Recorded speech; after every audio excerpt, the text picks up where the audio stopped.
His Forsaken Fate by R. Gaonkar, narrated by Bookzoro. Before we start, let us know in the comments where you're listening from and what kind of stories you enjoy most. We love hearing from our listeners. Chapter 1. Amara's POV. My name is Amara Davis, a teenager, but not a normal one. I'm a werewolf, and I belong to the Blue Moon Pack. My father, Alpha Greg Davis, is a powerful and highly respected leader of the Blue Moon Pack. My beautiful mother, Mary, is the Luna of our pack. My parents have 2 children, William and myself. William is now 20 years old, is next in line for the Alpha title, and has already found his gorgeous mate, Rebecca. I'm sitting on the riverbank of my pack, gazing at the moon and reflecting on my life. Growing up, I always had 2 dreams: to become a skilled pack doctor who could aid those in need, and to find my mate, my one true love. Tomorrow, I would finally turn 18 and shift into my wolf form. I have completed my basic education within the pack and now planning to pursue a medical degree. Throughout my childhood, everyone in the pack would tell me, "What's the point in becoming a doctor or working hard? You are alpha born, so there's no need to work like a commoner." But my parents always encouraged me to become independent and strive for greatness. I have always been free-spirited, independent, and goal-oriented. Growing up, I didn't have many friends, except for my 2 best friends, Debbie and Ethan. Debbie is an Omega and the daughter of our pack's head chef, Ruth. She lost her father at a young age. Debbie and I have been friends since middle school. She is a girl's girl. She loves the gossips, parties, night outs, and clubbing. But her first love is food. She wants to become a chef and open her own restaurant in future. Ethan is Beta Henry's youngest son. Uncle Henry has 3 kids, 2 boys and a girl. His eldest is Tony, a great warrior and next in line to Beta title. Ethan's sister Tasha is a teacher at our pack's kindergarten. She loves kids, and she joined the kindergarten soon after her graduation. Ethan is my best friend. I know him since my childhood. He lost his mother while she was birthing him. If only our pack had a good doctor or a healer that time, we could have saved his mom. That is the sole reason Ethan wants to pursue medical degree. As I sat there lost in my thoughts, I heard footsteps approaching. Turning around, I saw my parents walking towards me, hand in hand, their bond as strong as ever. I had always dreamed of finding a life partner who would cherish me the way my father adores my mother. They always had been my pillars of support, and at this moment, I needed their guidance more than ever. "Amara, what are you doing out here so late?" my mother asked, frown evident in her voice. As lovely and beautiful she appears to be, my mom can be scary sometimes. "I'm just thinking about tomorrow. I'll finally be able to shift and connect with my inner wolf," I replied, trying to keep my voice steady. My father sat down beside me, placing a comforting hand on my shoulder. "You have grown up so fast, Amara. I remember when you were just a pup, running around the pack house without a care in the world." I smiled. "I know, Dad. But now, everything's changing. I want to make a difference, to become a good doctor and help our pack. And I want to find my mate, like you found Mom. William found Rebecca." My mother sighed and sat down on my other side, her eyes filled with warmth. "You've always had a strong spirit, love, and we're so proud of the woman you're becoming. But remember, finding your mate is just one part of your journey. Your dreams and goals are important as well." "Your mother is absolutely right on this," my father added. Being alpha-born doesn't mean you can't have your own path. You've always been determined, and I have no doubt you'll achieve great things in your life. Thanks, Dad. Thanks, Mom, I said, feeling a bit more at ease.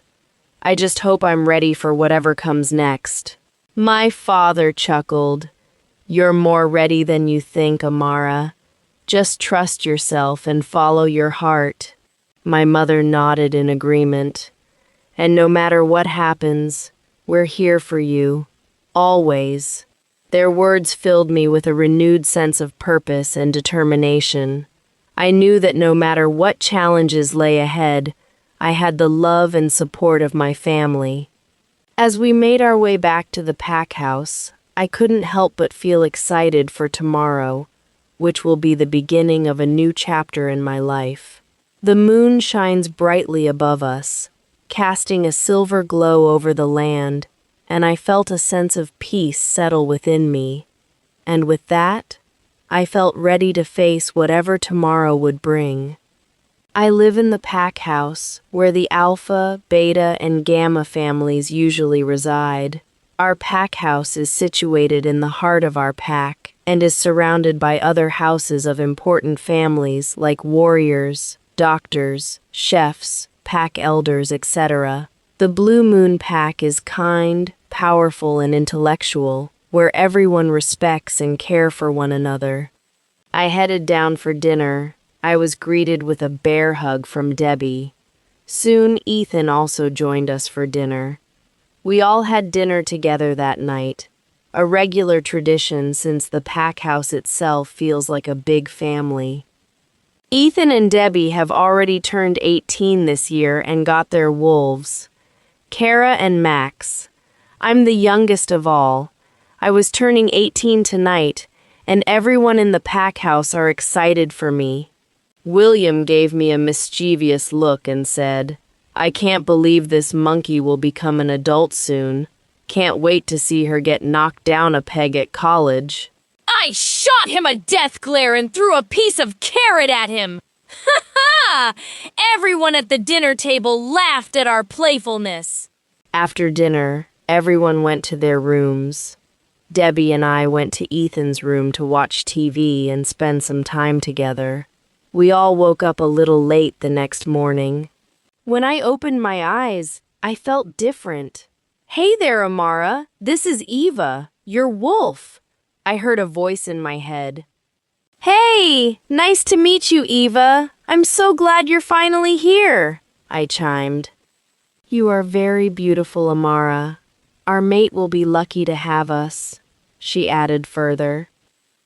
I just wish we find him soon, I blushed at her comment. Everyone gathered for breakfast in the pack house.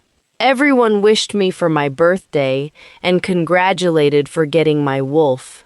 Ethan and Debbie hugged me tight. Happy birthday, Amara! They both cheered in unison.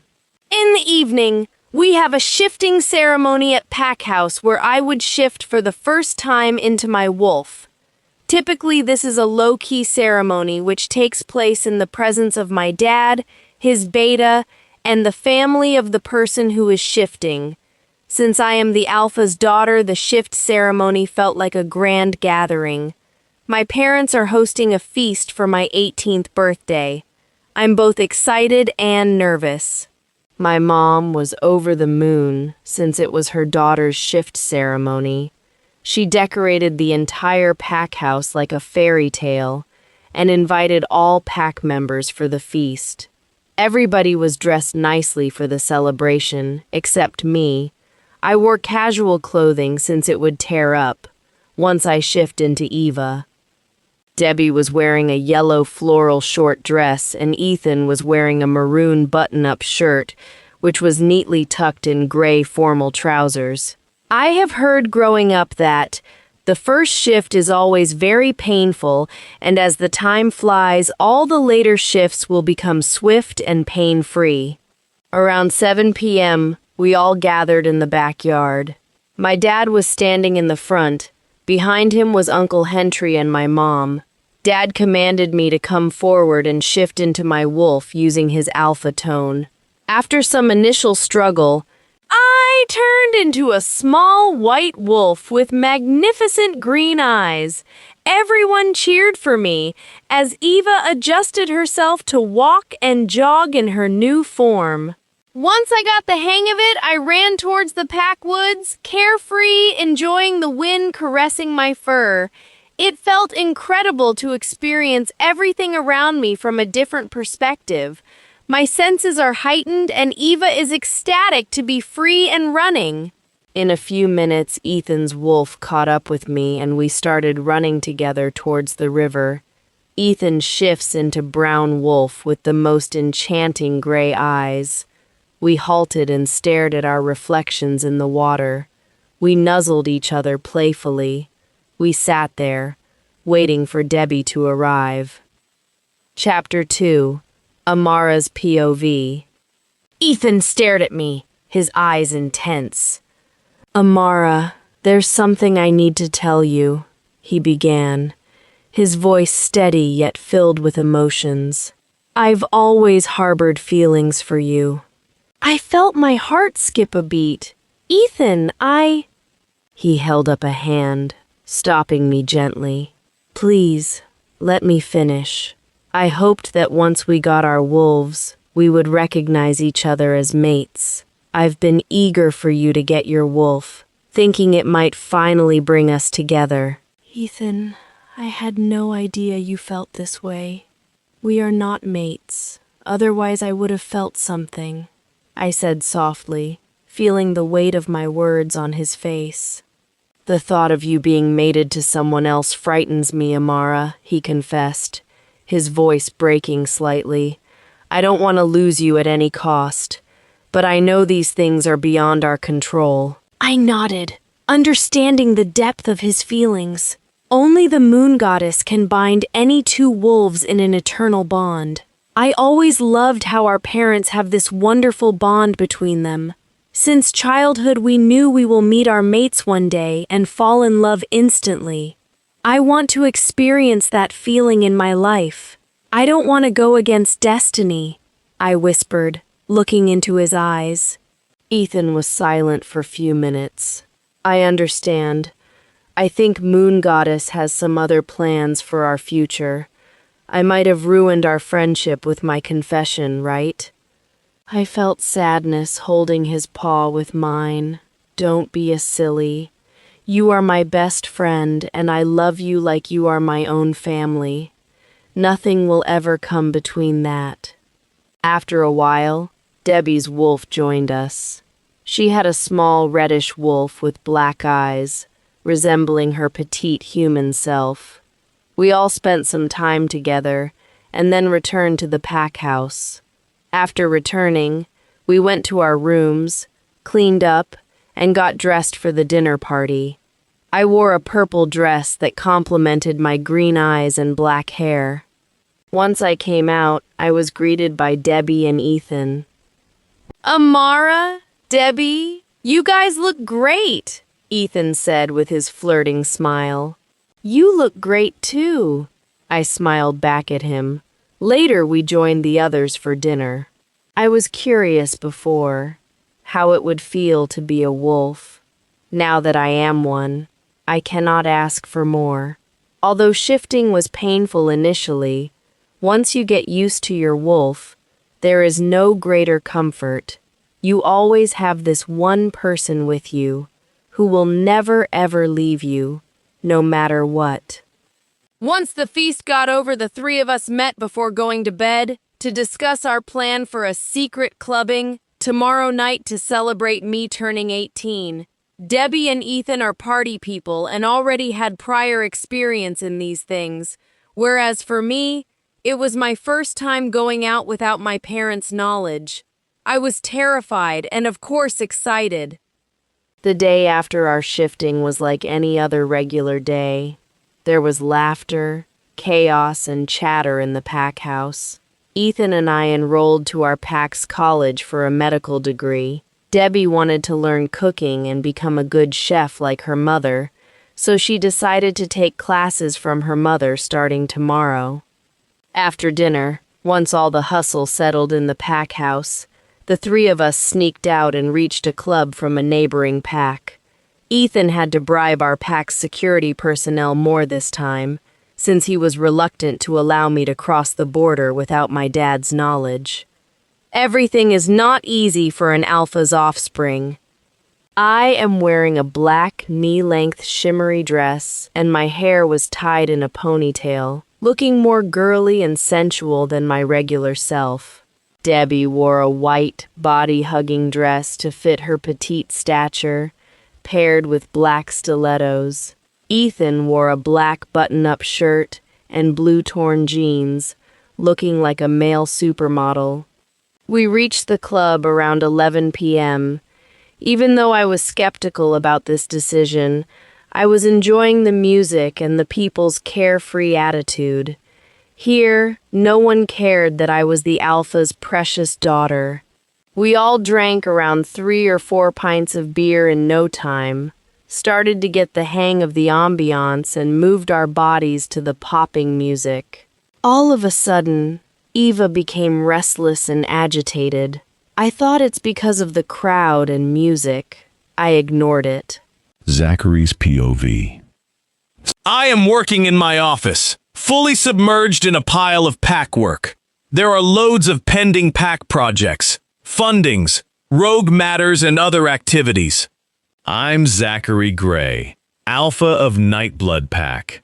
I might be 25 and young, but I'm a proud, powerful, and of course, a really handsome alpha of one of the largest pack in South America. Yes, we are handsome and strong. Aiden, my wolf, nods in agreement. I was crowned at the age of 15 when my father, Alpha David Gray, died in a war between wolves and humans. My dad was a great father, husband, and an alpha. He always supported the idea of peace between humans and us. He thought with little effort from both sides we can live in harmony. But much to his dismay, other alphas were against it. They wanted to dominate on humans, which led to a horrific war which continued for almost 2 years. Boo-hoo. In the end, both parties agreed for a treaty and would live in their separate worlds. But unfortunately, I lost my dad in the process. I cried for straight 3 days after hearing the news of his demise, but I realized soon after I don't have a luxury of crying anymore. I had to take care of my mom, my people, and my pack. My mother, Luna Jasmine Gray, barely survived after this tragedy. It's common knowledge that most wolves either die or go feral after losing their mate. But she composed herself for me and our pack's well-being. She knew I can't bear loss of another parent. The loss of my beloved father made me understand my responsibilities, power of politics and family dynamics in a hard way. Hence, once I became the alpha, I lost my carefree and joyful attitude. Now I'm a cold, diplomatic, and powerful alpha who is acknowledged greatly by my peers, pack members, and the neighboring packs. For every werewolf, there is a mate who is their other half, basically a soulmate. A werewolf comes of age at 18, and then they can shift into their beast form. After that, we can connect with our inner wolf, shift at any time on our own will. Thereafter, we can identify our mate using our impressive sense of smell, or a touch, or for some people, it's even from eye contact. Once you find your mate, you are bound to them forever. Unlike humans, there's only one mate for a wolf. In some rare cases, they get a second chance mate, but it's a very rare gift from our goddess Selene, the moon. Usually mates stick to their destiny, but there is a way to go against it. A mutual rejection can separate you from this bond. But of course, rejection or denying the bond comes with consequences. I fear the impact a mate bond could have on me. If in future I find my mate and end up losing her, or similar way if she loses me, the amount of pain we would get from this is insane. The thought alone is unbearable. Because of this reason, I don't want a true mate. However, there's a catch. For any pack to thrive, it needs both its alpha and Luna. Together, They lead the pack, and their children become the heirs to the alpha title. Therefore, I can't just stay away from being mated. I need a Luna for my pack, whether chosen by the Elders' Council or selected by me. But I certainly need a strong Luna who can do the job well. But one thing is sure. Witnessing my mother's struggle to cope with her loss, I am resolute that my relationship with my Luna will be more of a business partnership than a romantic attachment. I have turned 25 this year and haven't found my mate yet. I am hoping to never find one, so that I can select Alpha Baron's daughter, Michelle, as my chosen mate, and declare her as my Luna. Michelle is 23, a strong and beautiful she-wolf who has always loved the idea of becoming my Luna. Alpha Baron is the alpha of the neighboring Blackstone pack, and was my late father's best friend. He has always adored me, and given his support and guidance for my pack matters. If I accept Michelle as my Luna, my pack will get a powerful Luna and Blackstone pack's backing for lifetime. But my wolf, Aiden, is against this arrangement.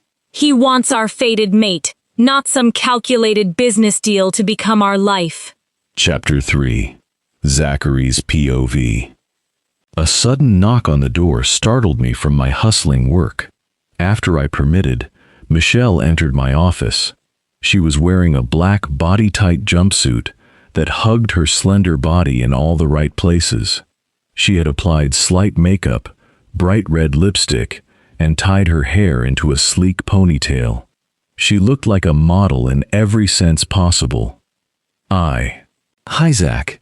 Care to spare me a few minutes? Michelle asked shyly. Hey, Michelle. Of course. Take a seat. I answered. I was wondering if you could join me for dinner before I go on for world tour, she said. She asked me to mark her as my Luna this year, but I managed to convince her for giving me a little more time, a year or two to persuade my wolf. In truth, I myself need more time to make this decision. So she is going for a world tour with her girl gang for a year or so. No way! Not her! Aiden said in a grumpy tone. I shushed him and replied, yeah, sure. I will check my schedule and text you the time and place. Yay! Michelle beamed with joy. I will leave you to your work now. See you soon, Alpha.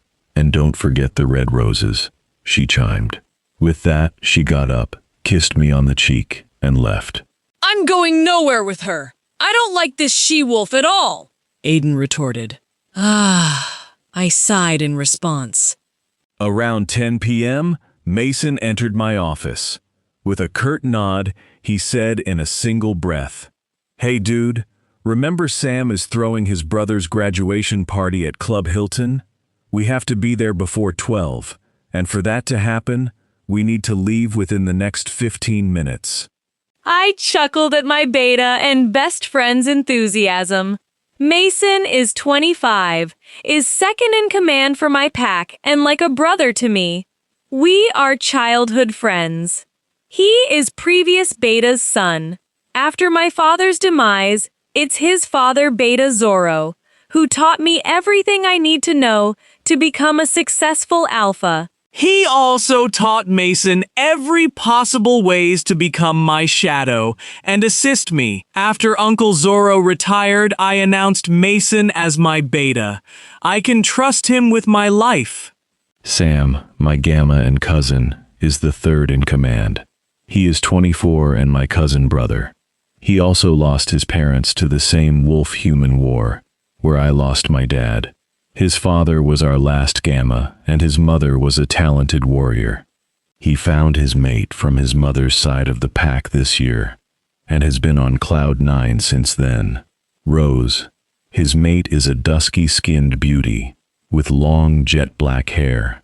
She left her pack and settled in ours after they mated. I nonchalantly replied, Right. Let me quickly get changed and we'll leave. I closed my work and went to my room. Our pack house has 4 floors. The top one is for me, the next for the beta, gamma, and guests respectively. After my father's death, My mother left the pack house and now lives in a small cottage near the pack border, alone with Dad's memories. After 15 minutes, everyone got ready for the party. I am wearing a light blue button-up shirt paired with loose jeans, standing at 6'3" feet tall, with well-defined muscles and abs. I have black hair and piercing blue eyes. Similarly, I shift into a magnificent black wolf with striking blue eyes. Beta Mason rode with me in my black BMW, and we reached the club around 12:30 a.m. Sam was dancing in the middle of the dance floor with his mate Rose, brother Matt, and our other close friends to some loud music. He waved at me and Massey to join him. As we made our way through the crowded club, the pulsing beats of the music reverberated in my chest. The atmosphere was electric, filled with laughter and the clinking of glasses. I saw Sam, with his arms around Rose, looked happier than I had ever seen him. They made their way over to us, grinning from ear to ear. Soon Matt also joined us. They all slightly bowed to me. I remember the day when Sam and Rose found each other. Last year, me and Sam went for a global pack conference held in Crescent Hill Pack. It is his mother's birth pack. After the conference, there was a feast arranged for all the guests. While everything going smooth, Crescent Hill Pack's Beta Toby intently averted the conversation to the feral war between wolves and humans. He taunted, saying, "Because of some fools like my dad and Sam's dad who believed in harmony, we lost great friends and fortune in the war. Even though I got enraged by his words, I calmed myself. I didn't want to create any scene in front of other alphas. But Sam, being Sam, went ahead and punched Toby in the face. Soon the fight took ugly turn and I had to intervene. Everyone gathered there had to put force and stop both of them from getting into a bloodbath. Once everything settled, we took Sam and the blabbermouth Beta Toby to their pack hospital for first aid." There, Sam met Rose, his mate, for the first time. Soon we all came to know she is Toby's little sister. As expected, he refused to let her go with Sam. We all had to sit with Crescent Hill Pack's Alpha and came to a conclusion of uniting Sam and Rose. It's the one ultimate law every pack has to adhere. Nobody can separate mates unless they want to be separated. We have brought Rose along with us that day. Since then, she became part of our family. Now look at them all clingy and inseparable. I'm truly happy for them both. Congratulations, man, I said, clapping Matt on his shoulder. He smiled, slightly tipsy, but genuinely happy. Thanks, Zach. It means a lot that you're here, he replied, his voice loud to be heard over the music. What's your plan next? Want to go for higher studies? I asked him. I wanted to ask your permission officially. I haven't even spoken about this to Sam yet. I want to join our Seekers team. I want to help improve our pack's security. Sense of pride filled my chest. Great choice, brother. I feel proud of you. You can join us anytime. I hugged him. Mason nudged me, a mischievous glint in his eye. So, what's the plan? Are we hitting the dance floor or grabbing some drinks first? I chuckled, glancing around. Let's get some drinks. I could use one after today. We made our way to the bar, and I ordered a round for us. As the bartender handed us our drinks, I noticed a familiar figure in the corner of the room. Michelle was there, looking even more stunning under the club's dim lights. She caught my eye and waved, making her way over. "Zach, I didn't know you'd be here tonight," she said, her eyes sparkling. It surely is a small world, I replied with a grin. I'm here for Sam's brother's graduation party, I continued. "Oh, how wonderful! I'm here with some friends. Maybe we can catch up later?" She walked away and joined her girlfriends, who all look very drunk at the moment. Sure, I nodded, though I could feel Aiden's disapproval in the back of my mind. We raised our glasses in a toast, celebrating the night and our camaraderie. The evening progressed with laughter and stories. a welcome break from the daily grind. As the night deepened, the club's energy seemed to peak. Mason leaned in, his voice low. "You know, it wouldn't kill you to have some fun tonight. Join us on the dance floor." I smiled, shaking my head. "Maybe in a bit, you go ahead." As Mason and the others drifted off, I found myself alone at the bar, nursing my drink. Michelle's invitation for dinner lingered in my mind. There was something about her that intrigued me. She might look spoiled or stubborn at times, but she has a strong personality and a strong wolf. Any man can easily get smitten by her looks. In the back of my mind, Aiden's voice reminded me of that. Michelle is greedy and only behind you because you are an alpha. What if she finds her mate and he is an alpha too? Then what? We should respect Moon Goddess's plan and wait for our own mate. Phew. I sigh, observing the crowd around. Chapter 4. Zachary's POV. Suddenly, I caught a faint whiff of vanilla and honey. Curious, I turned around and spotted a young girl in black dress, dancing at the far end of the floor with her friends. She couldn't have been more than 5'6", with a fair complexion that seemed to glow even under the dim light. The guy who is dancing with her seems pretty close to her. He occasionally touches her and twists her into twirls. He is almost 6 feet tall, a good-looking and charming fellow. For some odd reason, I don't like him at all. Even though I never met him in my life before, the black dress girl also has a girl companion. They all seem little younger for the clubbing environment. I can't see her face from the distance, but I can see her shoulder-length wavy raven hair. I always liked girls with long hair. She stopped dancing abruptly, her eyes scanning the room as if searching for someone. Then, she seemed to grow dizzy and began to make her way out of the crowd. I've had my fair share of encounters with girls outside my pack, but I've never felt this way toward anyone before. Despite her youthful appearance, something about her captivated me. It is clear that it's her first time coming here since she seems confused about the directions, or maybe she has had a lot of drinks than she can control. Aiden, more excited than I'd ever seen him. He urged me to go to her and offer my help. Without hesitation, I followed her to the parking lot.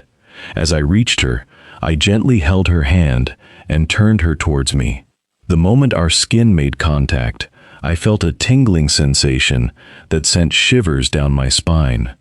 She looked up at me with her wide, shiny green eyes and thick lashes. She was stunning, with delicate facial features that only heightened her allure. An overwhelming urge to kiss her plump lips surged through me, a primal instinct to claim her as my own. Oh, goddess, this is her! Our mate!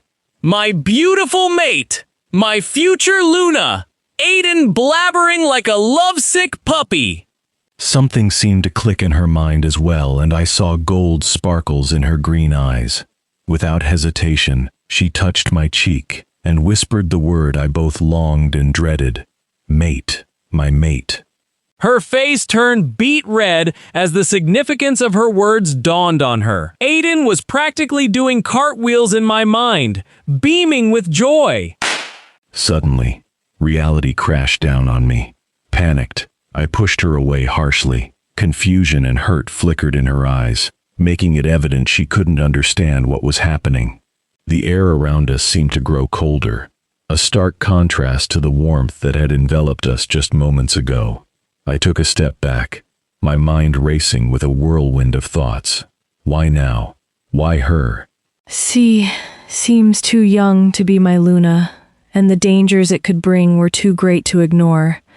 Yet, my heart ached at the thought of leaving her here, vulnerable and alone. But I couldn't. I had to think of the bigger picture. She seems so young and naive to be my Luna. I need someone like Michelle to be my side, who can take care of my pack in my absence. I don't think I can risk my pack's future with this girl. The responsibility I carried was too great to allow myself the luxury of following my heart. I'm sorry, I murmured, my voice thick with regret. I can't. Her hand fell to her side and she took a shaky breath, trying to compose herself. Why? She asked, her voice breaking slightly. The simple question was laden with pain and confusion, and it tore at my resolve. Amara's POV. As the night passed, I had too many drinks for my liking. I was dancing to the beats of the loud music, without a care in the world. Debbie and Ethan were dancing beside me like there was no tomorrow. Since they were already familiar with alcohol, they weren't as tipsy as I was. Suddenly, I caught a whiff of a fresh and woody cologne. Eva, my wolf, woke up from her nap and started pacing with anxiety. Whether it was the alcohol or the crowd, I couldn't pinpoint where the anxiety was coming from. After a while, I felt nauseous and hurriedly left the dance floor, heading towards the parking lot. Once I reached the parking lot, I took a breath of fresh air and it felt good. Suddenly, someone grabbed my hand and turned me towards them. A tingling sensation shot through my entire body. Standing in front of me is a handsome man. He is tall, broad-shouldered, with a sharp jawline, almost like a Greek god. His electric blue eyes sent shivers through me. I have never seen a man this gorgeous in my entire life. Oh, goddess! Why today? When I'm hammered and is looking like a mess. Look at him. He looks like he is coming straight from some magazine photo shoot, and here I am, looking like a rag doll. I might be smelling like a liquor barrel, too, I pleaded in my mind. I'm getting anxious, excited, and worried, all at the same time. Eva started pacing in my head. I realized who this man was. He was my mate. Without hesitation, I touched his cheek and proclaimed, "Mate! My mate!" Something shifted in his expression, and I could tell he was contemplating something in his mind. Then his jaw clenched, and he pushed me back. I was about to fall, but managed to regain my balance and hold on to my dignity. Eva was equally hurt by his action. I thought mates were supposed to love and cherish each other. I'm sorry, I can't. His voice really low. For normal human ears, it might not even be audible. I took a shaky breath, trying to compose myself. Why? He cleared his throat and said, "I don't want a mate. I don't want you. You are weak, immature. Don't you dare touch me. Keep your hands to yourself." As I stood there, stunned by his harsh words, a wave of hurt and confusion washed over me. I gathered my courage and looked into his piercing blue eyes. "Why would you say that?" I asked, my voice trembling. "Aren't mates supposed to be a blessing? We're meant to be together," I pleaded, my heart aching. He sighed deeply, a mixture of frustration and resignation. "You don't get it, do you? Having a mate means vulnerability. It means a weakness that our enemies can exploit." "What are you, 19? He asked. "I'm 18 and an adult. Eva and I felt the connection the moment we saw you. There's a reason why the moon goddess pairs any two wolves together. Have faith in her." I tried to reason with him, my eyes pleading. He closed his eyes. After a while, he opened them, and his mouth to torment me further. "What did you say, 18? He said in a mocking tone. "You can't seriously think I can take a weak and ugly she-wolf like you as my Luna." Boo-hoo. I realized he is an alpha. No wonder the powerful aura he emanates. My eyes filled with tears. I opened my mouth to say something, but then a tall and gorgeous woman approached us. Her presence was commanding, and she wore a smug expression that only heightened my despair. "Hey, Zach, are you waiting here for me, my love? Shall we leave for our date night?" "Who is this ugly duckling?" she said, her tone dripping with disdain. "His name is Zach!" Eva was ready to pounce on this supermodel. "Kill her! She is the reason mate doesn't want us. Kill her!" she growled in my mind. "Zach is ours! We are his mate!" stated Eva fiercely. "Amara, don't just stand there. Tell him that you are an alpha's daughter and that we are strong," Eva urged, on the verge of shifting. Before I could speak, "She is nobody. Just some random girl who is trying so hard to get my attention," Zachary scoffed. He held the lady's hand and pulled her towards his chest. "This beautiful and strong woman is my mate, soon to be my Luna, Michelle."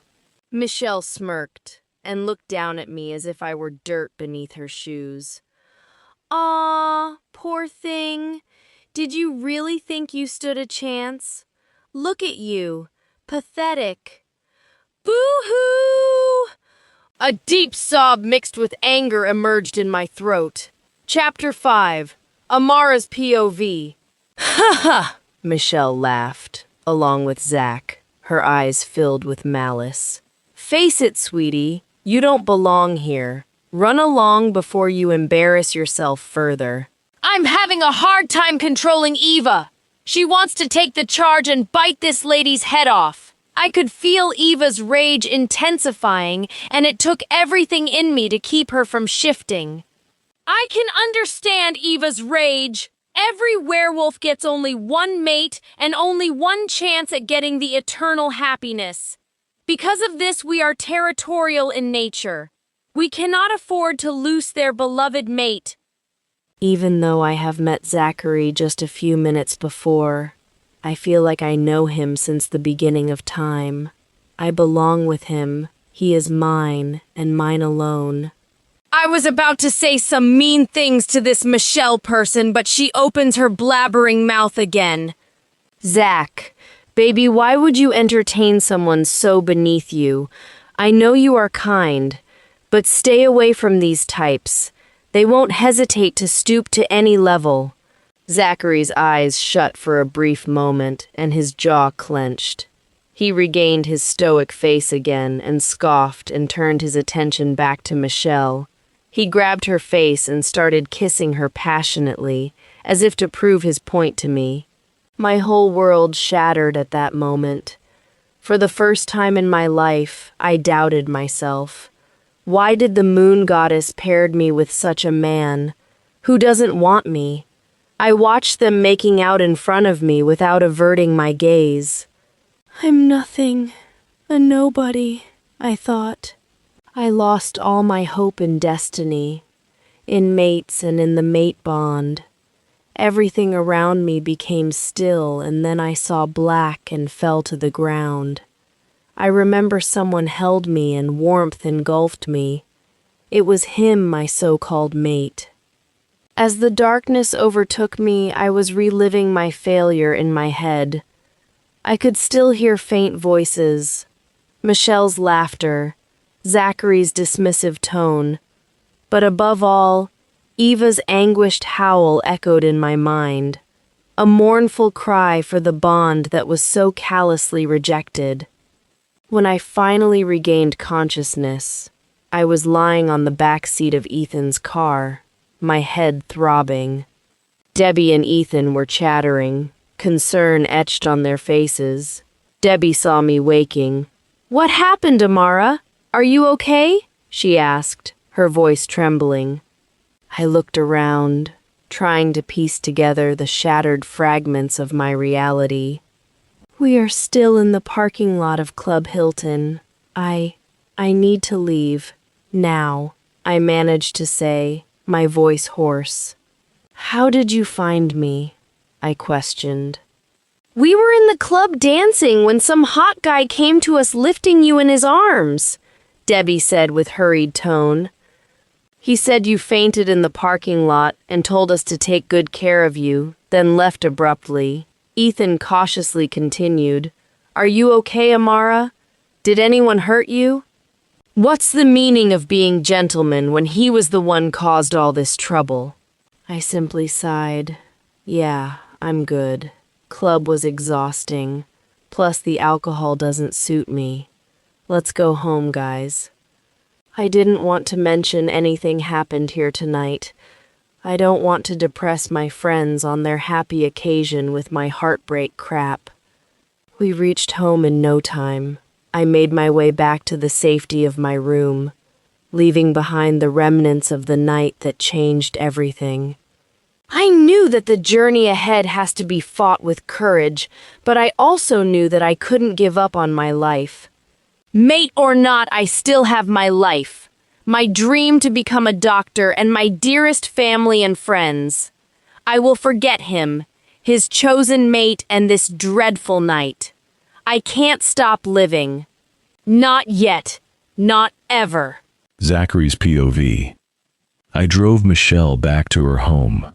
My thoughts were consumed by the events of the night. Amara couldn't handle my hatred and so much of insults thrown at her. The look on her face when I kissed Michelle was burned into my mind. She did battle for control with her wolf.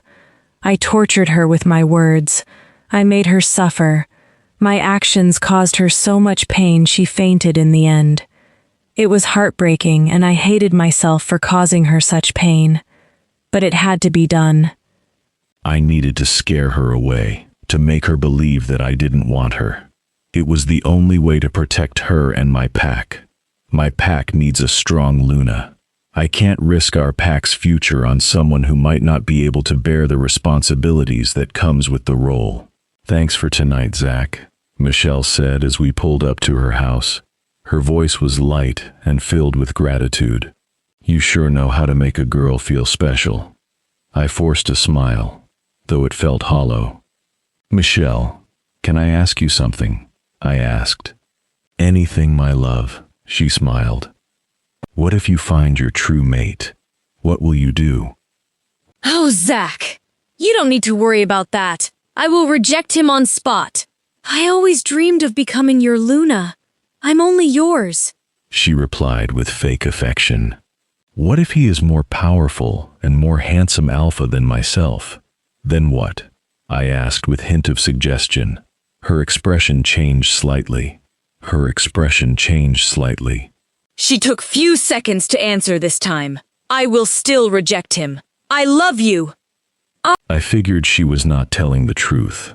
I have been observing her behavior since we got intimate once in the past. Aiden has always warned me about this. He thinks Michelle only loves the idea of being my Luna, not my mate. I know this myself, but I always wanted a Luna for my pack, not a mate for myself. So I thought she would be perfect.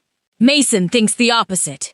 He says she is very selfish. When the time comes, she will choose herself over others. She isn't trustworthy, not a Luna material. A Luna needs to be kind and selfless, unlike Michelle. I pushed my thoughts.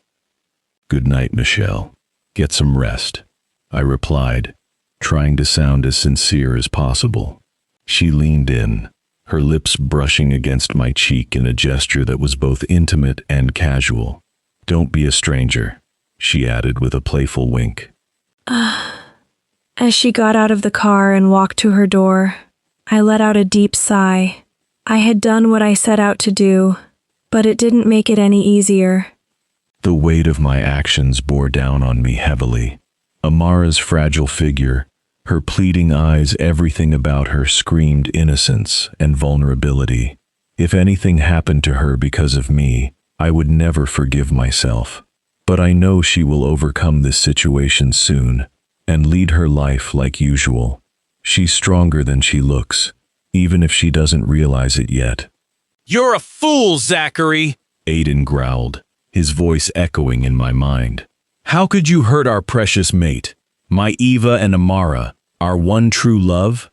I clenched the steering wheel, my knuckles white with the effort to maintain control.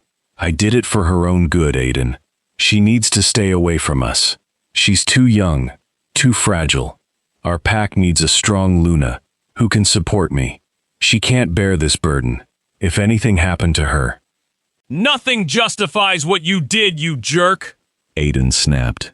You saw her face. You broke her heart. I know that. I whispered, my voice barely audible, but it was the only way. Aiden retreated into a brooding silence, his condemnation clear without another word. I knew he was right, but I couldn't bear the thought of Amara being hurt because of me. No one else could fill her shoes, but now I couldn't have her. The thought of a future without Amara was almost unbearable, but it was a sacrifice I had to make for the greater good. It's dawn. I drove back to the pack house and made my way to my office. The silence in mind is deafening. My mind replayed the night's events over and over again, each time with a fresh pang of guilt. My heart ached, but I steeled myself. This was my duty, my responsibility as the alpha, and no matter how much it hurt, I would do whatever it took to protect those I cared about, even if it meant breaking my own heart in the process. But as I settled behind my desk, the door burst open, and Mason stormed in. What the hell happened at the club, Zach? Mason demanded, his eyes blazing with anger. He saw me handing Amara to her friends. I promised him answers at home. I sighed, leaning back in my chair. I did what I had to do, Mason. I pushed her away. Who? He asked, curious. My mate. I found her today. She is amazing, but I can't have her. She is not fit to be my Luna. I sighed. What the hell? Mason's voice was incredulous. Why would you push away your mate? This is madness! She's too young. She won't be a strong Luna. She is vulnerable. Our pack needs a powerful Luna, not an 18-year-old kid, I explained, my voice heavy with regret. If something happens to her, I'd go crazy.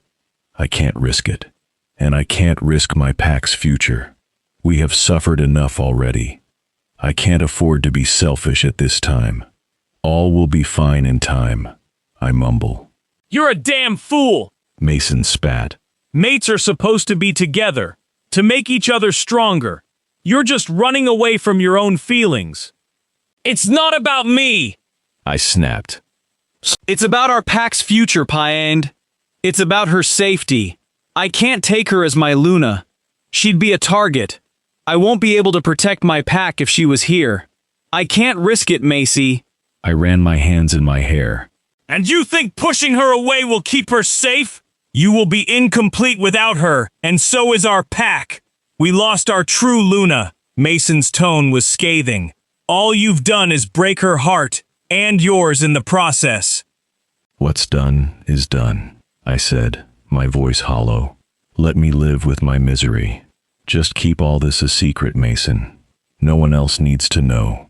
Mason stared at me for a long moment, his anger slowly giving way to resignation.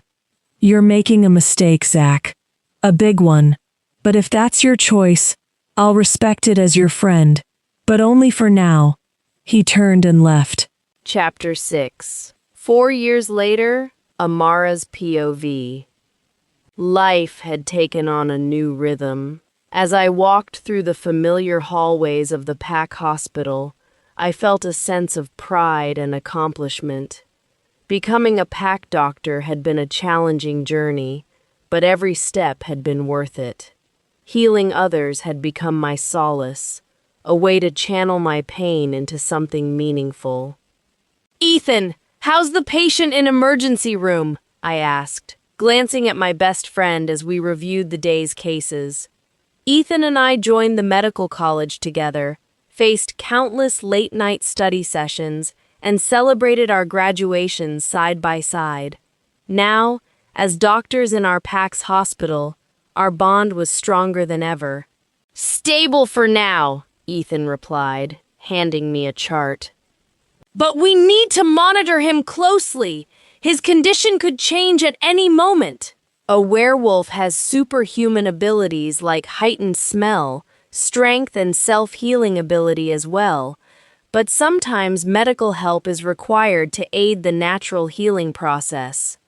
That's what we do as pack doctors. I nodded, flipping through the pages. Working side by side with Ethan had taught me a lot. His calm demeanor balanced my sometimes impulsive nature, and together, we made a formidable team. Our shared dedication to the pack's health had forged an unbreakable partnership. As I moved to check on the next patient, I couldn't help but reflect on how much I had changed. The pain of the past still lingered, but it no longer defined me. I had built a new life, one filled with purpose and resilience. The hospital was my sanctuary, a place where I could make a difference every day. After a long day at the hospital, Ethan and I made our way back to the pack house. The sun was setting, casting a warm, golden hue over the familiar surroundings. The scent of home-cooked food wafted through the air as we approached the house, a comforting reminder of the normalcy and love waiting inside. As we stepped through the door, my mother greeted us with a warm smile. "Dinner's almost ready," she announced, bustling around the kitchen. "Wash up and come to the table." Ethan and I exchanged a grateful glance and headed to wash our hands. The aroma of roasted chicken and vegetables filled the air, making our stomachs rumble in anticipation. When we returned, the table was set, and my mother was placing the last dish on the table. We sat down, and my mother joined us, her eyes twinkling with affection as she looked at Ethan and me. "It's good to have you both home," she said, passing the dishes around. "How was work today?" "Busy, as usual," Ethan replied with a grin, "but we managed to get through it. Amara handled a tricky case like a pro." I smiled at the compliment, feeling a warm glow of pride. "We make a good team," I added, nudging Ethan playfully. "I miss our friend Debbie on occasions like this. She found her mate in our neighboring pack. They both moved there a year ago and opened a restaurant there." Debbie is the head chef there, as she always wanted to become. Her mate is chief warrior of his pack. They both are happy, and that's what matters. One more update. William and Rebecca had a baby boy last summer, and he is turning 1 in the next week. We named him Colin. He is like the star of the family now. Everyone loves him like crazy, including myself. On the dinner table, we all were chatting and discussing about how we should celebrate Colin's birthday. Just then, the front door opened, and William and my father walked in. Both men looked tired but content, their face lighting up when they saw us. William is working with Dad on a daily basis now, learning how to run a pack as an alpha. "Evening, everyone," Dad greeted, taking a seat at the head of the table. As always, it smells delicious honey. Mom starts blushing at Dad's comment. After dinner, I excused myself to head to my room, eager for some sound sleep. As I climbed the stairs, I overheard Mom talking to Dad in the kitchen. "Greg, I'm worried about Amara," she said softly. I halt in my steps. "She hasn't found her mate yet, and I'm afraid she is feeling lonely," she says with empathy. My father sighed. "Oh, love, she'll meet her mate when the time is right. Amara is strong and capable. Currently, she's focused on her work, her family, and her friends. When the time comes, everything will fall in its place," he reassured her. "I just want her to be happy," she murmured. William and Rebecca are happily settled with each other. They have given us our precious grandson. Soon they will take up the Alpha and Luna titles. I surely love them all, but as a mother, I just want all our kids to be happy and content, my mother said in worried tone. "She will be," my father said firmly. Our daughter has a bright future ahead of her. We just need to trust the moon goddess." Feeling a mix of emotions, I quietly retreated to my room. Their words echoed in my mind as I sat on my bed, staring out the window at the darkening sky. Little did they know, I already found my mate and got rejected. The past was now stirring up old wounds and uncertainties. I was naive back then. I once wholeheartedly trusted in mates and eternal bond crap. I chuckled on my younger self. I might be a brave doctor who saves lives on a daily basis, but not enough to tell my parents or friends what happened with me 4 years ago. How I met my so-called mate, and how he ruthlessly mocked and rejected me in front of his chosen mate. "Mate doesn't want us," Eva howled in hurt. "He is not our mate. Not ever," I stated firmly. Suddenly I heard little Colin's crying sound. I went to my brother's room and knocked. "Come in, don't cry, my love." "Shush, shush," Rebecca said pleadingly.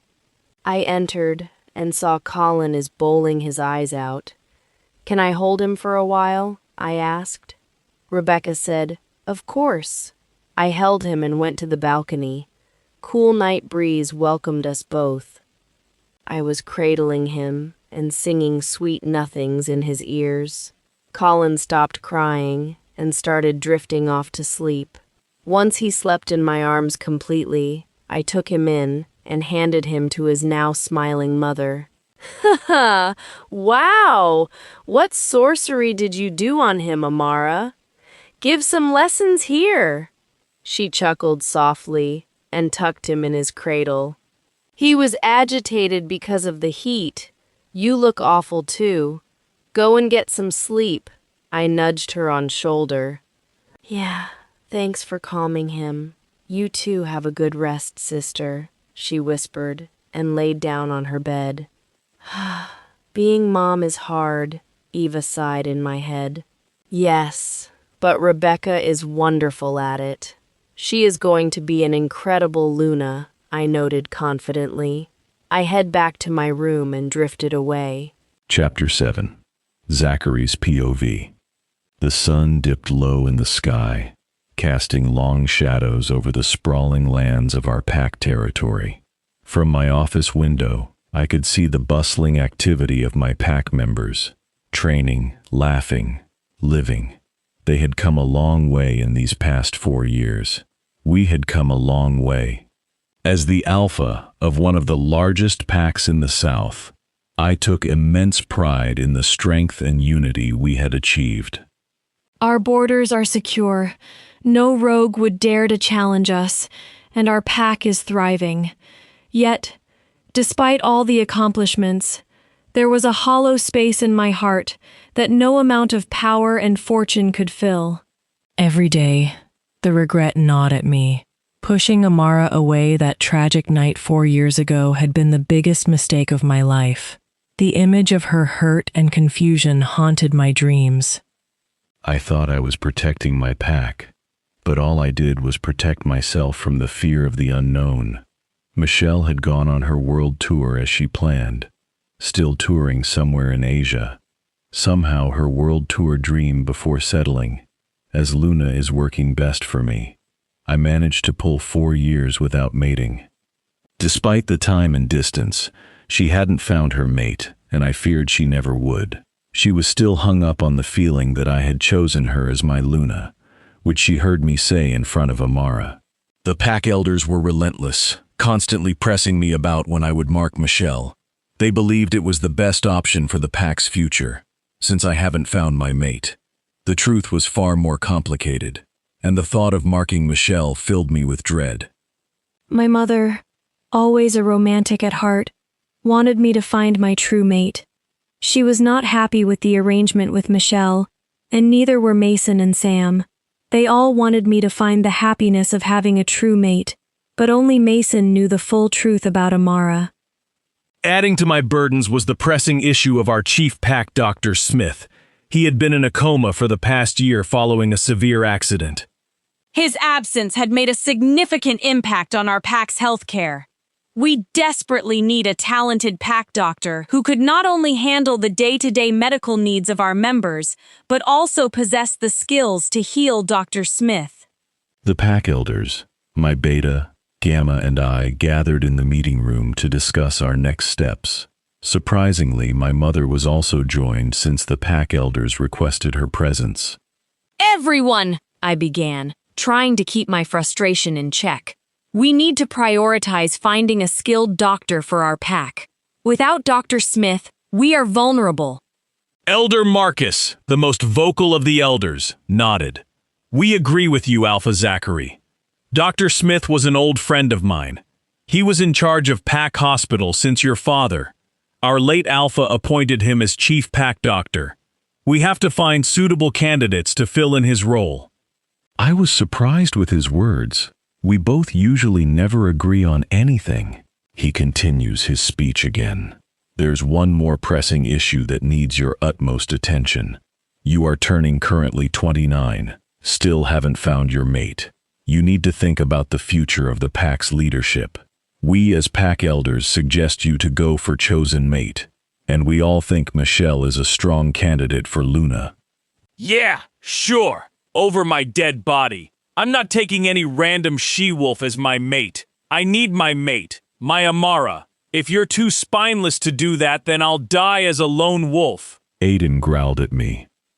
I clenched my jaw, forcing myself to remain calm. Michelle is still touring Asia. We can't make any decisions until she returns. When she returns, I will take the necessary actions. Till then, let's focus on more important matters at hand. I continued. We desperately need a doctor. There are a lot of injured pack members and pregnant she-wolves who need help. The nurses are taking care of them in the absence of our doctor. But we can't fully rely on it. My mother, always the pillar of my strength, spoke up. Zachary is right. We need to focus on the immediate needs of the pack. The future will take care of itself. Mason, my loyal friend added, we've already made contact with many neighboring packs. Most of them refused, since no one has medical staff to spare. A few doctors refused, since they can't leave their mates and join here full-time. He continued, now we only have 2 packs left, Blue Moon and Mountain Ridge Pack. Both the packs are known for their medical expertise. They have agreed to meet with us. We might have to carefully negotiate with them to get what we absolutely need. I'm thinking if we can visit Blue Moon Pack first since it's closer than Mountain Ridge Pack. Plus Alpha Greg Davis is a reasonable man, he further added.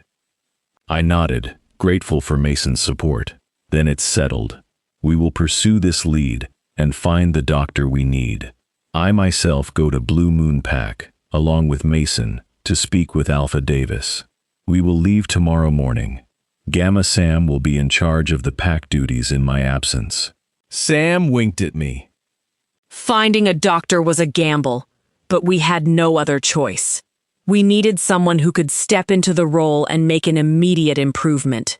We have medical students in our pack, but they are still understudy. They need someone to teach them in place of Dr. Smith.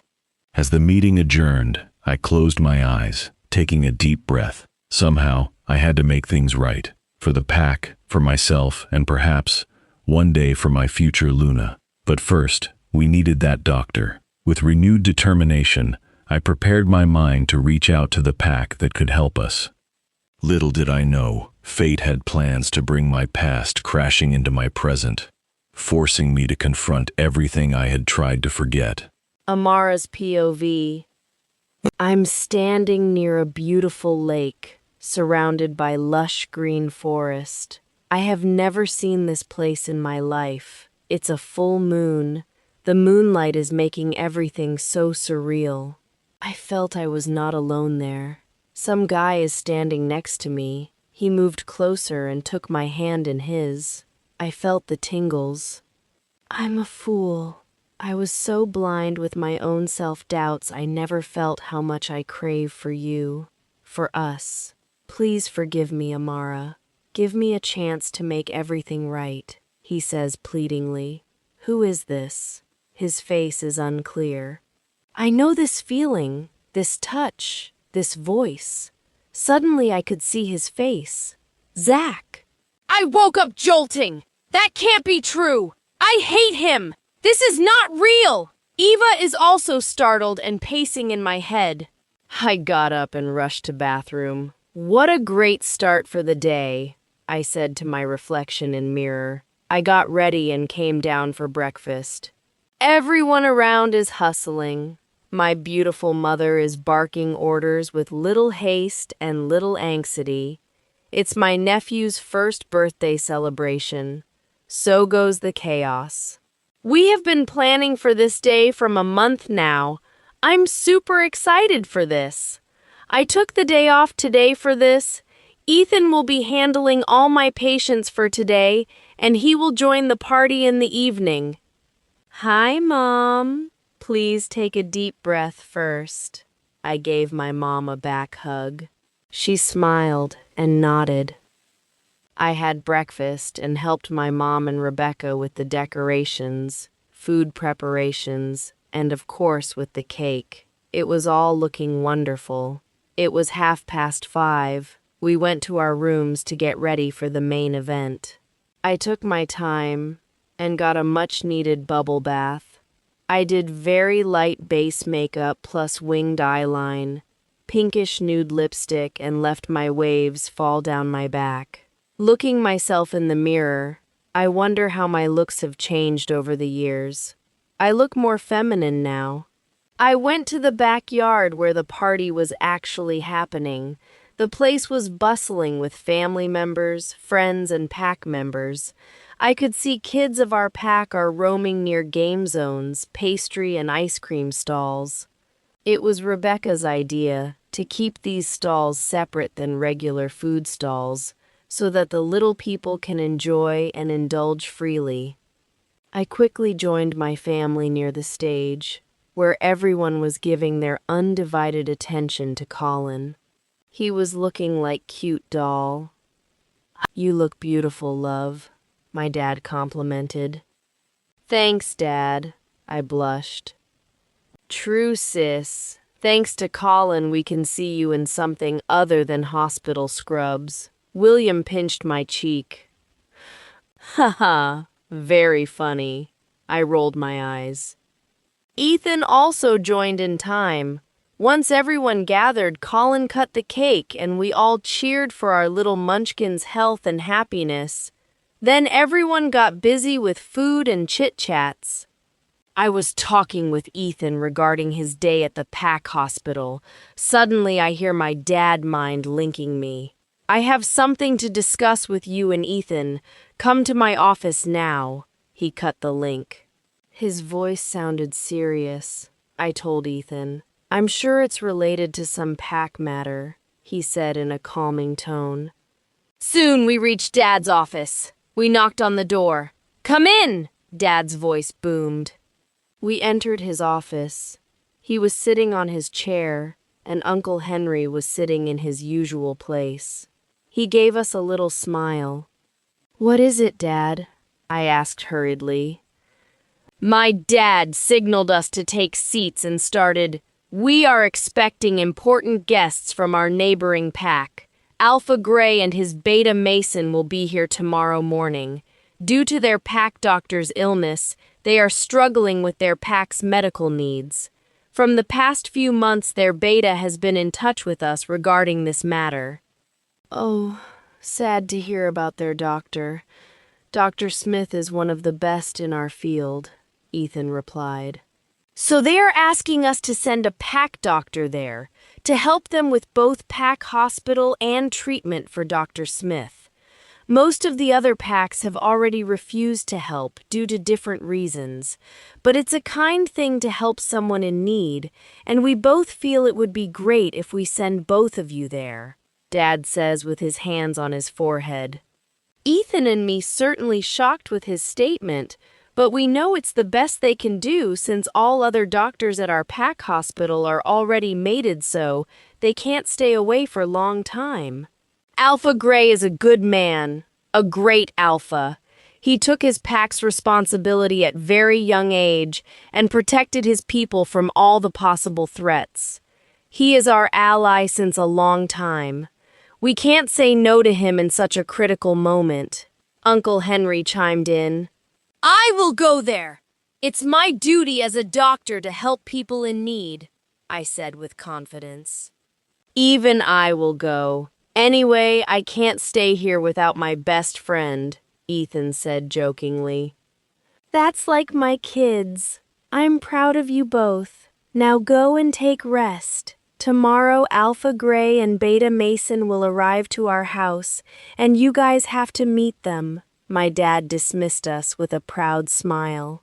We left Dad's office. Ethan turned towards me. So we can finally explore other places. We get to meet and help different people. It will be a great adventure. Enthusiasm laced in his eyes. Sure, why not? I said with a yawn. Good night, goofball. Good night, funny bones, Ethan exclaimed. I was ready for this next stage of my life. Still, I slept with an uncertainty in my mind. Chapter 8. Zachary's POV. I left for Blue Moon Pack along with Mason. He was very positive that Alpha Greg Davis will agree to help us with lending a pack doctor full-time.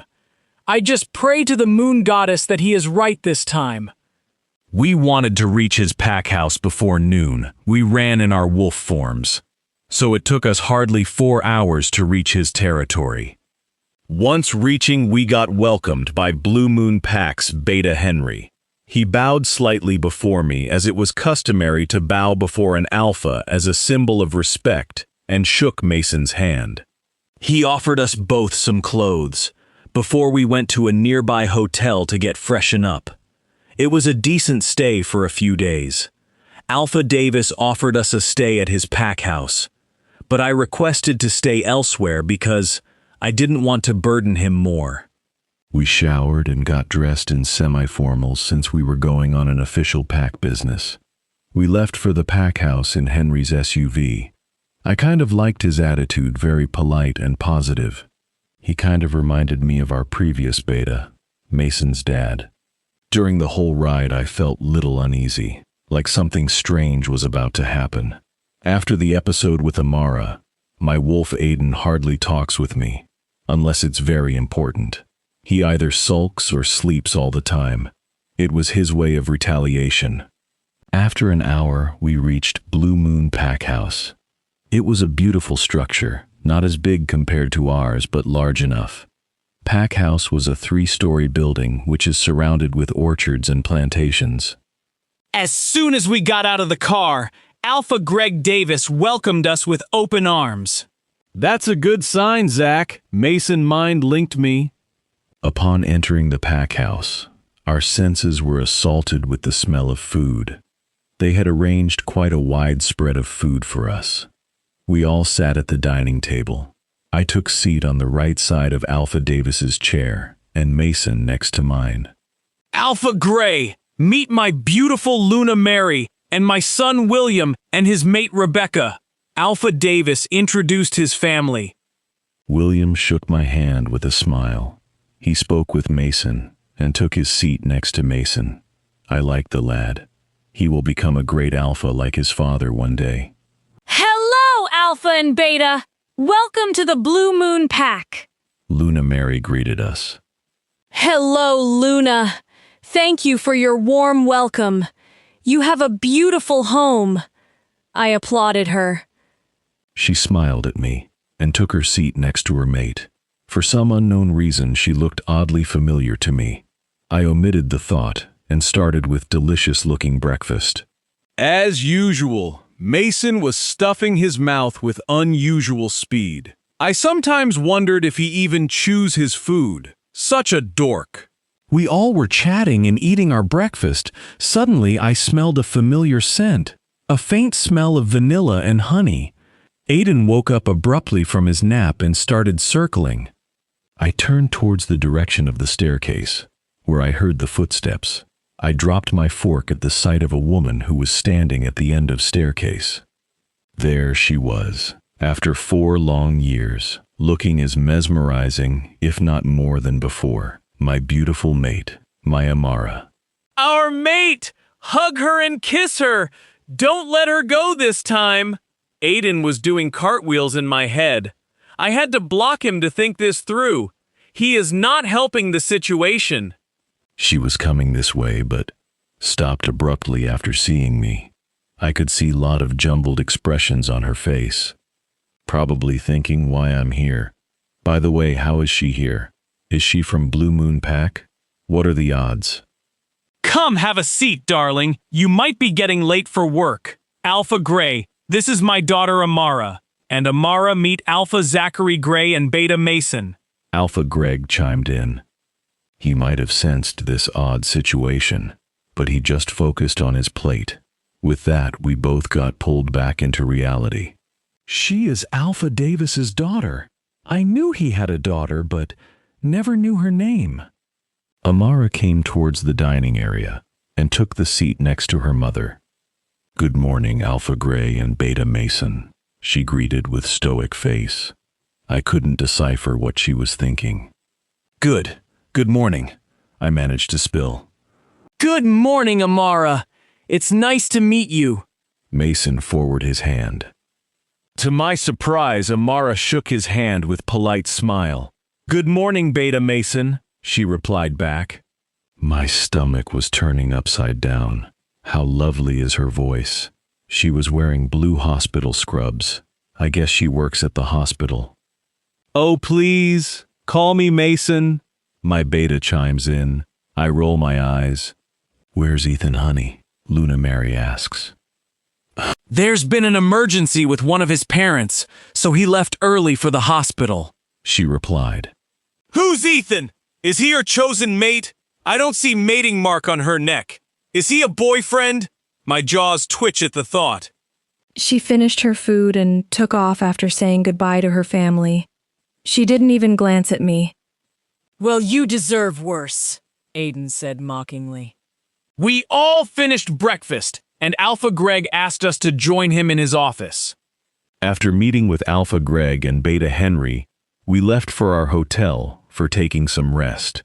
I came to know it's Amara and Beta Henry's son Ethan who will be coming to our pack for medical support. Mason is very happy that we will take 2 doctors with us back home, but I have a feeling it's not that easy as it looks. Our mate is a doctor. How lucky are we? Don't you dare blow this opportunity, Zach. Aiden huffed and warned me. I couldn't believe how fate is playing with me. Amara is a doctor. I'm so proud of her. She is Alpha Greg's precious daughter.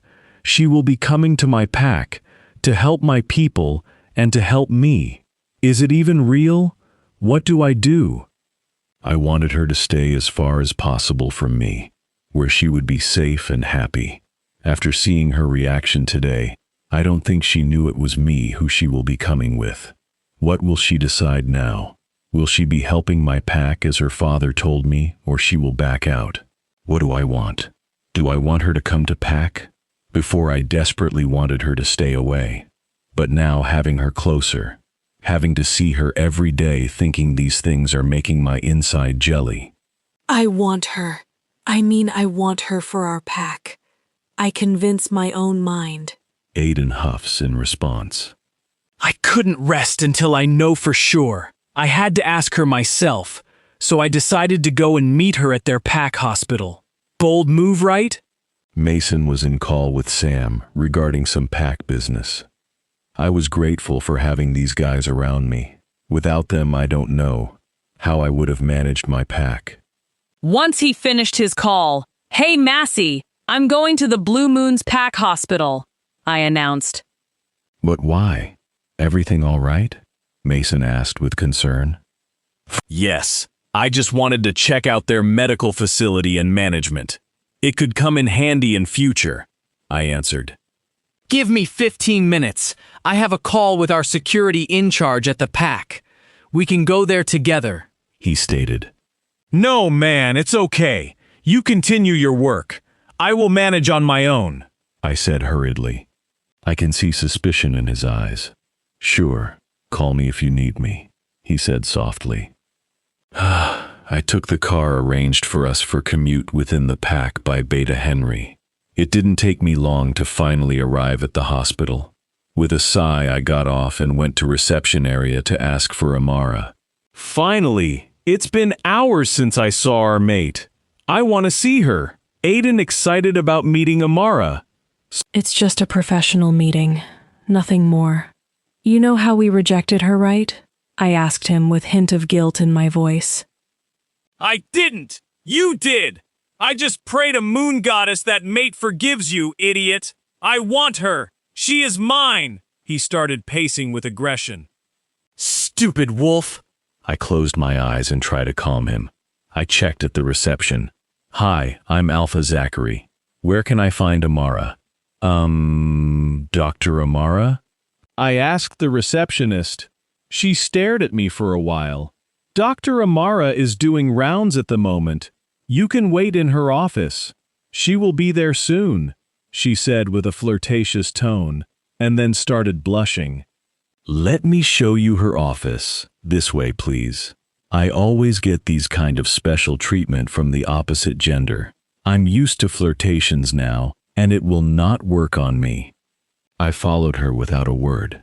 It's a big pack hospital twice bigger than ours. They seem to have all necessities here. Once I reach Amara's office, you can wait inside.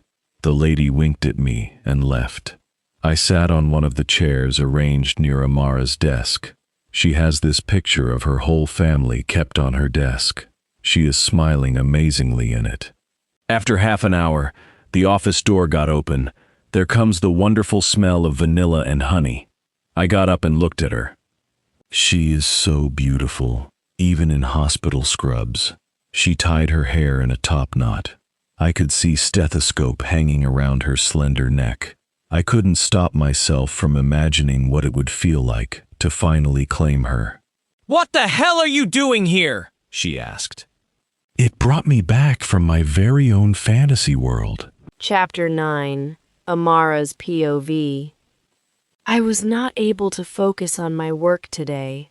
What in the hell is happening in my life? Alpha Gray turned out to be Alpha Zachary Gray, my mate. Oh, scratch that, my ex-mate. Why is he in my pack? After that dreadful night, I never thought I would meet him again. Hell, I never wanted to see his pathetic face again. And here we are. He was there in my own home, having breakfast and all. Not to mention Dad wants me and Ethan to go to his pack for medical aid. Why is my life such a mess? What have I ever done to deserve this? Why is Moon Goddess punishing me? Eva was quiet the whole time. She never shows her emotions to me lately. First few months after the rejection were really hard for me to control her. She was sobbing and angry most of the time. Then, as time passed, she realized he was not worth our time and emotions. That wretched night took everything from us. I completed my inpatient rounds as usual and returned to my office. As I opened the door, a strong smell of fresh and woody cologne hit me. I saw Zachary sitting in my office, holding my family photograph. Seriously, this day can't get any worse. What the hell are you doing in my office? I asked with frustration. Hi, Amara. I know you were not expecting me here. I'm sorry for coming here unannounced, he said, standing from his seat, running his hands through his hair. Great! Thanks for stopping by. Leave my office. Now! Amara, please give me a chance to speak. I need to know how you feel about this situation. I don't want to force you into anything, Zachary says pleadingly. I took a deep breath and continued. Start talking, Alpha, and make it quick. I know how I left things between us 4 years back. I know I don't deserve your forgiveness. I know very well how you feel about me. Trust me, it was never my intention to hurt you this time. My pack desperately needs medical attention. Alpha Greg tells me that you and one other doctor will be coming to Nightblood Pack. I just want to know what's your take on that. Look, Alpha Gray, I seriously didn't know it was your pack that needed medical staff until I saw you today. So me and Dr. Ethan agreed to come to Nightblood Pack. Trust me, I don't want to see your face again, let alone helping you with anything. And as far as your lousy apology goes, save it. I can see hurt on his face. It's nothing compared to the pain and insult I received from him. Eva is looking at him intently. She feels bad, the way I am speaking to him, but she understands my feelings more than anyone. She knows he deserves it. She pointed out he doesn't have mating marks on his neck. I saw it too, but I couldn't care less. I continued in confidence, but I have already gave my word to my dad that I would go. As a doctor, it is my duty to help people in need. I can't go against that, even if it means I have to be in your pack for a while. He looks at me in guilty, I presume. It's okay if you say no. I can understand that. Please don't take any pressure on my behalf. I don't want to force you or anything, he says softly. Alpha Gray, don't give yourself so much importance here. Everything is not about you. I'm capable of deciding what's best for me. His eyes sparkled with hope for a split second. So you are coming with me? I mean, to my pack? I don't want to. But yeah, me and Ethan will be there to help your pack members, I replied honestly. He gave me a smile. A smile for Moon Goddess's sake. I just need one thing in return, I announced. Anything you ask for. He got excited for some reason. I haven't told anyone about me finding a mate or getting rejected. I would like to keep it that way. Anyway, me coming to your pack is a professional deal, so I don't want people unnecessarily knowing things about my personal life. Hurt flashes in his eyes. Sure, he says. I don't understand this guy at all. Why am I reading his feelings wrong? He was the one rejected me. I was clearly not good enough for him back then. Why is he acting all hurt and bothered now? Whatever. Now, if you'll excuse me, I have a patient to check on. With that, I left my own office. I desperately need to avoid this guy. Avoiding him? Good luck with that, since we are basically moving to his pack. Eva laughed. I roll my eyes at her comment. Zachary's POV. On my way back, I thought everything Amara just said. She is so feisty and honest. She just spoke what was on her mind without any drama. I admire her confidence and intimidated by her at the same time. She is willing to risk her peace of mind because she cares for people's well-being. How lovely are her green eyes. They sparkle when she speaks with confidence.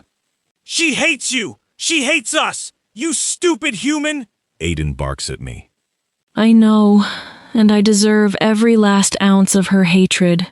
I say with regret in my voice. At least I'm happy that she is not forced into coming to our pack. I have already failed as a mate. At least I don't fail as an alpha. I just hope with time, she just forgives me. Soon I reached the hotel. Mason greeted me with slight bow. Zach, how did it go? Did you meet Amara and the other doctor who would be coming with us? He asked curiously. Well, yeah. I met only Amara.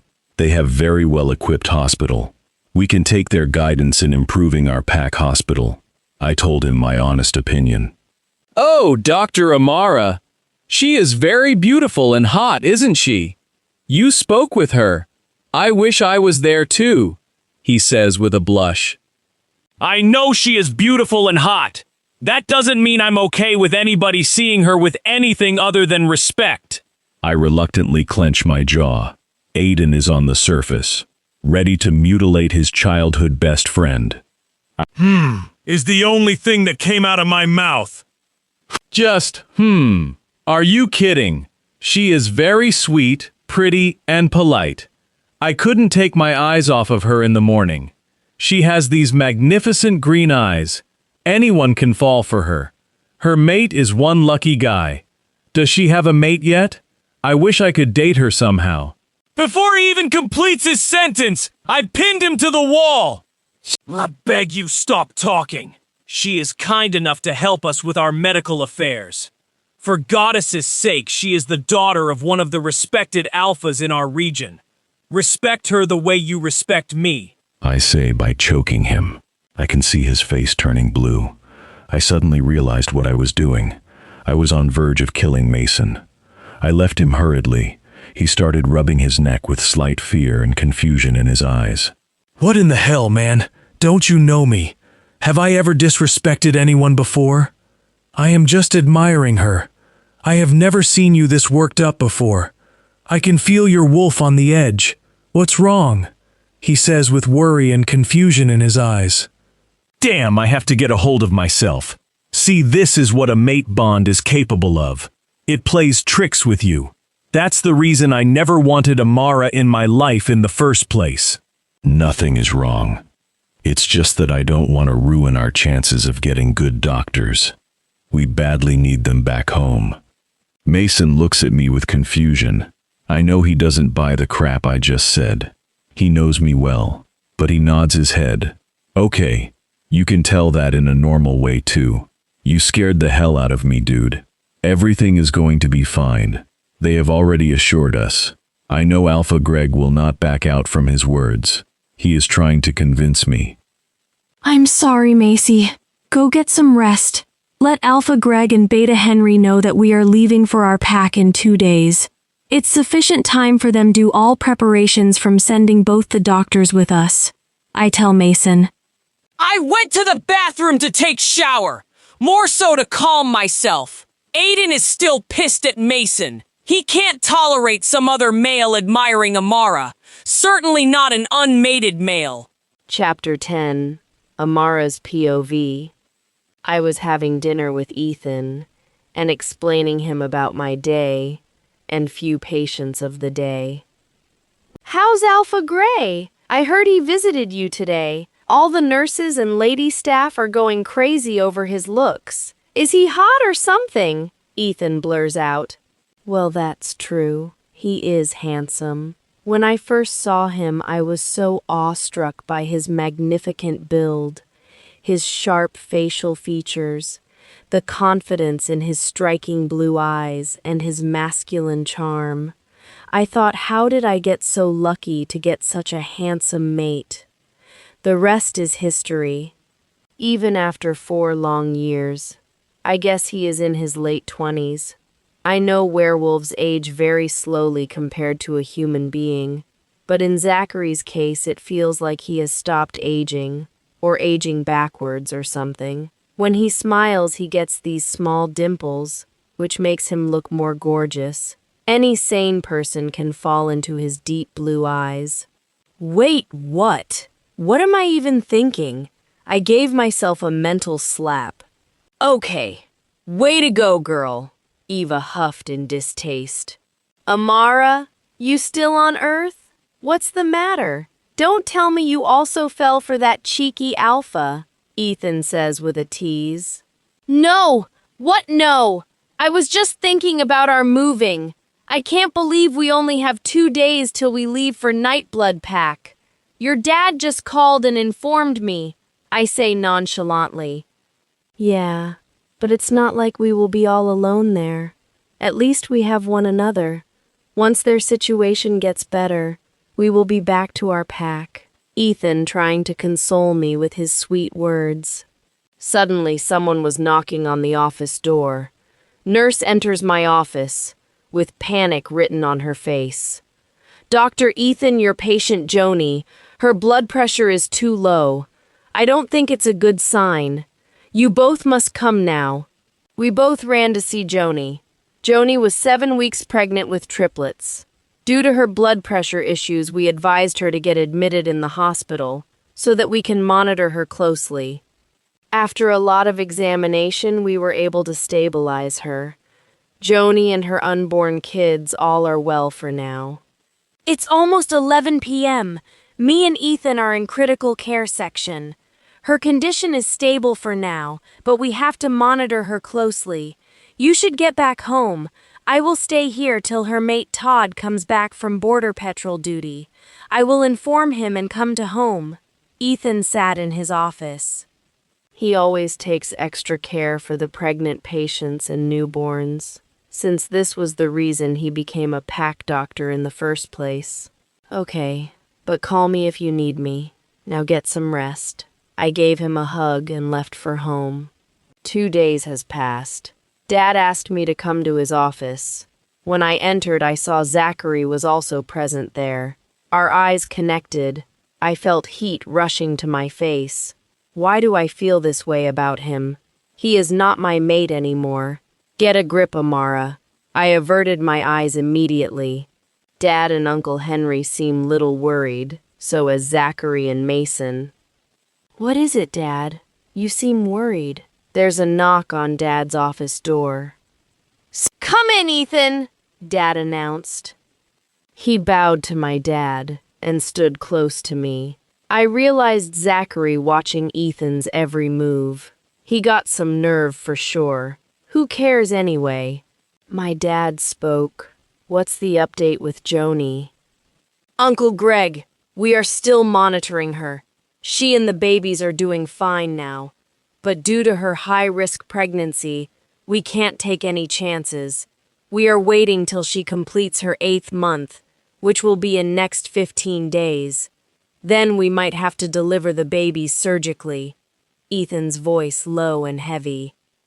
I hold his hands to comfort him. I sense Zachary shifting in his chair. The worry on his face has turned into something I'm not able to decipher. Dad is seeing Uncle Henry. I'm sure they are mind-linking each other. "I see. I don't think we have any other option left. Amara, you need to go alone with Alpha Gray and Beta Mason to their pack for now. They can't stay away from their pack for any longer. Plus, their pack needs medical attention as quick as possible. Once Joni's delivered the babies, we will send Ethan there." Dad spoke, uncertainty laced in his voice. "Ha! Uncle Greg, no. How can you send her alone?" Ethan protested. Now everyone is looking at me, waiting for my decision, I guess. "It's okay, Ethan. Dad is right. I will go there first. You can come once Joni and the babies are 100% safe." Dad stood from his chair and came to hug me. Everyone else also stood up. "I knew I can trust my brave pup. I'm so proud of you, my dear," he said, hugging me even tighter. "Ha ha. Okay, Dad, you can let go of me now. I'm getting crushed here," I say to lighten the mood. Everyone in the room laughs at that. I even saw a slight smile on grumpy Zachary's face. Dad continued, "Henry, please arrange everything needed for Amara's departure. Go and start packing, kiddo." He pat my shoulder. Zachary's POV. Finally, the day has come. We are ready to take Amara with us. Only for medical assistance, of course. I'm feeling more excited and happy than my regular self today. All thanks to this kind and gorgeous Alpha's daughter. Our mate is coming with us. Now we can make her fall for us. I can't wait to get back home. Aiden was acting like a high school boy with crush. But I don't like that Ethan guy. Mate seems too close to that Beta kid. It's good that he isn't coming with us now. Let's kill him when we get a chance. Aiden smirks. I rolled my eyes at Aiden's childishness. I remember where I have seen Ethan. It's the same guy who came with Amara to the club 4 years back. I didn't like him then, and I don't like him now. I'm not jealous or anything, but I have my reasons. In the afternoon, everyone gathered outside Blue Moon Pack House to see off Amara. Luna Mary and William's mate Rebecca are literally sobbing. Little Colin is crying the most. I don't even know if he can understand what's going on in that small age. What is he, 1? But I guess he can sense his aunt leaving him. As expected, Ethan is also here, to send her off. He even got close with Mason. One more reason not to like him. Why the hell is he not mated till now? I can see how much they all love Amara. Why would someone like me got paired with her? She is way too good for me. I just gave her pain and sorrow, nothing else. She deserves so much love and so much more. We packed our luggage in the SUV. I thanked Alpha Greg and Beta Henry for their great hospitality and big heart. They just helped me in many ways than they can imagine. We bid our goodbyes and left for the road. I am sitting with Mason in the back seat. Amara insisted on sitting in the passenger seat in the front. Joe is driving the car. He is one of our best warriors. I didn't like this arrangement, but I know she wants to avoid sitting with me in the back. For most of the journey, Amara was looking outside the window. I can feel she is sad about leaving her home. So, Dr. Amara, excited for the new place and new beginnings? Mason broke the silence. Yeah, sure. To be honest, I'm both excited and nervous. And please, call me Amara, she replied, looking in the back mirror. Is it only for him or for me too? I don't want to get cocky. I heard Alpha William will be crowned soon. He seems like such a promising leader. Nothing least can be expected from Alpha Greg's kids, Mason says with honest look on his face. Yes, Dad will be retiring soon. He has been training Will since 2 years now. He was planning to crown him last year, but since my nephew was a handful for Rebecca, he decided to let Will spend more time with his mate and pup. Will is a great leader. I'm really proud of him, Amara said with a sweet smile on her face. It's not wrong, though. Both of them are really great personalities. William is strong, reliable, and born to be a leader kind of a person, whereas Amara is kind, intelligent, brutally honest, feisty, and very straightforward. Both of them have very distinguishable qualities. I really miss my dad in times like this. I crave for the idea of healthy family dynamics. Mate is our family. We can make lots of pups together. Just convince her to forgive you. Aiden cooed. The thought of Amara carrying my pup filled me with a fierce, possessive warmth. I pushed Aiden's thoughts away, forcing myself to focus. Once I'm back from my thoughts, I noticed outside. We have reached my pack borders. From here, it's only half an hour drive. It felt good to be back. It's mildly raining, but weather feels nice and cozy. I wish Amara likes it here. Amara is looking outside the window, but then her phone started buzzing. It's a video call from the one person who is on top of my hit list nowadays, Ethan. I can see her screen from back seat clearly. That prude is shirtless for some unknown reason. His abs and muscles are fueling my anger more. She is speaking with such a beautiful smile, I can't concentrate on what they are actually talking. I started to feel rage. Aiden is full-on in hunting mode. Nudity is very common in our community. We often get naked before and after the shifting in our wolf form. That doesn't mean I like how close this guy is to my mate, my Amara. Aiden started pacing in my mind. How dare he? I don't like their closeness. You should have marked her when we first met. Let's mark her now. Let me out. I will claim what is mine. Aiden is fighting for control. Suddenly I see red everywhere. I can't let this happen. If I let him out now, he will do something, which we both will regret later. Joe, stop the car, I ordered. Joe pushed the brakes. I can feel heat oozing out from my body. I can't control it anymore. I'm about to shift. What is it, Zach? Mason asks. I can see the confusion on everyone's face. Even Amara, she cut the call and is watching me with curiosity. I need to get down here. You guys go ahead. I will join you after some time. With that, I got out of the car and started shifting mid-air. I am trying so hard to push Aiden towards the forest and not towards Amara. I ran like wind, till I could not see our car anymore. Aiden left out a sad howl to express our feelings. Anyone within a few miles range might have heard it. Enjoying the story so far? Don't forget to like the video, subscribe to the channel, and let us know your thoughts in the comments. Chapter 11. Amara's POV. After a 5-hour drive, we have reached Nightblood Pack territory. It's a known fact that they have one of the largest territories in our region, comprising around 1,500 wolves. It's a really big pack, twice in size of my pack. Having shortage in medical facility must have been a nightmare for them. I can see the beautiful landscapes from the windows. It has lush forest and meadow-like trees. I can see the outline of magnificent mountains. It's slightly drizzling outside. It is undoubtedly heaven on earth. I was missing my pack already. Throughout the drive, Mason was humoring me with chit-chat. Even Joe spoke to me politely and shared that he is one of their warrior, and his mate is really beautiful, who is 5 months pregnant. He is happy that finally she can get proper medical attention now. Despite of having such an obnoxious alpha, Mason and Joe seem like great people.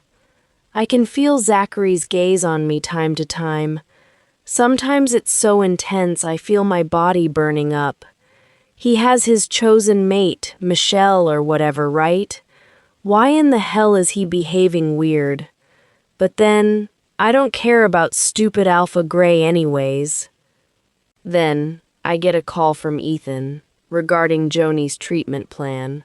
He was returned from a run, I guess, seeing him all sweaty and shirtless. Suddenly I heard a growl mixed with deep rumble from back seat. I guess it's coming from none other than the brooding alpha himself.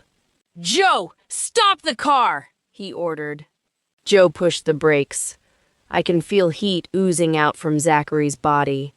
I can feel he is in some kind of pain and fighting his wolf for control. His eyes switching between blue and black. "What is it, Alpha?" Mason asks. I can see the confused look on other two men. "I need to get down here. You guys go ahead.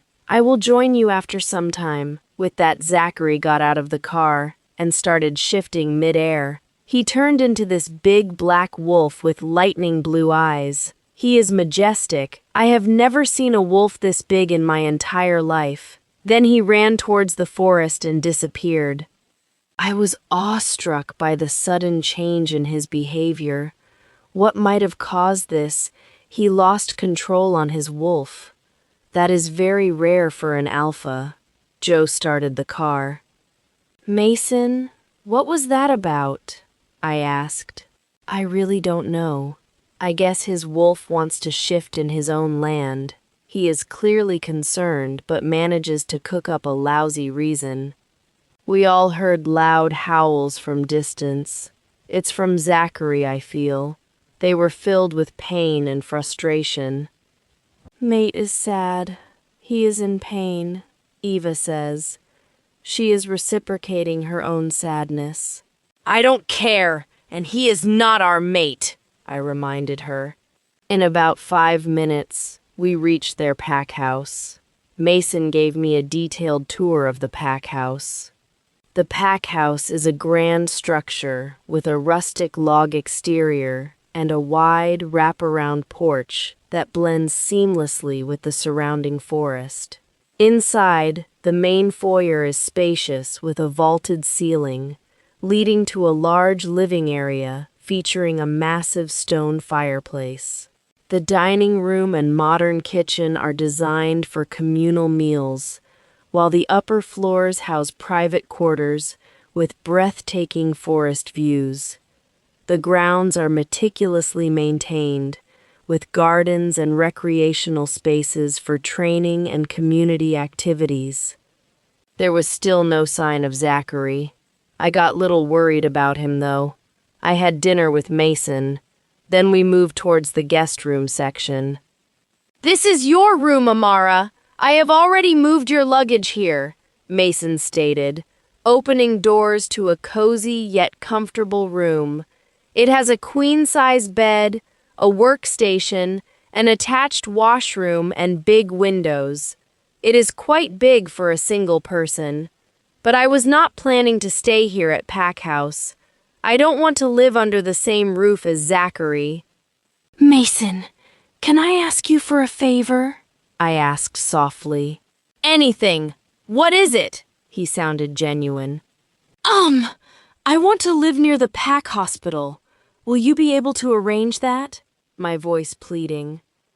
Why? Don't you like this room? Disappointment clear in his eyes. Not at all. This is cozy and wonderful, but it would be more comfortable and easy commute if I stayed near the hospital. Please, Mason, I replied. Okay, I will speak with Alpha once he is back. We have a 2-story house near the Pack Hospital. I will get it ready for you before tomorrow evening, he assured. Thanks, Mason. You are the best. I thanked him from the bottom of my heart. I can't actually explain him how happy I'm right now. Get some rest. I will take you to the hospital tomorrow, after breakfast. Good night, Amara. Good night, Mason. You too rest well, I replied with a smile. After washing up and I changed into my comfy clothes, I was exhausted from the journey. For about an hour, I kept thinking about how Zachary left us in the car. I wonder what made him lose control like that. Without even realizing, I drifted off to sleep. Zachary's POV. I returned to the pack house late in the night, my body still tense from the forced shift and chaotic run. I can't create such a scene again. I have to get hold my feelings and my wolf. I know my doings have led Aiden fall off the threshold. I have to be careful from now on. I want to be better version of myself. For me, for the pack, and for Amara. The thought that Amara was here, in my own house, was almost too much to believe. I made my way through the quiet halls and stairways, heading straight to my room. I went straight to my washroom. The sound of the shower drowned out the chaotic thoughts in my head, but as the hot water cascaded over me, I couldn't stop thinking about her, Amara, in my pack, under my own roof. It was as if fate had given me another chance. My mind raced with memories of her, her scent, her smile, the way she looked at me with those piercing green eyes. My body reacted instantly to every memory of her, an ache of longing I couldn't shake no matter how hard I tried. I let myself sink into the feeling of missing her, of wanting nothing more than to have her fully in my life again, and for a little while it was almost like she was there with me. For a wolf who found his mate, there's nothing more satiating in the world than his own mate. I was not a virgin or anything, but no one else has held my attention since I met Amara 4 years back. I occasionally relieve myself as I did tonight with her thoughts. Do I sound creepy? Maybe I am one. You are in love, my friend. Why don't you admit it? That way it will be a lot easier for me to have my mate too, my wolf purring. Why don't you just give it a rest today? I retorted. I lay in bed, staring at the ceiling, grappling with the intensity of my feelings. How could I ever take Michelle as my Luna, when every fiber of my being screamed for Amara? It wasn't just physical, it was something much deeper. Amara was the one for me, the one who completed me in ways I hadn't even realized before. I knew what I had to do. I had to make Amara forgive me. I had to win her heart, prove to her that she was the only one I wanted, the only one I needed. The thought of a life without her was unbearable. It wouldn't make any sense. She had to be mine, and I would do whatever it takes to make that happen. With this newfound resolve, I felt a sense of calm. Tomorrow would be the start of my mission to win Amara back. I know it was not easy, since she clearly hates my guts, but I'm ready to take one step at a time. I will wait for her for an eternity if required. She was my destiny, and I wouldn't rest until she was by my side. Chapter 12. Zachary's POV. The first light of dawn seeped through my window, waking me from a restless sleep. Today was the day. I have to start making amends with Amara. After a quick shower and getting dressed, I headed to the dining area. The house was slowly coming to life, and I could hear the sounds of pack members starting their day. As I walked into the dining room, the scent of freshly brewed coffee, juicy bacon, and baked bread filled my senses. Mason and Joe were already seated, eating and talking about something. When they saw me, their conversation halted, and both bowed their heads slightly in respect. Mason was looking at me like I was some teenager returned from a high school night out. I guess it's because of my yesterday's behavior. "Morning, Alpha. Did you sleep well?" He finally spoke.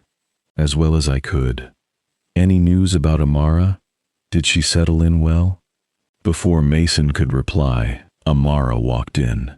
My breath caught at the sight of her. I was about to choke on my coffee.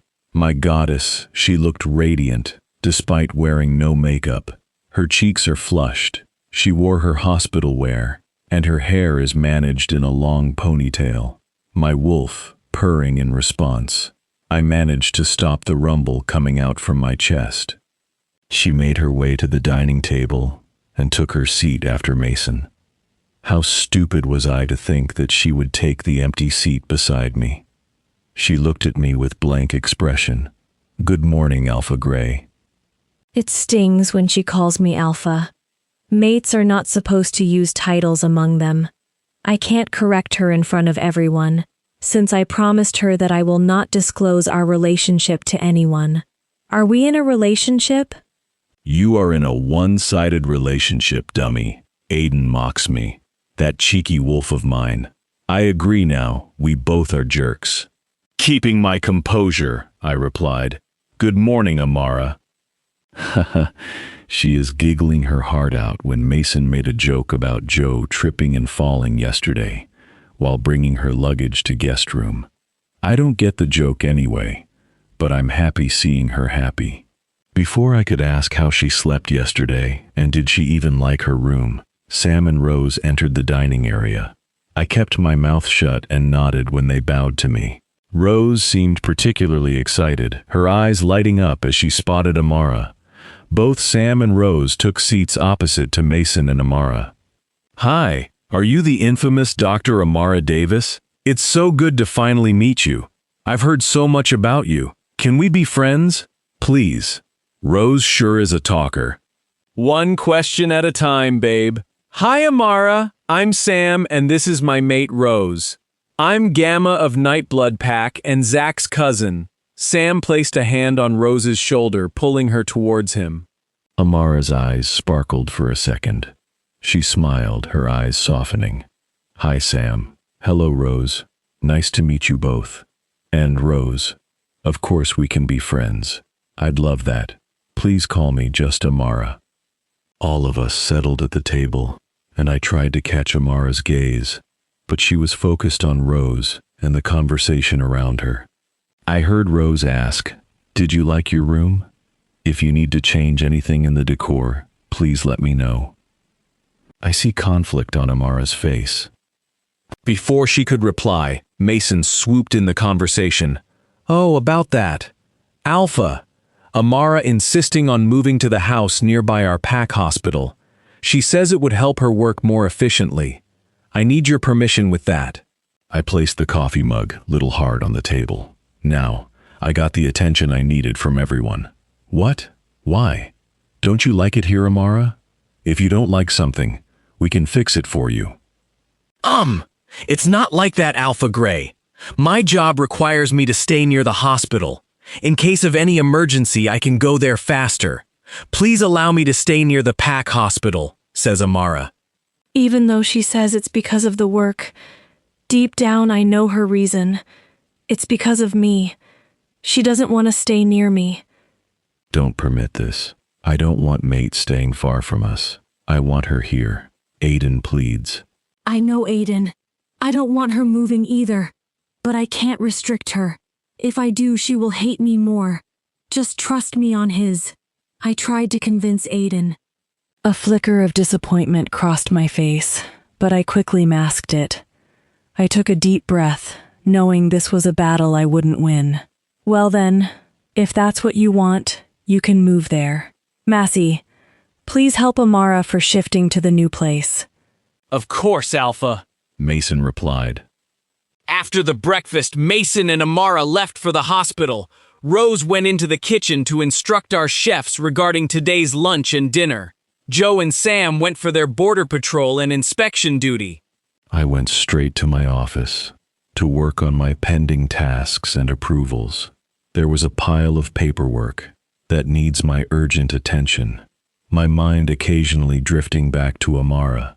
I had to focus, but the thought of her being so close yet so distant was a constant distraction. I didn't notice it was already 2 p.m. I heard a knock on my door. I sense it's Sam and Mason.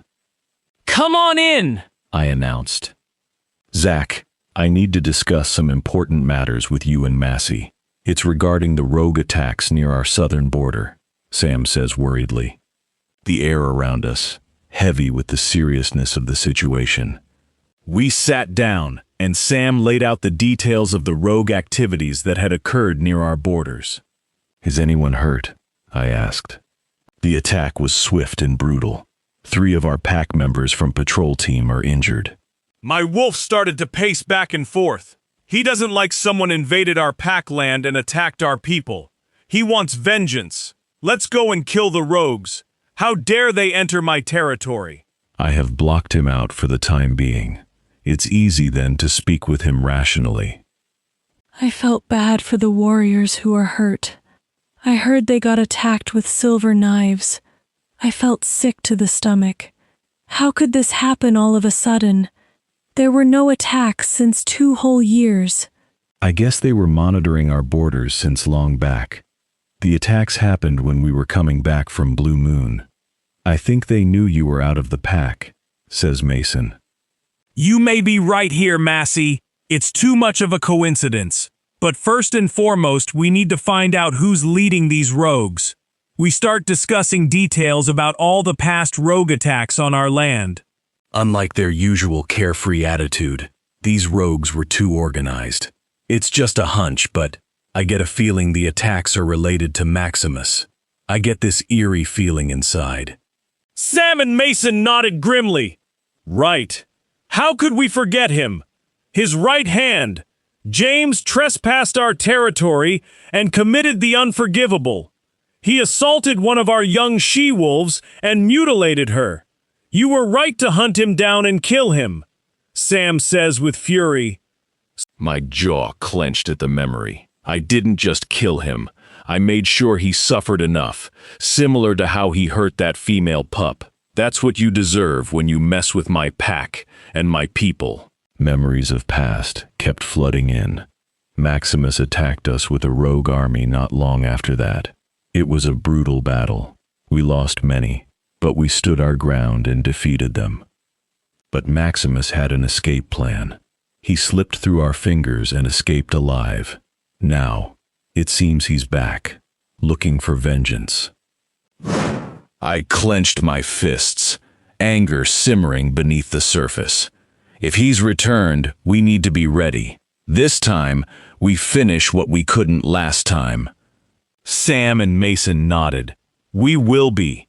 We'll protect our pack and make sure Maximus doesn't get another chance to strike. This time, we end it for good, says Sam. Before that, we need to strengthen our defenses, increase patrols on borders, and ensure everyone is on high alert, I ordered. I can feel Aiden gaining his hold back on my thoughts. What about Mate? She wants to stay far from us. We need to protect her. He says affirmative. Right. What can I do? I can't force her to stay here at the pack house. She will never agree to it. Mason, one more thing. Station 2 of our best warriors outside Amara's house. I can't risk something happening to her, I ordered. Sure, Alpha, he obliged. With that, they bowed and left for their assigned duties. Chapter 13. Amara's POV. My first day at the Nightblood Pack Hospital started early. As I walked through the doors, I was greeted by the staff, their faces a mix of curiosity and warmth. Mason introduced me to Nurse Jenna. She is the head nurse here. Welcome, Dr. Amara. We've been looking forward to having you with us. Let me introduce you to the team, Jenna offers politely. I smiled, feeling a bit nervous but ready to take on the day. After meeting the team and getting a brief overview of the hospital's setup, I headed to Dr. Smith's room.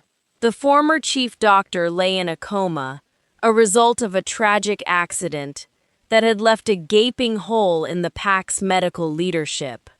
Good morning, Dr. Smith, I said softly, standing by his bedside.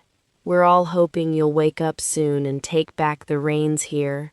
Your team needs you. Even if he can't reply at the moment, I am very well aware that patients in coma can hear and understand everything.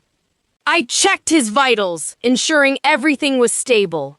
I made few changes in the medication which will make his recovery faster. Treating him well was crucial. The PAC needed him to wake up and reclaim his role. As I turned to leave, I heard hurried footsteps approaching. Nurse Jenna rushed in, her face pale with concern. Doctor, we've got 3 new patients with silver knife wounds. They were attacked by rogues last night. My heart skipped a beat. Oh, goddess, lead the way. In the emergency room, the scene was chaotic. The patients, all young PAC members, were in severe pain. Their wounds have turned black due to silver poisoning.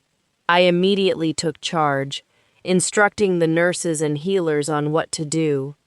A werewolf body can heal itself even if the wounds are deep. But silver and wolf's bane are like poison to us. They hinder our natural healing process. We need to remove the silver residues and clean the wounds thoroughly. Prepare the anti-silver serum and start an IV for each of them. After hours of intense effort, the patients were finally stabilized and out of danger. They're going to be all right, I said, more to myself than anyone else. The relief in the room was palpable. The rest of the day was a blur of activity, between checking on rogue attack victims, tending to the injured, and familiarizing myself with the hospital's routines. I hardly had a moment to breathe. By the time the clock struck 8 p.m., I was exhausted but satisfied with the day's work. As I was finishing up some paperwork, Mason walked in, his face breaking into a smile when he saw me. I checked on the injured warriors. You have done a commendable job at saving them. Thank you, Amara. He thanked me wholeheartedly. No need to thank me. It's my duty to heal others, I say softly. Ready to see your new house? He asked. I nodded, feeling a mix of exhaustion and anticipation. Absolutely. We drove the short distance to the house near the hospital. It's hardly 10 minutes walk from hospital. When Mason opened the door, I was greeted by a spacious 2-story house with 4 rooms and all the modern amenities I could need. I've stocked the fridge with basic supplies, he said, showing me the kitchen. If you need anything else, just let me know, he says with a soft smile. I looked around, feeling a sense of relief.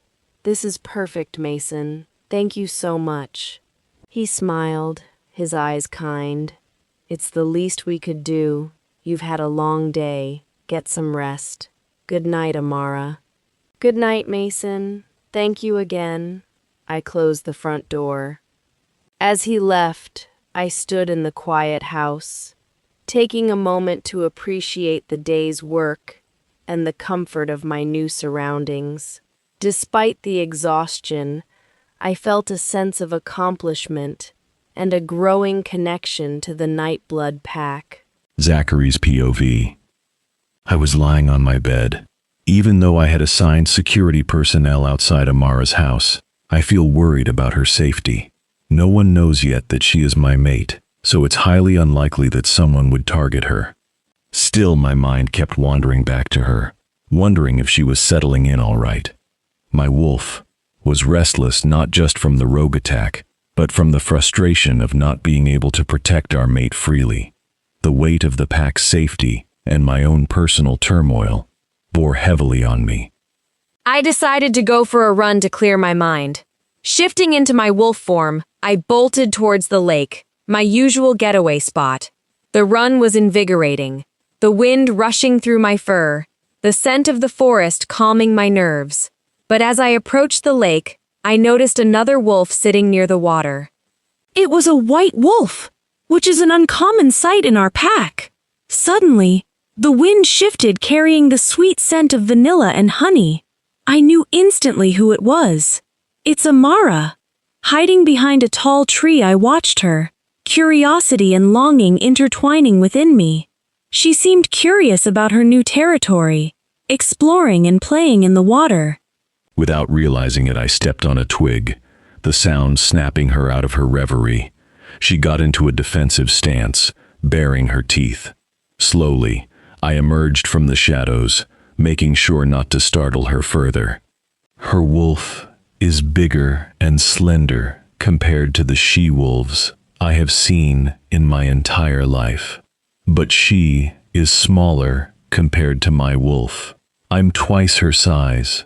She has this silky white fur and deep green eyes. She is a marvel indeed. Recognition dawned in her eyes, and she relaxed. Amara, what are you doing out here at this hour, alone? I asked, keeping my voice gentle. I could ask you the same thing, Alpha Gray, she replied, her tone guarded, but confident. I chuckled. She never falls short to amaze me with her confidence and bravery. She is an alpha born after all.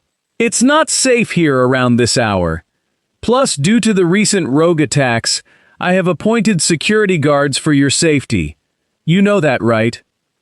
She took some time to reply and continued. I know that already. They were not willing to let me out at first, so I came with them here. They're standing at the far end of the lake, giving me privacy. She pointed me towards the far end. I looked carefully and spotted 2 of my pack members in their wolf form. Using my mind link, I called them over. Alpha, we apologize for bringing her here at this hour. We tried to stop her. She insisted that she needs fresh air to clear her head, and we should join her if we can't let her go alone. One of them says, without lifting his head. I sighed, understanding their predicament. It's all right. Go back to your post near her house. I'll bring her back myself, and don't let this happen again. Yes, Alpha, they responded, bowing before they left. Now alone, Amara and I sat near the lake, the night air cool and refreshing. I couldn't help but marvel at her beauty. Look at her. She's so beautiful. My gorgeous mate, Aiden purrs. My wolf's name is Aiden. He says that you're beautiful, I tell her. She looks at me with suspicion. Thanks, Aiden. You're handsome too. This is Eva, my wolf, she replied, her eyes returning to the starlit sky. I haven't shifted in weeks, so my wolf was agitated. I had to let her out. It wasn't my intent to force the guards. I hope you understand, she says softly. It's fine. I've been feeling restless too, with everything going on in the pack. I heard you took good care of our injured warriors. I appreciate your help, I say sincerely. No need to thank me, Alpha Gray. It's my job after all, she responded. It hurts my soul whenever she calls me as Alpha Gray or Alpha Zachary. Aiden has no care in the world. He is just looking at his mate, without even blinking. Amara, you can call me by my name, you know. You don't have to be so formal with me, I said. Why would I call you without your title? I don't think we are friends or anything. So why pretend, she says, fury back in her tone. I let out a sigh. Amara, there's something I need to come clean with you. I'm really sorry for how I treated you 4 years back. I didn't realize back then how much I need you in my life. Please, give me a chance to sort things between us. Can we start over? I say with full sincerity. She looks at me with a killer look. After a moment of silence, she asked, "What are you even talking about? Where is Michelle, your mate? I didn't see her at the pack house. You were so in love with her. I thought you might have marked her already." Aiden growled, furious that she thought Michelle was our mate. I made her believe that long back. I cursed myself for the deception. "She's not my mate or Luna. Why would she be here? She is not from my pack either," I said, my voice firm. Amara looked at me, surprise flickering in her eyes. For a moment, we just sat there, the truth hanging between us. The tension was palpable, but suddenly she stood up with a huff. "I don't need this right now. I need to go home. I'm tired." She starts running, leaving me behind, awkward as ever. I got up and sprinted behind Eva. I can't let her go alone. I watched as she went inside her house, without even sparing a glance at me. I asked the guards to watch over her and left for the pack house. Once I reached my room, I took a cool shower and went to bed. I didn't expect the truth coming out this way. I couldn't get to explain her my side of the story and the whole truth, but I feel lighter somehow. Then sleep invaded me completely. Chapter 14, Amara's POV. I woke up early, still feeling the coolness of the lake from last night's unexpected encounter with Zachary. Despite the tension, it was a relief to shift and run after a long time. As I got ready for the day, I couldn't shake off the lingering thoughts of our conversation and the revelation about Michelle. I thought Zachary might already be mated to her. 4 years is a long time not to mate with the one you choose over fate. Is it not? Why does he want me now? Why in the world did he humiliate me and reject me 4 years back? He said I was not good enough to be his mate. He said I was weak and ugly. Then why ask for a second chance now? Is he toying with my feelings? Is it because he found out that I'm an alpha's daughter? I think he wants us Amara. I can feel it in his eyes, Eva tells with excitement. She seems hopeful. You know what happened the last time we trusted mate bond. I don't want to risk it. I can't put myself through the same situation again. I don't trust him at all. I tried to explain Eva. But you love him too. We always loved him. Please trust Moon Goddess. She might have good reason to pair us with Zachary. In any case, I will trust your decision, she says, then goes back to her resting position. I should stop thinking about these unnecessary feelings. I don't want him. I don't want to feel stupid again. I had work to do and I couldn't afford to be distracted. I had light breakfast at home and left for hospital. As usual, it was a pretty busy day. I went to check in on the injured warriors first. They are still unconscious, but are recovering fast. After some regular rounds, I went to check on Dr. Smith. His vitals are showing great progress. There's nothing wrong with his body now. It's just Moon Goddess's wish when he wakes up now. We can just pray and wait. Around evening, Nurse Jenna said, "One of the injured warrior, Nico, has woken up. I rushed to check on him. I called Mason to inform. Within half an hour time, Mason was here, at the hospital." He greeted me with a smile. I was about to explain him about Nico's current situation and recovery. I get a whiff of woody cologne. Eva perks up. I instantly know who is here. Then my eyes met his, my so-called mate. Zachary's eyes are hopeful. I could tell he was expecting a warmer reception after our talk by the lake, but I wasn't ready to let my guard down yet. Everyone bowed before him. I explained them. Nico is doing great. Hi, Nico. How are you feeling now? Zachary asks him. Hello, Alpha. I still have pain, but it's manageable. I'm sorry about what happened. I should have been more careful. Nico's voice soft and sad. Hey, no need to apologize. You guys stood your ground and fought. I'm very proud to have you all in my pack. Don't take stress. Just relax and take rest. I will take care of the rest, Zachary says, a sense of pride and warmth radiating from him. Our mate is a great leader, right? He is so calm, warm, and kind towards his pack members. He is looking exceptionally hot today. Eva cooed in my thoughts. Shut up! Don't distract me with useless stuff. I shut her out. I tried to focus on the question that came out of Mason's mouth. Amara, how's Dr. Smith doing? He is doing great compared to past few days. He responded well to the new medications. His leg and brain injury is completely healed, but we just don't know when he will wake up. It can happen sooner or later, I say with uncertainty. That's wonderful news. You are a miracle worker. We are lucky to have you here with us, Mason says with a happy tone. You don't have to thank me for everything. It's my duty to heal people, I say. Zachary's eyes are glued to me the whole time. Somehow it makes me nervous. Later I went to emergency ward to check on a new patient. I was checking a pup who fell while playing with his friends. Due to the fall, he got his right arm fractured. His mom was so worried. Take rest for a week.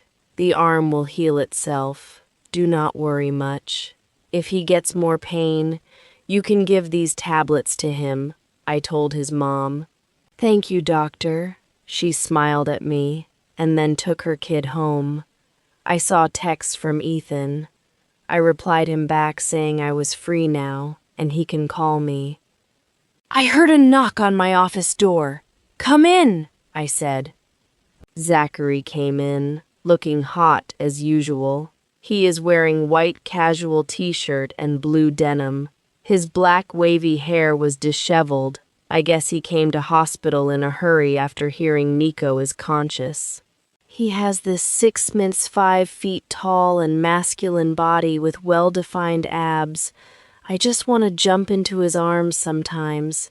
Even if I hate him, from my core I always feel this attraction and pull towards him.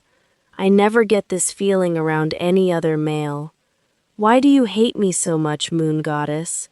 Why did you make him so beautiful? I need to speak with someone regarding rejection process. Even if he rejected me long back, why is there still this much pull between us? It's little strange. I will speak with Somon from this pack, since I can't anyone from mine. They will be suspicious. Hi, Amara, he greeted, his tone soft. I shook my head to clear my thoughts. Good evening, Alpha Gray. I thought you and Mason left already, I replied, keeping my tone formal and face stoic. He sighed, clearly disappointed by my coldness. I think we need to talk about last night. There's nothing to talk about, I said, turning away to focus on some random patient file. We had a conversation. That's it. I forgot to thank you for accompanying me till home last night. I could see anger and frustration build in his eyes. Before he could respond, my phone rang. It was Ethan. I answered quickly, eager for an excuse to end the awkward talk. But how can anything be easy in my life? Rather than leaving, Zachary chose to stay in my office. Hey, Amara! Joni went into labor last night, so we had to perform surgery. Luckily, everything went well. She and all her pups are doing great. That's wonderful, Ethan. I'm so glad they're all okay. I wish I was there to help you with everything. I bet it was crucial, considering her blood pressure issue. It was a close call. All is well if the end is well. True. So you can come to Nightblood Pack now? Yes, your dad's worried about the rogue attack and all. Even I'm worried. I want to make sure you are safe. I don't trust the brooding alpha to protect you anyway. I smile at my best friend's rambling. I know Zachary can hear our conversation, thanks to werewolf super hearing power. It's good that you're coming. I miss you so much, I say, still on the call. I know it's a low blow, but I can't help it. I want Zachary to stay away from me at any cost, even if I have to pretend. He is looking outside the window. I can't read his expression clearly, but I can see slight clench in his jawline, and his shoulder muscles are twitching time to time. Ah, is it now? I'll visit the pack house first, as is customary to greet the alpha first. Can you be there to receive me? You know I'm not good at talking to strangers. I don't want to make a fool of myself. So be a doll and be there at the pack house for breakfast, he says nonchalantly. Of course, I'll be there. See you soon. Bye, I replied laughing. I hung up and turned to find Zachary watching me, a mix of coldness and something else in his eyes. Ethan will be here tomorrow morning. He'll visit the pack house first, and he asked me to be there to accompany him. I know that he heard everything, but I convey anyway. His expression darkened. Why does he need you there? Can't he handle talking for a brief time? He's a grown-up anyway. He gets awkward being around strangers. He doesn't want to feel awkward, I say, defending my dearest friend. I see. His voice was tight, jealousy evident. I guess we will have to postpone our talk. I'll see you tomorrow then, his eyes flickering black. Without another word, he left my office, his mood visibly sour. I watched him go, a mix of emotions swirling inside me. The tension between us was growing, and I couldn't help but feel bothered, alone, and frustrated. After some time, I left for home. The 2 guards are on their duty as usual. I cooked some spaghetti pasta with boiled vegetables for dinner and ate in the silence of my own thoughts. After doing the dishes, I went to bed and slept like a baby. Chapter 15. Zachary's POV. Amara is standing on the front patio of her current stay. She is looking beautiful as always. I was about to reach her. Suddenly, Ethan approaches from her behind. He pulls Amara to his chest. Then he started kissing her. I was just standing there watching them do it, feeling helpless. I roared in anger and woke up startled. Thank Goddess it's just a dream. A very bad dream.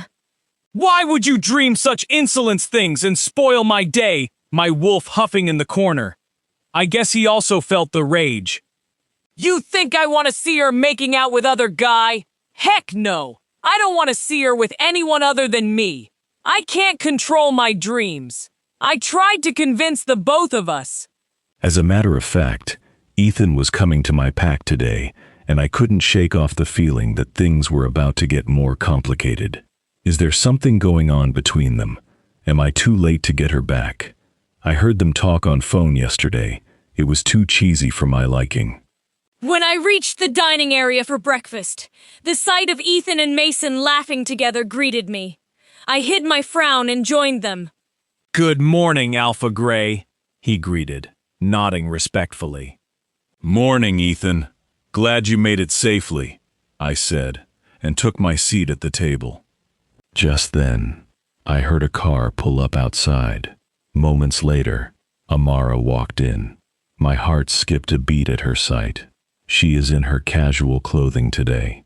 She is wearing a pink tank top and black trousers. She looks amazing in anything she wears. I just want to grab her and kiss till the eternity. Ethan stood up to greet her and she hugged him back. I felt my blood boiling as jealousy surged through me. My wolf, growled in my mind, wanting to rip Ethan's arm off. It's good to see you. I missed you, she says to him. I missed you too, crazy pants, he replied back. Oh, he got a nickname for her too! Please, moon goddess, make them stop hugging already! I clenched my fists under the table, trying to keep my composure as they joined us for breakfast. I focused on my plate, forcing myself to eat. Good morning, Alpha Gray, she greeted and sat beside Ethan. I nodded along. Everyone started digging into their food. So, Mason, what's the latest news on the rogue attacks? I don't want to sound rude, but Alpha Greg is little worried about Amara. I know, and I can understand. We have suspicions on our longtime enemy Maximus. We've taken all necessary precautions, especially with Amara's current accommodation. Mason replies. Yes, Ethan. I have already called Dad. They even appointed extra security around the house I'm currently staying in. So no need to worry. Plus, they need our help the most, Amara explains calmly. Yeah, and Ethan, I thought you would want to stay in the same house as Amara, as it has 4 rooms and very near to our pack hospital. Plus, it will be good if Amara doesn't stay alone there. Good. I was about to ask you the same. I don't want her to be alone either, Ethan visibly grinning. I nearly choked on my food. I think that might not be necessary. We have plenty of other house and cottages nearby. You can stay there. You can even stay in our pack house if you want, I offered, praying he would accept my offer. It's not a problem for me, Alpha. Back home, we lived in the same pack house anyway. Plus, I don't want to leave her alone with the risk of rogues around. I couldn't argue further without revealing too much. Everyone seemed content with the arrangement, except for me and Aiden. He was going crazy and I could barely contain him. Sam and Rose joined us for breakfast. Ethan greeted them. Amara introduced Ethan to Rose. Rose, being Rose, can't resist herself from asking personal questions. Amara, you haven't found your mate yet, right? Amara was about to spill her coffee. No, Rose, no luck yet, she relies back. Rose continues. I guess your mate lives in some other pack. That's why you haven't met him yet. You should visit different packs. It will elevate your chances of finding him. I met Sam in an interpack conference itself. Ethan speaks intervening. Even I'm single. No luck in finding my better half. Rose adds, it's strange that neither of you have found your mates. You guys are of same age, same profession, and equally attractive. Nowadays, it's common to mate with familiar ones rather than waiting for the fated mate. What do you people think about that? Do you guys have some lovey-dovey feelings for each other? That was the last straw, I growled loudly, unable to hide my fury any longer. The table fell silent, and all eyes turned to me. I pushed back my chair and stormed out, heading for my room. As I slammed the door shut, I tried to calm Aiden, who was raging inside. A few minutes later, there was a knock at my door. Mason walked in, looking concerned. Zach, what's going on with you, man? You've been acting strange lately. I sighed, running a hand through my hair. It's complicated, Mason. There's a lot on my mind. Is it about Amara? You act strangely around her. I have seen you always stealing glances at her. Last time you choked me to death when I was admiring her. On day of coming back from Blue Moon Pack, you couldn't control your wolf. And today you got enraged because of Ethan being close to her. Am I right? He asks with full seriousness. I looked at him sharply. He had always been perceptive. He can tell how I am feeling by just looking at me. But I can't tell him the truth. I have promised Amara not to tell anybody. No, nothing like that. It's more than that. The rogue attacks, Maximus. Everything is just piling up in my head. I tell him, averting my gaze. He's trying to read my face. So it's not related to Amara then. I guess it's good then. My road is clear then. I wanted to ask her out. I thought you liked her, so I didn't make any moves yet. I like her. She is confident, caring, kind, and most importantly, so hot. I can't take my eyes off her. If everything goes as planned, I will ask her to be my chosen. Before he can finish his last sentence, I grabbed him by his neck in a chokehold. I can see only red at this point. How dare you talk about her like that? You want to date her? She is only mine. She is my mate. I growled with fury. He tapped my bicep, which was choking his neck. Zach, leave me plet. Ease. I heard him say in a chalked tone. I realized what I was doing. I backed out, leaving him free. We both were panting. He stood up slowly. His neck is fully bruised, but he is smiling victoriously for some reason. I was just bluffing, man. Just trying to make you confess, that's all. Oh, goddess, another 10 seconds in that hold. I would have been a dead handsome beta by now. He laughed. Is my beta gone bonkers? I have surely wrecked his brain. So she is your mate then? Why didn't you tell me this the last time? I knew something is going on between you two. He is smirking. Oh, goddess, I told him the truth. What do I do? There's no going back now. Yeah, man, she is my mate. I confirmed. So, you rejected Amara 4 years back. Why in hell would you do it? He asks with a hard look. You knew my reasons back then. She was just 18 at that time. I thought she was a teenager who cannot become my Luna and lead our pack. I thought she would be a liability at that time. I explained him my situation. Are you crazy? She's the perfect mate for you. How can you be so intelligent and dumb at the same time? He is mocking me now. Stop it, Massey. You want me to hold your neck again? I ask, smirking. No thanks. So, what you want to do now? Do you still want to push her away? He asks softly. I sighed, knowing my situation.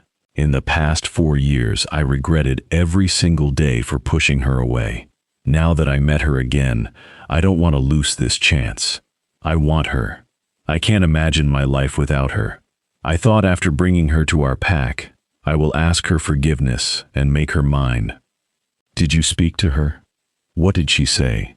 He questions. I have tried once. She just hates me from her core. I don't blame her. I humiliated her and told I would take Michelle as my chosen Luna back then. I say, feeling every bit of embarrassment. Wonderful. And you expect her to accept your apology? Is there any chance you can get our Luna back? He plopped down on my bed. I nodded, knowing he was right. I will. I just need to figure out how. My only biggest concern is the Ethan for now. He seemed to be very close with Amara. I don't know how to ask to even ask her about this.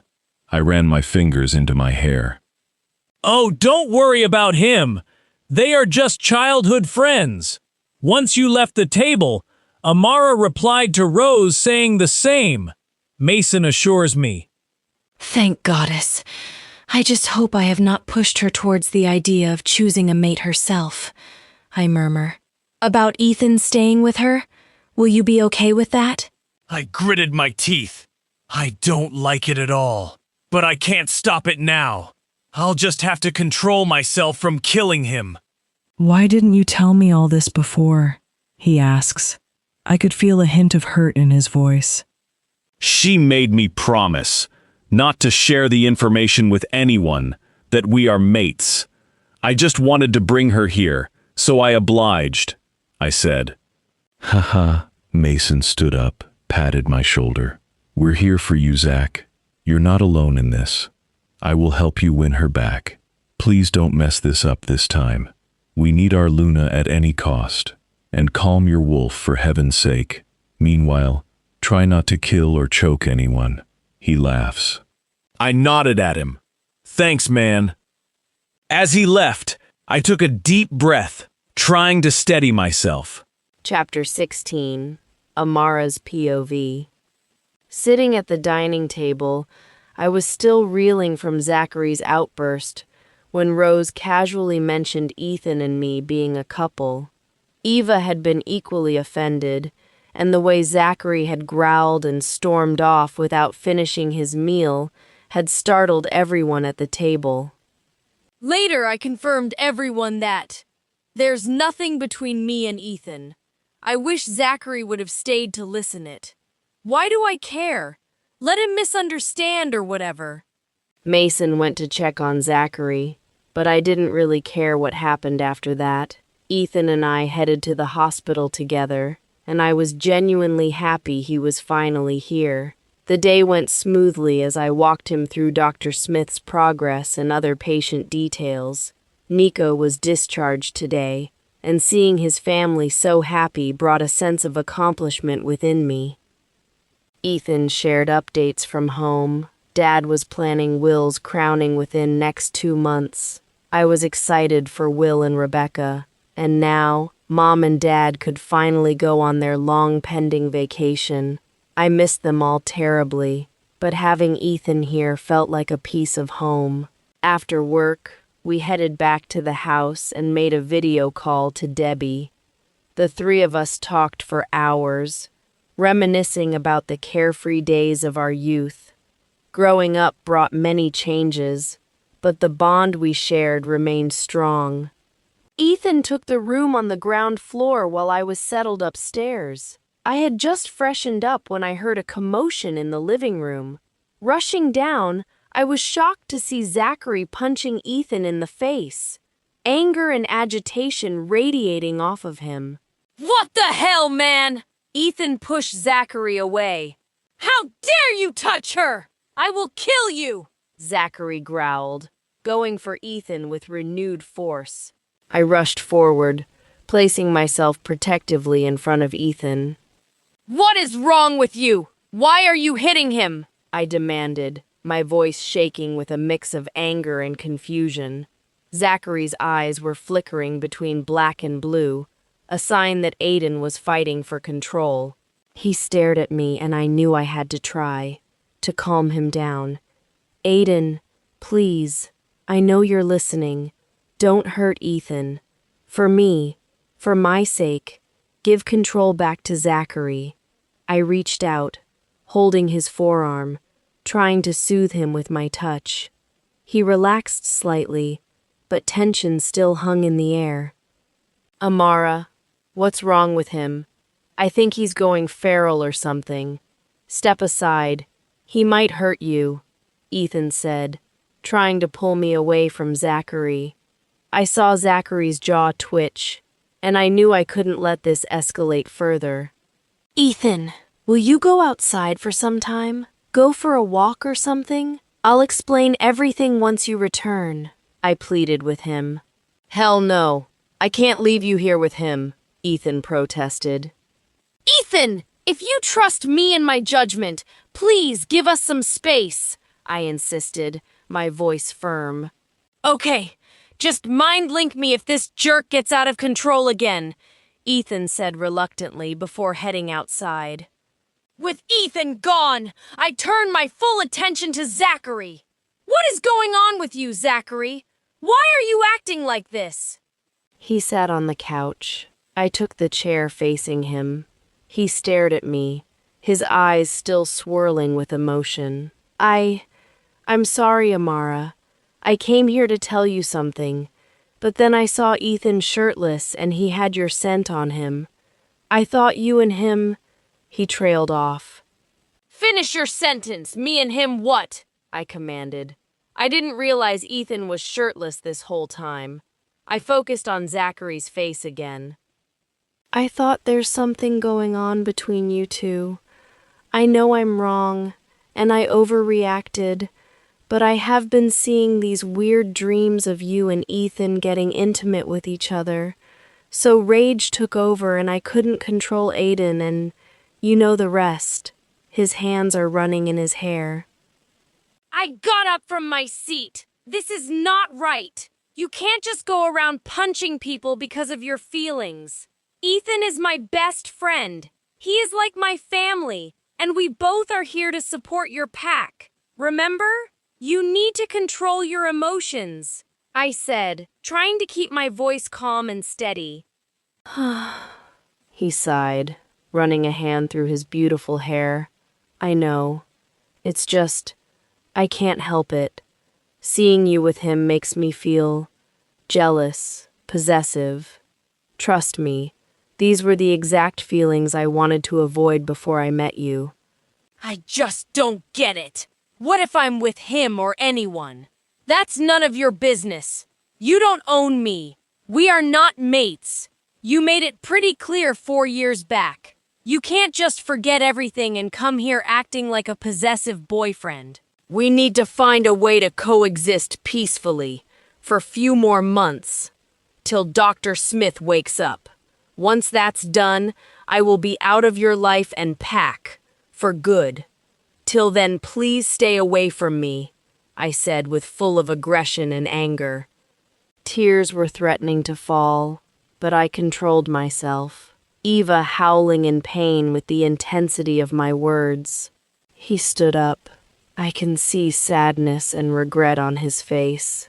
Please, Amara, He moves closer to me.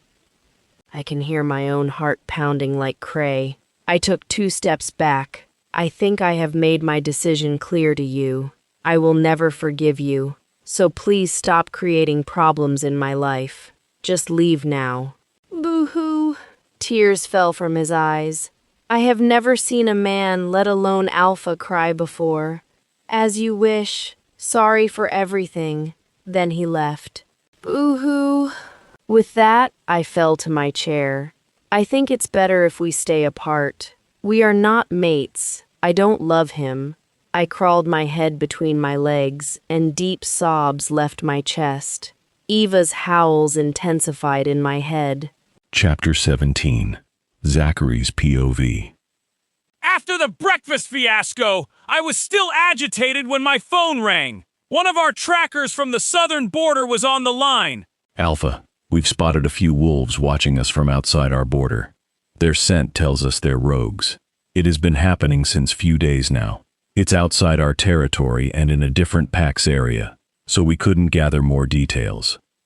I immediately arranged an ad hoc meeting with my Beta, Gamma, and other high-ranking members. Sam spoke up first. Our southern border is shared with Bookzoro's pack. He has a small pack and a handful of loyal members. We've never had any issues with them before. Bookzoro is known to be friendly and kind. It's strange that he might be aiding rogue activities or helping Maximus plan an attack on our pack. Mason added, all the phone lines for Bookzoro's pack are down, hence we are not able to reach them either. It's an odd situation. You guys are right. Even I feel it's strange. I have a feeling that something happened with Bookzoro's pack. It can also be a trap for us. I conveyed my feelings. Everyone in the meeting shared their opinions on what we should do next. After careful consideration, we decided it would be best to go to Bookzoro's pack and confirm. We should go there to check on Bookzoro and find any possible details on rogues. Sending warriors won't look good. I think it would be best if I go there with a handful of warriors. I don't want the situation turning ugly, I said. It feels like a trap to lure us in. I can feel it in my gut, Aiden admitted. I nodded in response. Finally, we decided to leave tomorrow morning. Sam and I would go with 15 of our best warriors, while Mason would stay behind to take care of the fort. The meeting was adjourned. After everyone left, Mason pulled me aside. You should inform Amara about your leaving for the southern border. You have a few hours before you leave. You should go now and tell her. Mason is right. I want to see Mate before leaving Aiden gets exited. Even I want to see her, hold her, hug her, and just be near her for a while. I feel a rush of longing for her, a warmth spreading through me that's hard to ignore. Aiden starts purring. I closed my eyes to avoid the dreamy thoughts. It's not the right time. It feels uneasy. In leaving her behind. What if she gets into danger? I trusted Mason to take care of her and our pack in my absence. But the thought of her safety gnawed at me. I reached Amara's home and knocked on the door. To my surprise, Ethan opened it, shirtless and smelling like Amara. The images from my nightmare, where Amara and Ethan were making out, came rushing back, fueling my rage. Good evening, Alpha Gray. What a surprise to see you here, Ethan said, his tone casual and cheerful. Without thinking, I grabbed him and shoved him against the kitchen wall, punching him hard in the face. Blood trickled down his nose. He pushed me hard. Surprise written all over his face. What the hell, man? That's when Amara saw us, her eyes wide with shock. She rushed down, her touch on my arm cooling my anger instantly. She even called out to Aiden, asking him to calm down, and miraculously he obliged. Ethan, go outside for a while. I need to talk to Alpha Gray, she said firmly. Ethan hesitated, concern etched on his face as he glanced between me and Amara. Just go, Ethan. Trust me on this, please, Amara insisted. Reluctantly, Ethan nodded and left the room, his eyes never leaving mine until he was out the door. Amara turned to me, fury in her eyes. What the hell is wrong with you, Zachary? Why did you hit him? This is the first time she called me by my name. If I was not in this mess, I would have celebrated this moment.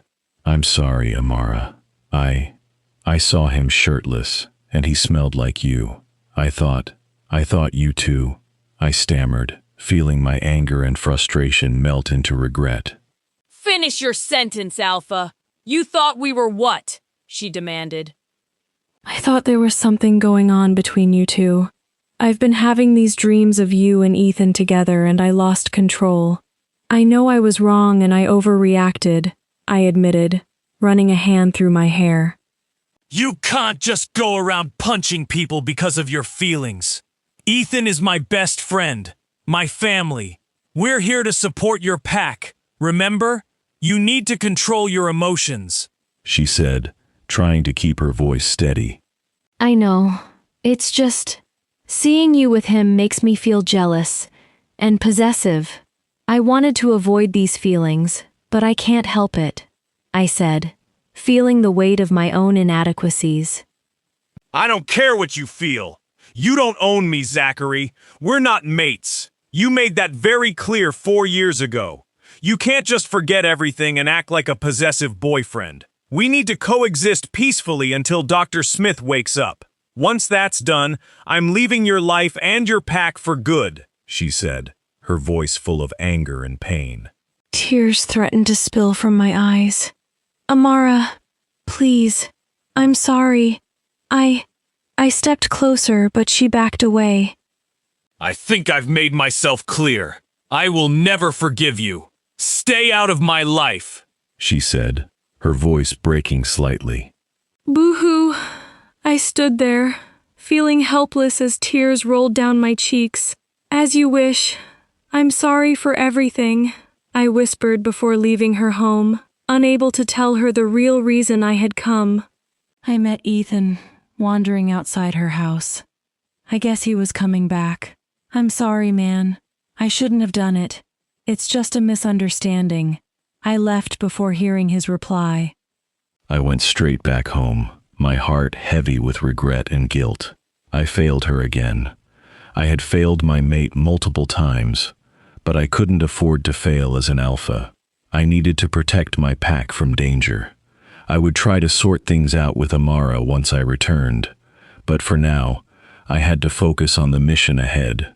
Chapter 18, Amara's POV. Boo-hoo. After Zachary left, I sat in the quiet, crying my heart out, my mind swirling with the emotions of the confrontation. I didn't know how much time had passed when I heard the front door open. Ethan was back and he found me sitting on the couch, tears streaming down my face. What's wrong, Amara? Did he hurt you? Ethan's voice was filled with concern as he rushed to my side. No, he didn't do anything. It's just me. I don't know how to tell you. It's complicated, I said, Wiping my tears, I continued.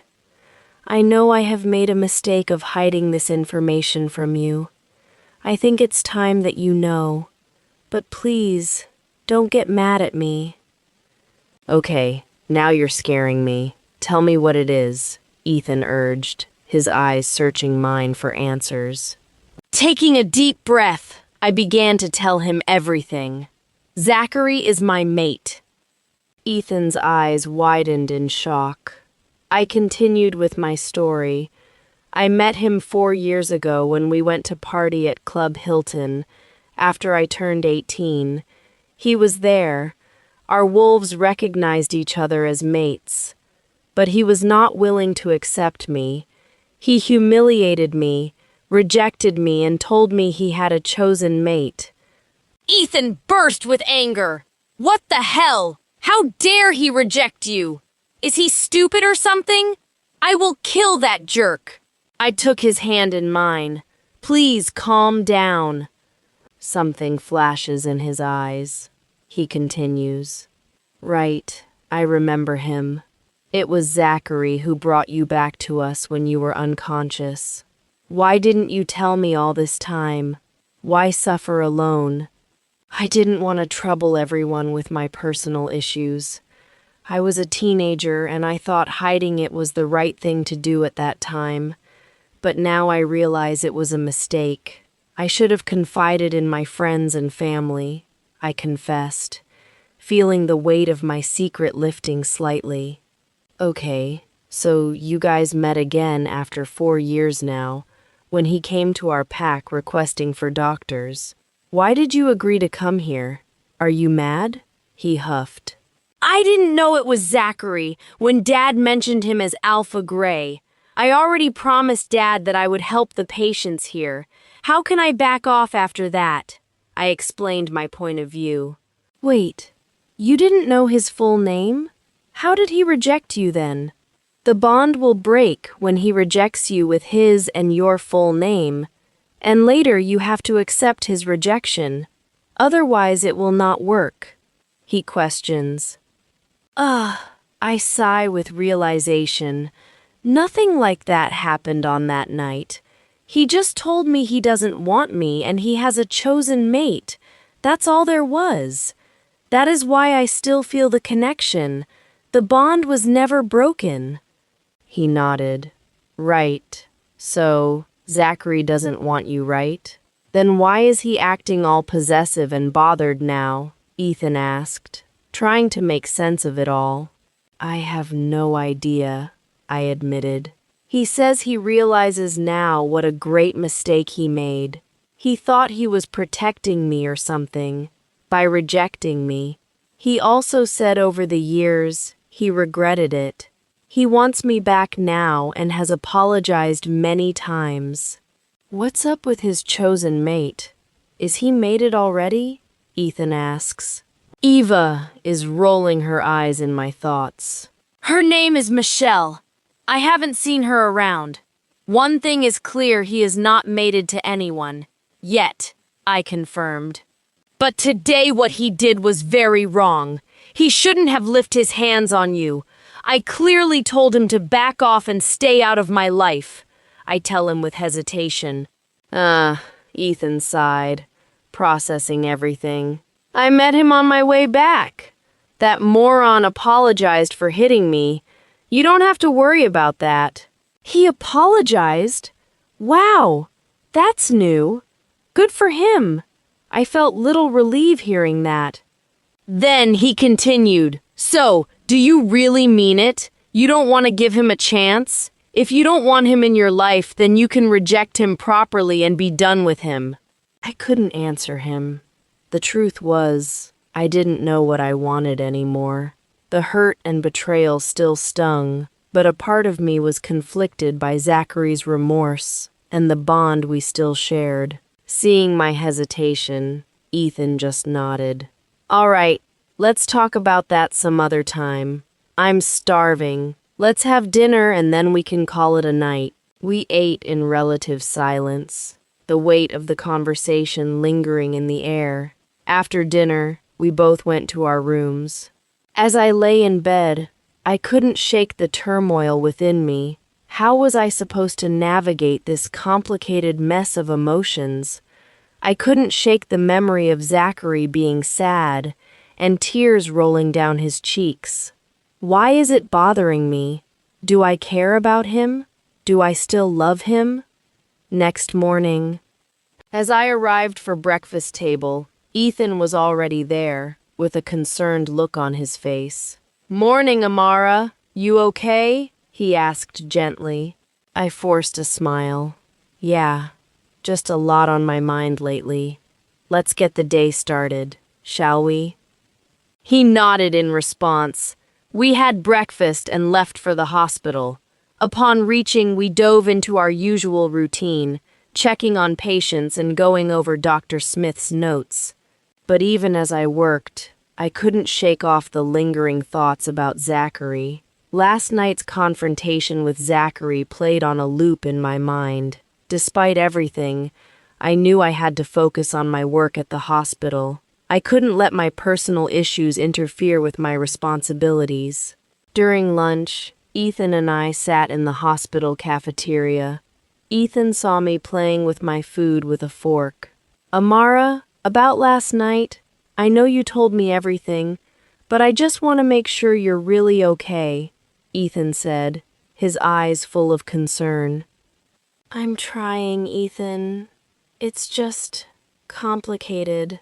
I don't know what to feel anymore. I told Zachary not to bother me anymore. I might have said it in a harsh way," I admitted. "Do you still have feelings for him?" he asked cautiously. I sighed, staring down at my food. "I don't know. Maybe a part of me does, but I'm not sure if I can ever forgive him. It's hard to let go of the past. But Eva thinks his apology was sincere, and we should give him another chance." Ethan nodded. "Well, whatever you decide, just know that I'm here for you, always and forever." His support meant the world to me, and I nodded, grateful for his presence in my life. We stayed in the hospital till late night and went to home together.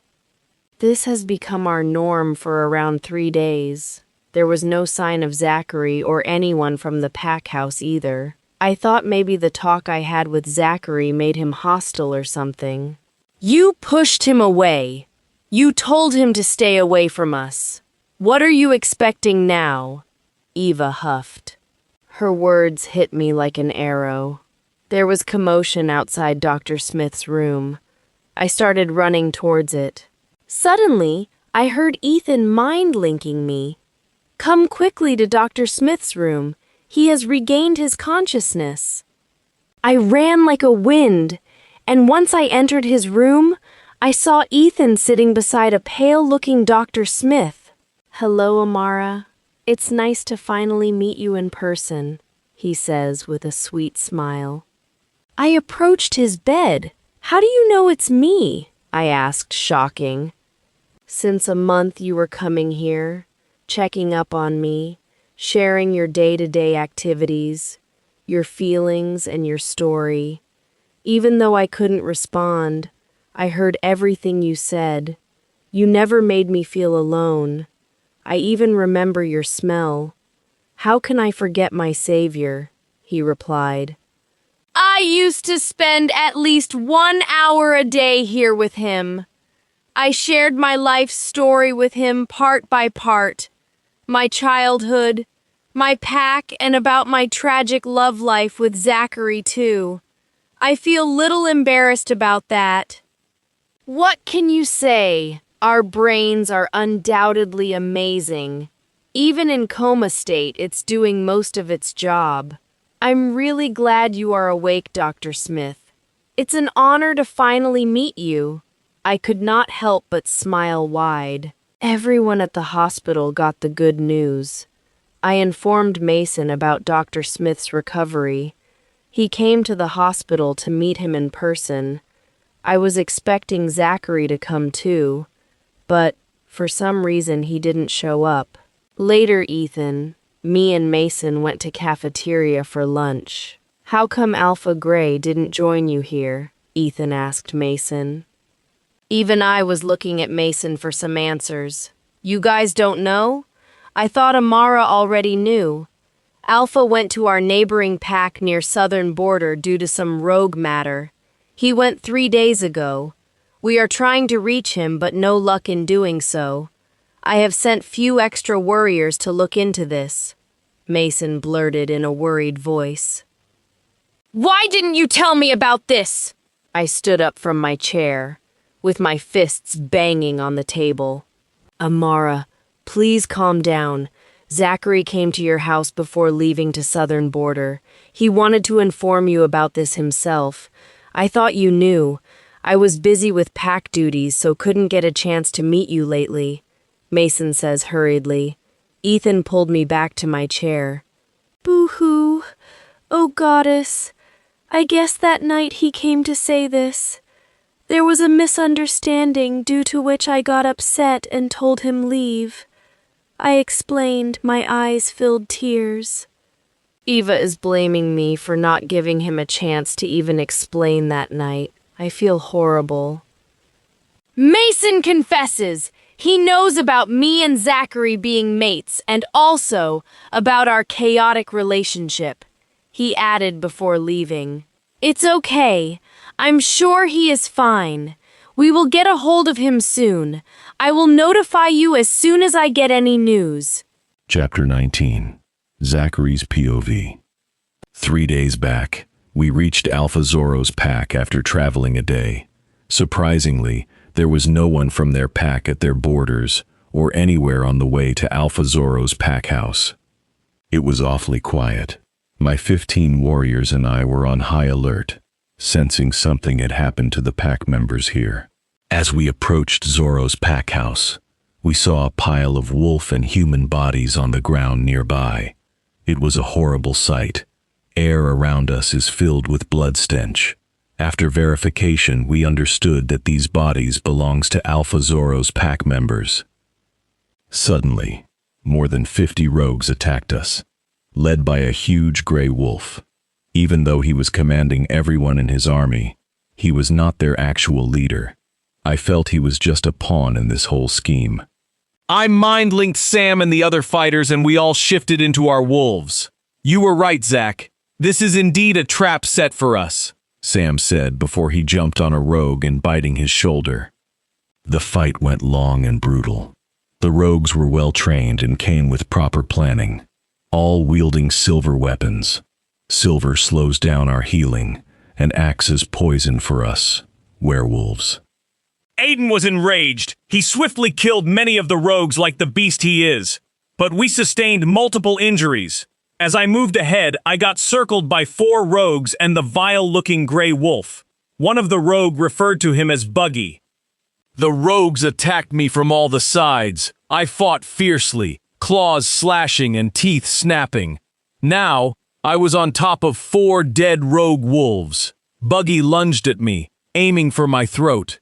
I dodged and countered, slashing at his side. Blood sprayed from his wound, but he barely flinched. Certainly he was stronger than the others. Now, we were circling each other. Maximus wants your head. You're a dead man soon, Alpha Gray. Buggy cackled viciously. Well then, ask him to come and try, I growled back. Buggy's eyes gleamed with a savage grin. That can be arranged soon. We clashed again. Buggy managed to land a deep bite on my shoulder. I howled in pain but retaliated with a powerful swipe that sent him staggering back. The rogues around us pressed their attack, but my warriors fought them off, giving me room to face Buggy. Buggy lunged at me once more. He swiftly turned into his human form and picked up the nearby silver dagger. I tried to dodge, but he was too fast. The blade sank into my stomach, and I roared in agony. I can't give up yet. I made a mental note. I blinked to focus on my enemy, rather than the shooting pain from the stab wound. Aiden surged forward, pushing me to fight through the pain. I grabbed Buggy's arm and twisted, forcing the dagger out of my flesh. Blood poured from the wound. But I didn't relent. With a final desperate effort, I slashed at Buggy's throat, cutting deep. He staggered back, choking on his own blood. Maximus will never stop until you're dead, he rasped before collapsing. I stood over his body, panting and bleeding. The fight around us was dying down as my warriors finished off the remaining rogues. I swayed on my feet, the pain and blood loss catching up to me. Sam limped over, his own injuries severe but not fatal. Alpha, we did it, he said, relief in his voice. Everyone started to cheer. I nodded, but my vision was blurring. Despite being outnumbered, we managed to win against them. All my warriors were brave and heroes today. I can't be more proud. Sam, send for backup. I managed to say before collapsing. The last thing I saw before darkness claimed me was Amara's lovely face and smile. Amara's POV, present day. As the day progressed, a sense of unease settled over me. I tried to brush it off, but it kept nagging at the back of my mind. Around mid-afternoon, the hospital received an urgent call. An informer from Zachary's team had been severely injured and was being brought in for treatment. My heart skipped a beat. Something had gone wrong at the southern border. When the injured wolf arrived, it was clear he had been in a brutal fight. We rushed him to surgery, and as I worked to stabilize him, I couldn't stop thinking about Zachary. What if he was hurt too? What if something terrible had happened? After the surgery, I stepped out to get some air. Ethan joined me, his expression grim. "What happened out there?" he asked. "I don't know, but it doesn't look good. I need to find out if Zachary is okay. I will go to Pack House and check with Mason," I said, my voice trembling. "Do you want me to come with you?" Ethan held me to comfort me. "No, I will go there alone. One of us is required here at the hospital.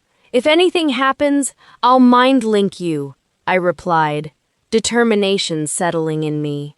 Before I get into my car, a black SUV stopped in front of us. Mason was there, his face a mask of worry. He walked down to us.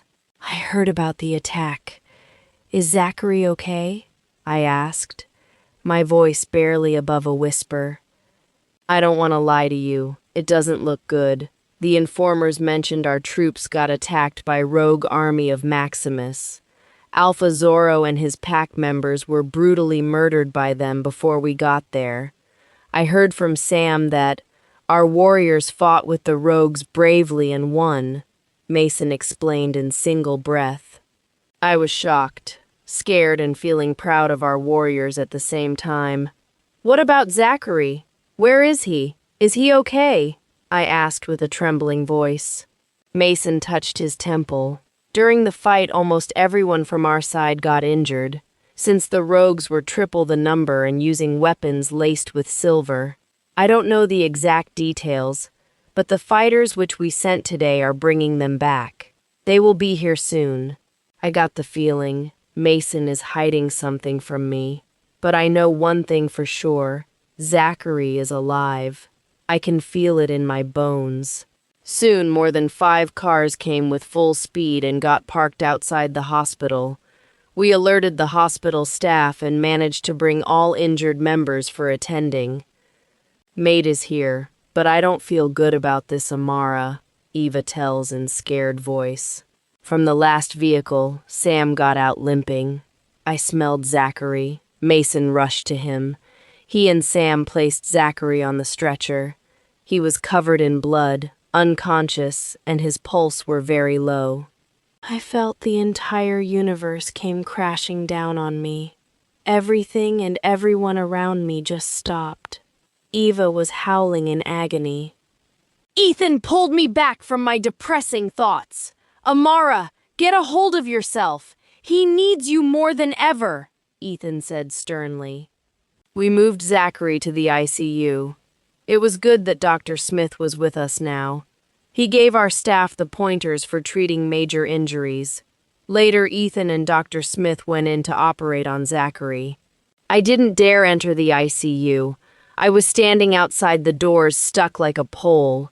I didn't have the courage to see him in such state. Mason was with me all the time, to support me. After a few hours, the operation was over. Dr. Smith called us in. I went in with trembling steps. Zachary was on bed and connected to several machines which are monitoring his vitals. He had cuts and bruises all over his body. My heart stopped for a moment to see him like that. His handsome face was covered in sweat. Ooh-hoo. I touched his hand, which was cold as ice. I started sobbing like crazy. I came back to my sense when Ethan shook my shoulder. Amara, get a grip for Moon Goddess's sake. He is still with us, he confirms. Chapter 20. Amara's POV. Do something. Why is he so cold? I asked, looking at Ethan and Dr. Smith worried. His condition is worsening by the minute. The stab wound on his stomach had drained too much of his blood. He is barely breathing right now, Ethan explained. I was just staring at him, not knowing what to say or how to react. Dr. Smith continued in a worried tone. We have fixed him up externally, but it's like he is not fighting for his own life. I look at him baffled. What does that even mean? Dr. Smith releases a sigh. I might have a theory on this. By knowing the history you two share, I think it's his wolf. You know how important a mate is for us. Years before, it's Alpha Zachary who rejected your bond, and recently you have been pushing him away. All this might have caused adverse effect on his wolf. He just wants to give up on his life where he can't have his mate. The same goes for his human side. So many years of separation from you have left him hollow. Mason also confirmed that recently he has been losing his control on his wolf. I don't think any medication will help him further, if he doesn't want to fight from within. Boo-hoo! My head was pounding. Eva was shaking and howling with sorrow. I felt like I stopped breathing. Please, save him. Do something. We can't give up on him. I can't lose him. I was pleading everybody in the room. Boo-hoo! Mason was crying like a kid. Please do something, you all. Save my friend. Goddess, help us here. He just collapsed on the chair nearby, holding his head. Luna, listen to me. Only you can help him. I have seen it many times in my career. A mate bond is so magical it can make you live or die. Give him another chance. Try talking to both Aiden and Alpha. Stay with him. He will listen to you. I know you can pull him back from his own hell. Just don't give up yet. Will you help him? Dr. Smith asked. I don't know what to think or say. Eva was relentlessly pacing in my head. I took a deep breath. I will do it. I won't give up in him. I will stay with him here tonight. You guys can leave. I spoke with new determination. With that, everyone left the room. I sat on Zachary's bed, taking his hand in mine. He was ice cold. I shook my head to avoid negative thoughts. Hi, Zachary. I know you are listening to me. I know you are there. No matter how much I hate your guts for rejecting me in the past, I don't like seeing you this way. Lying on the hospital bed doesn't suit the almighty Alpha Gray, is it not? I suppressed the sob coming out from my chest and continued. I know we got off on the wrong hook in the beginning, but lately I truly feel that you want me in your life. I have got the feeling that you get jealous when another male comes close to me. You try to fulfill all my silly demands even though it goes against your own beliefs. I know you are trying to woo me and all. I fake laugh at the last sentence. Past few days when you were not around, I I really missed you. I felt a longing to see you and to be with you. And when I saw you unconscious and covered in blood, I thought the entire universe abandoned me. One thing is for sure, I don't want to lose you again. So if you truly want me to accept your apology, and if you want me to be your mate, then please fight back. Come back for me, for us. With that, I lay beside him. It was a strange feeling being this near him. Moon goddess, please stop testing me. First you paired me with this obnoxious and rude alpha, that he rejects me brutally. Now when he finally understood the value of a mate bond, you put him in this situation. Why would you do that? Please, I beg you, stop playing with my feelings. Please, please bless my mate with another chance at life. Eva sighed and crawled back into a ball. I was up almost entire night, checking up on Zachary and his vitals. I never left his side. I didn't know when I fell back to sleep from all the crying and sobbing. Zachary's POV. I am sitting at a lake, gazing at the bright moonlit sky. Last thing I remember was being injured in the fight with rogues, but I don't feel any pain now. I feel calm and relaxed. Suddenly, I see mild fog covering the entire lake. As the fog got cleared, I see a beautiful woman standing on the water. Okay, am I hallucinating or something? It's like she is floating. She wore white gown, her long hair flowing with wind.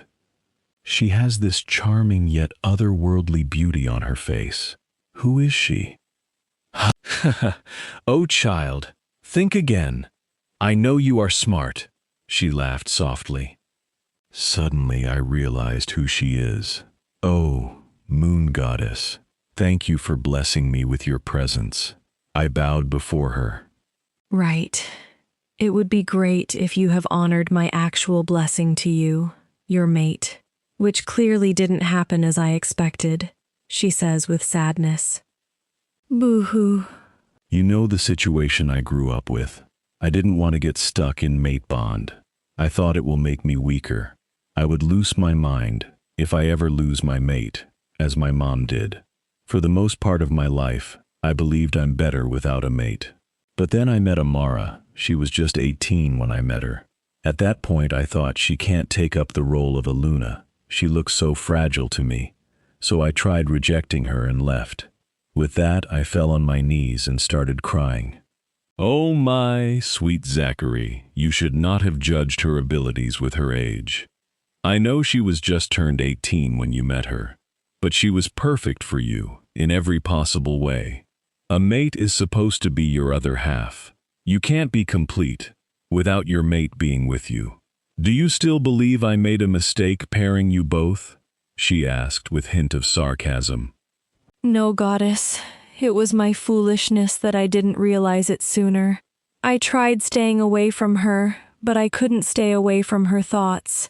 Then I met her again. This time I knew I need her in my life. There's no meaning to my life without Amara. I asked her to forgive me countless times. But how can she write? I hurt her so badly that she asked me to stay away from her. I lost her again. I failed you again. I don't have the will to live anymore. Just put me out of this misery and take me with you, I said with regret and shame. Oh, you fool! I bind two souls for eternity. You two are meant for each other. Plus, you don't get to decide when to be born or die. It's my choice. Now stop crying like a child and listen to the voice in your mind, she said with smile. I hear Amara, my Amara, speaking to me. She addressed me as Zachary. I was full of hope again. She said that she wants me to come back to her. She wants to give me another chance. She wants to take me back.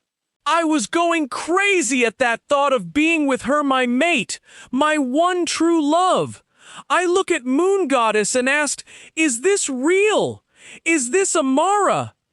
Yes, of course. I don't deceive my children. She is indeed Amara. She wants you back and she is willing to give you a chance. So this time, give your best shot at your relationship. Don't let your insecurities ruin your bond with her. With that, she disappeared. Enjoying the story so far? Don't forget to like the video, subscribe to the channel, and let us know your thoughts in the comments. Chapter 21. Zachary's POV. I suddenly felt lightheaded. I opened my eyes to see bright lights and hospital room. I was sleeping on a hospital bed with lots of machinery attached to my body. I feel a shooting pain in my abdomen. It's the stab from Buggy. I slowly came back to reality. Saw Amara lying beside me, her sweet scent of vanilla and honey engulfing my sanity. Her cheeks still wet from the crying marks. I unintentionally caused her pain again. Suck it up, you lover boy. Don't blow this up again. Aiden gritted his teeth. I nodded in agreement. I can't believe my Amara is here with me. I slowly touched her cheek, caressing it, my fingers tingling with each touch. Even with exhaustion, she is stunning. I want to stay like this with her, forever. She opened her eyes startled. She blinked many times to see, as if I was not real. "Hi, baby. Did you sleep well?" I asked softly. Then she realized it is true.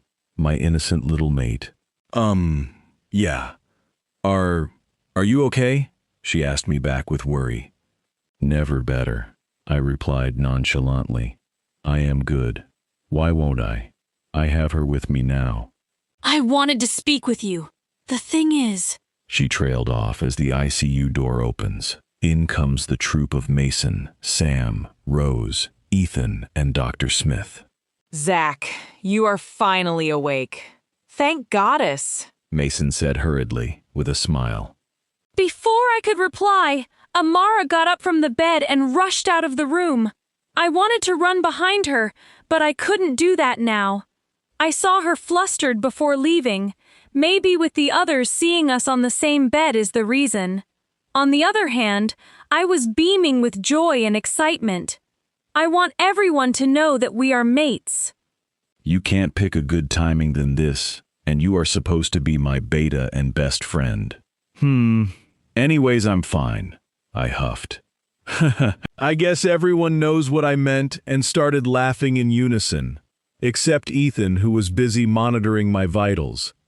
How do you feel now, Alpha? We thought we lost you. It was Luna who brought you back. She is a miracle worker indeed, Dr. Smith said.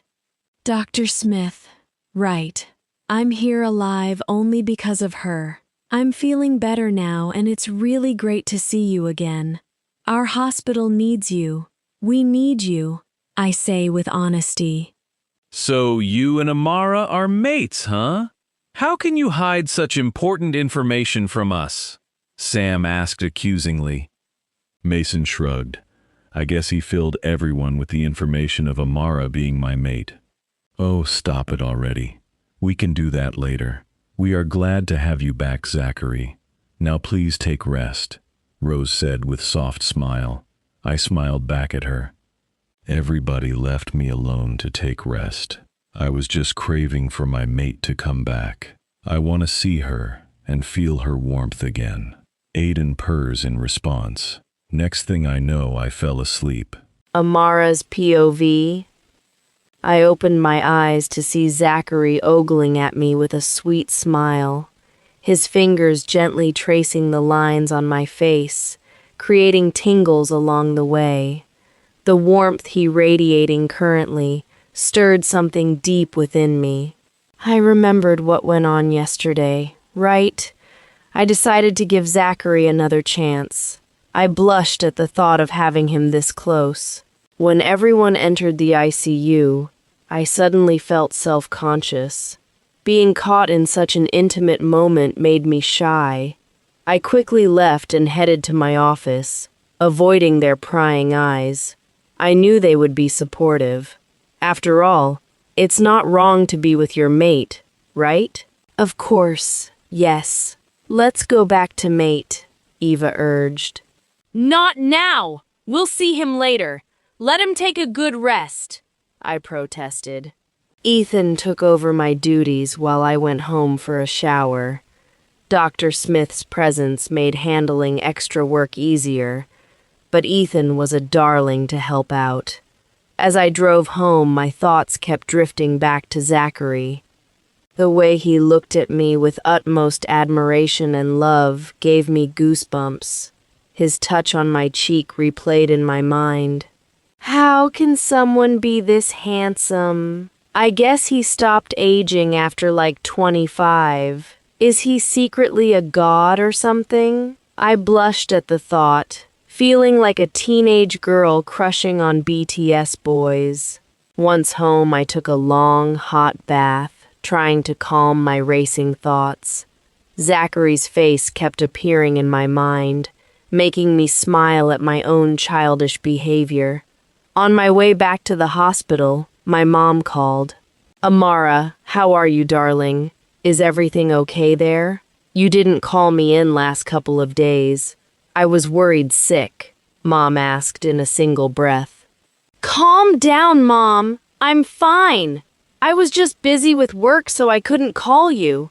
I'm sorry for that. Okay, but can you visit home for a few days? William's crowning ceremony is on the next full moon, she said. Wow, amazing news, Mom. Congratulate Will from my end. Don't worry, I will be there soon. I wouldn't miss it for the world, I replied, pulling into the hospital parking lot. I couldn't bring myself to tell her about Zachary yet. It needed to be conveyed face to face. Plus, I had to explain why I hid the news. It would create havoc once they knew he rejected me at first. I'd have to manage that somehow. After finishing my daily rounds and checking on patients, I finally went to visit Zachary. As I entered his room, I was met with a horrifying sight. A tall woman in a tight white dress was practically draped over Zachary. Her dress dipped low, and she was practically draped across my mate's chest, holding onto his shoulders. My heart dropped. She was sighing dramatically for some unthinkable reason. Eva was fierce, demanding to be let out so she could rip that woman's throat out and drag her out of this room. The woman leaned in to kiss Zachary, but stopped as they both noticed me standing there. Zachary pushed her hard. He winced a little due to the stab wound. I gave him a questionable look. What's the point now, Alpha? Horror evident on Zachary's face. Amara, this is not how it looks. Let me explain. Zachary tried to sit up, but failed to do so. She pressed his shoulder down. Stay put. You are still sore. I will deal with this, doctor. Plus, why are you explaining anything to this stupid lady who doesn't know how to knock before entering someone's room? She sneered in a derogatory tone. You, doctor lady. I'm here with my mate now. You can go check on other patients, she said, pointing a finger at me. Enough, Michelle, Zachary growled at her. Boo-hoo. That's when I recognized her Michelle, Zachary's so-called chosen mate. Without a word, I stormed out of the room, leaving behind a pleading Zachary calling my name repeatedly.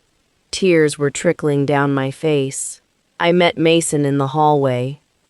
He held my shoulder. Hey, Amara, why are you crying? What happened?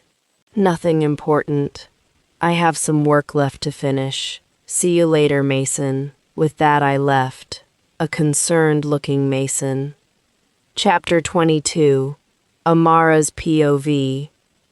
I reached my office and locked the door from inside. Eva couldn't stop bickering about the ways we can torture and kill Michelle. I just shut her down. Otherwise, I will go insane for sure. I heard a knock on the door. Amara, why is your door locked? It was Ethan. Boo-hoo. I opened the door and straight away went to hug him. He held me tight in response. What is it, love? Why the hell are you crying? He asks, stroking my hair. I guess. I'm not lucky in mate department, I chuckled, mocking myself. Caressing my tear-filled cheeks, he asks, why? What did Zachary do this time? I guess. Zachary and his chosen mate Michelle are still together. I saw them together in his room. They were very, very close. I say, my voice breaking. What the hell? I swear on the moon goddess Amara, I'm going to kill him this time, he says, trying to go out of the office. I stop him by holding his hand. Don't go, Ethan. I really don't want anything to do with Zachary or his life. What are you saying? You just accepted him and saved his life. I know for a fact that you have feelings for him. How can you let this go? He asks worriedly. I don't know. I might be his fated mate, but he always chose Michelle over me. One thing is sure. I don't want to devoid him from his life or happiness. Fate or not, everyone should have a say in choosing their life partner. He made his selection long back, and I'm going to respect that. I look him in the eye and continue. By the way, Mom called. They are planning William's crowning in next 5 days, so we will have to be there for the ceremony. I'm thinking about going there soon. Can you do me a favor? I say with a fake smile. Sure, love anything, he says with confidence. I'm missing home badly. I want to leave today evening. Will you be able to manage work here? I ask with pleading voice.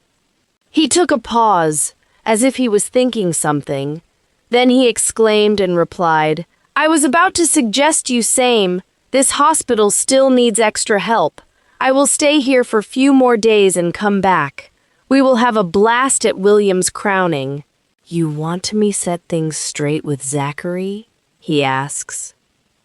I don't think he needs me anymore. Inform him about my sudden departure.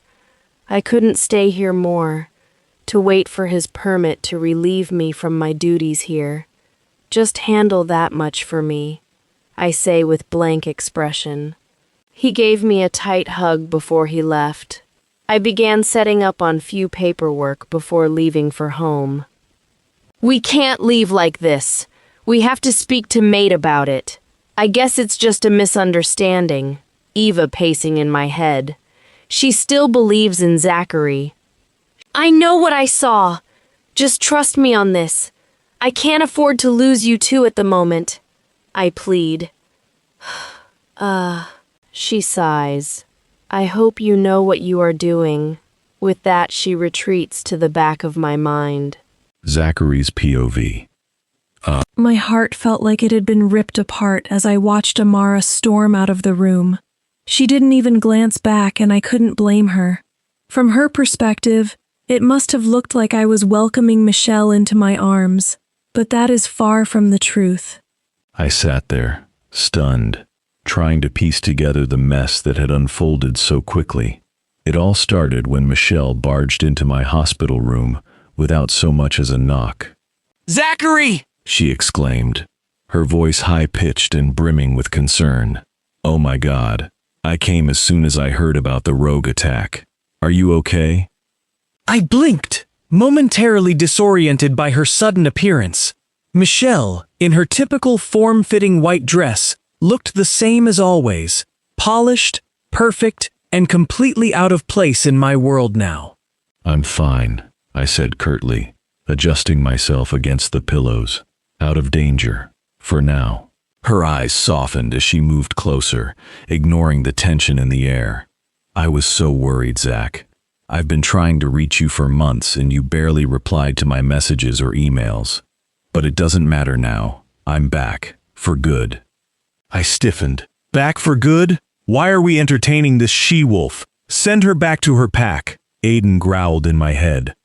Before I could ask her what she meant, she added, I'm ready to take my place beside you as your Luna, just like we always planned. Michelle, I started. trying to keep my tone neutral. Things have changed. She tilted her head, confused. What do you mean? I found my mate, I replied. Before I could say anything, she huffed and said, You never wanted a mate, right?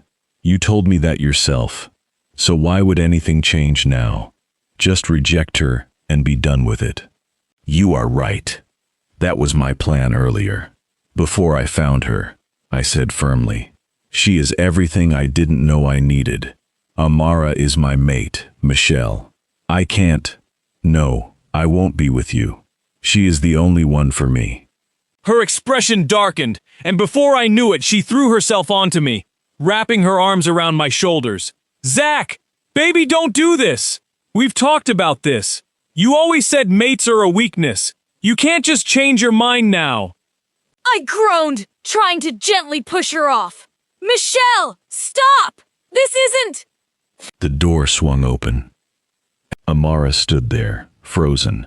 Her face was a mix of hurt and disbelief. My heart plummeted as I realized how this must have looked. Michelle, clinging to me like she belonged here, while I sat there trying to get her off me. It might look like I am hugging her right now. Amara, this is not how it looks. I tried to explain, panic creeping into my voice as I struggled to sit up properly. Michelle, of course, made things worse. She turned to Amara with an air of disdain. Do you not know how to knock before entering someone's room? A little respect would go a long way. You, doctor lady, I'm here with my mate now. You can go check on other patients, she said, pointing a finger at Amara. Enough, Michelle! I growled at her. But Amara didn't say a word. She just stood there for a moment, her eyes flicking between the two of us. Then, without a word, she turned on her heel and walked out, shutting the door behind her. Amara, I called after her, my voice breaking. I tried to get up, but my injuries screamed in protest. I'm feeling so helpless right now. I don't have energy to even stand on my own. Michelle had the audacity to look smug. Honestly, Zachary, you should be more strict with these people. They work for you. Don't give them more power than they deserve. I snapped! Get out, Michelle! Her eyes widened in shock at the venom in my tone. Excuse me? You heard me! Leave! Now! I pushed my aura at her. She flinched at my response, but soon stormed out, slamming the door behind her. The silence that followed was deafening. Aiden howled in anguish. You let her leave. Go after her. I can't, I whispered, my chest tightening. My body was too weak, and even if I could chase after Amara, I wasn't sure what I'd say to make her believe me. My eyes were shutting automatically, maybe because from using my alpha powers at this state, the image of her hurt expression burning into my mind. My mate, the one person I wanted more than anything, had just walked away from me, thinking I had betrayed her. My heart shattered, and for the first time in years, I felt completely powerless. Chapter 23. Zachary's POV. The silence in my room was short-lived as Mason barged in, his growl echoing through the space. His sharp glare locked onto me, and I instantly knew I was in for it. What have you done now? He demanded, crossing his arms over his chest. I just saw Amara crying her eyes out. I thought things were finally getting better between you two. I sighed, running a hand through my hair, feeling the weight of his accusation. Before I could respond, the door slammed open again. Ethan stormed in, his face a mask of fury. His eyes were blazing and his jaw was tight. What the hell did you do to her, Alpha? He spat, his tone dripping with sarcasm. Great. This was just what I needed. An interrogation squad. I groaned, scratching the back of my head. If you both calm down for one damn second, I'll explain. You better! Mason snapped, leaning against the wall. Ethan didn't say anything, just stood there glaring at me like a dragon ready to incinerate me. I took a deep breath and launched into the explanation. Michelle showed up out of nowhere. She barged into my room, all concerned about the rogue attack, saying she was back for good and ready to be my Luna. Mason's eyebrows shot up, and Ethan let out a low growl. She wouldn't listen when I told her I have a mate now and I want to be with her forever. But she threw herself on me, trying to seduce me while I was trying to push her off. That's when Amara walked in. Ethan raised an eyebrow, his voice laced with skepticism. And she just happened to see the worst possible moment? I nodded, frustration boiling under my skin. Yes, it looked bad. I get that, but it wasn't what it seemed. Michelle even had the audacity to say that she is my chosen mate before I could explain anything. You didn't stop her! Mason's tone was sharp, almost accusing. I tried! I snapped, my voice rising. Amara didn't even give me a chance to explain. She walked out before I could get a single word in.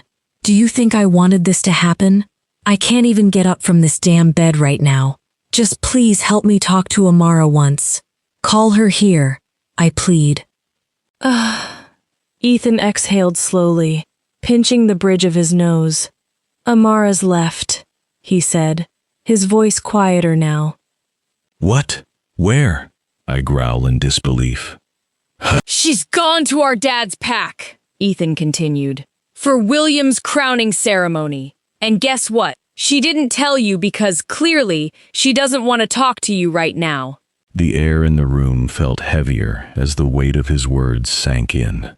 My mate, my Amara, had left without a word. Aiden whimpered. She's gone. She didn't even look back. I can't let her go like this, I muttered, trying to sit up. The pain from my wounds shot through me, sharp and unrelenting, and I collapsed back onto the bed with a hiss. Whoa! Whoa! Whoa! Mason said, stepping forward to steady me. You're not going anywhere in this condition. Ethan moved closer, his tone firm. He's right. You're barely holding yourself together as it is. You'll do more harm than good if you show up there like this. I can't just sit here, I argued, my frustration bubbling over. She's my mate. She thinks I betrayed her. I have to make this right. I just got her back, man. And you will, Ethan said, his expression softening just a fraction. But not right now. Give her time, Zach. She needs space to calm down, to think. I know her better, trust me. Mason nodded in agreement. He is right, Zach. Rushing there will only make things worse. Plus, you need to heal. You're of no good to her if you collapse at her feet dead. I clenched my fists, hating that they were right. Aiden growled low in my mind, pacing restlessly, but even he knew we couldn't fix this in our current state. I'll give her time, I said reluctantly, sinking back into the pillows. But as soon as I can stand, I'm going to her. I'll do whatever it takes to make her understand the truth. Mason clapped a hand on my shoulder. That's the spirit, Zach. But for now, rest. You've got a lot of work to do when the time comes. Ethan crossed his arms. He let out a soft sigh. And when you go to her, you better not screw this up again. Amara deserves better than what she's been put through. I know, I said quietly, staring at the ceiling. She deserves everything, and I'm going to give it to her. Both the boys left the room. Amara's POV. The car hummed softly as I drove home, but my mind was far from quiet. Memories of Zachary crept in uninvited, tugging at my already fragile heart. His laughter, the way his eyes softened when he looked at me, the warmth of his touch. It all felt so real, so genuine, but reality had come crashing down, reminding me that those moments were fleeting, illusions built on a foundation that was never solid. It's still hard to believe he'd do this to us, Eva whimpered in my mind, after everything we've been through together. I tightened my grip on the steering wheel, my jaw clenching. It doesn't matter now, Eva, I replied aloud. He made his choice long ago, and it was never us. That's not true, Eva protested, her tone desperate. You didn't even let him explain. Maybe there's more to this than what you saw. Aiden would never betray me like that. He doesn't have to say anything, Eva, I argued, my voice cracking slightly. Actions speak louder than words. Michelle was always his choice, not me. I was just convenient. He needed me to heal, that's all. Eva fell silent, but I could feel her sorrow deep in my chest. She wasn't convinced, but I had to be, for both our sakes. By the time I reached home, the heaviness in my chest hadn't eased, but seeing the familiar gates of my family's pack grounds brought a sliver of comfort. The moment I stepped inside, the scent of home hit me, a mix of pine wood and the faint aroma of my mom's cooking. Amara, what a surprise! My mom's voice rang out, and I barely had time to set my bag down before she enveloped me in a tight hug. Boo-hoo. Mom, I whispered, burying my face in her shoulder. Her warmth and familiar scent overwhelmed me, and before I know it, tears were sliding down my cheeks. She pulled back slightly, her hands on my shoulders. Sweetheart, what's wrong? Are you okay? Nothing, Mom, I said quickly, wiping my tears away. I'm just so happy to be home. It's been a while, and I missed you. Her eyes narrowed, her motherly instincts clearly picking up on my emotions. But before she could press further, my dad appeared, his booming voice filling the room. There's my girl. He wrapped me in a bear hug, lifting me off the ground slightly. Ha, Dad, I laughed softly, the sound surprising even me. When he set me down, his sharp gaze studied me. You look tired. Are you sure you're okay? I'm fine, I assured him, forcing a smile. Just a bit overwhelmed with everything. But it's nothing a little rest wouldn't fix. Both of them exchanged a look but nodded, deciding to let it go for now. Come on, my mom said, leading me into the living room. Everyone's been waiting to see you. Your father mind linked them. The sound of laughter and chatter filled the room as I stepped inside. Rebecca, my sister-in-law, was the first to spot me. Amara, she called out, rushing over to hug me. Becca, I greeted, holding her close. It's so good to see you. And look who's here, she said, pulling back and gesturing to the little boy tugging at her dress. Colin, I crouched down, scooping my nephew into my arms. You've gotten so big, he started pinching my cheeks, making me laugh. And getting stronger every day, I see. I ruffled his hair before setting him down. Amara! Will's voice boomed as he entered the room. My brother looked as strong and confident as ever, his aura unmistakably alpha-like. Will, I said, walking over to hug him. Congratulations in advance, Alpha. He chuckled, squeezing my shoulder. It feels weird, hearing that from you, but thanks, sis. It means a lot. As the evening wore on, the lively atmosphere made it easier to push my pain to the back of my mind. Surrounded by my family, I felt a small sense of relief, a fleeting moment of peace. But when the laughter died down, and I finally retreated to my room, the silence brought everything crashing back. I sank onto the edge of my bed, staring at the moonlight filtering through the curtains. With time, I'll get through this. I'll forget him. I have to. Eva whimpered softly, her sadness mirroring mine, but I ignored her, lying back and closing my eyes. Sleep didn't come easily. At least here, surrounded by my family, I didn't feel as alone. Chapter 24. Amara's POV. Will's crowning ceremony. The morning had been a blur of last-minute preparations. Mom was running around like a whirlwind, double-checking everything, even though the decorators and event planners had done a flawless job. The entire pack house looked like something out of a fairy tale. Soft golden lights hung in elegant strands along the walls. The floors gleamed like polished mirrors, and bouquets of fresh white and gold roses adorned every corner. Outside, the grounds shimmered under strings of fairy lights, giving the whole area an ethereal glow. Mom was ecstatic! Finally! Everything looks perfect! She exclaimed, smoothing the skirt of her emerald green gown. After years of running this pack, your father and I can finally relax.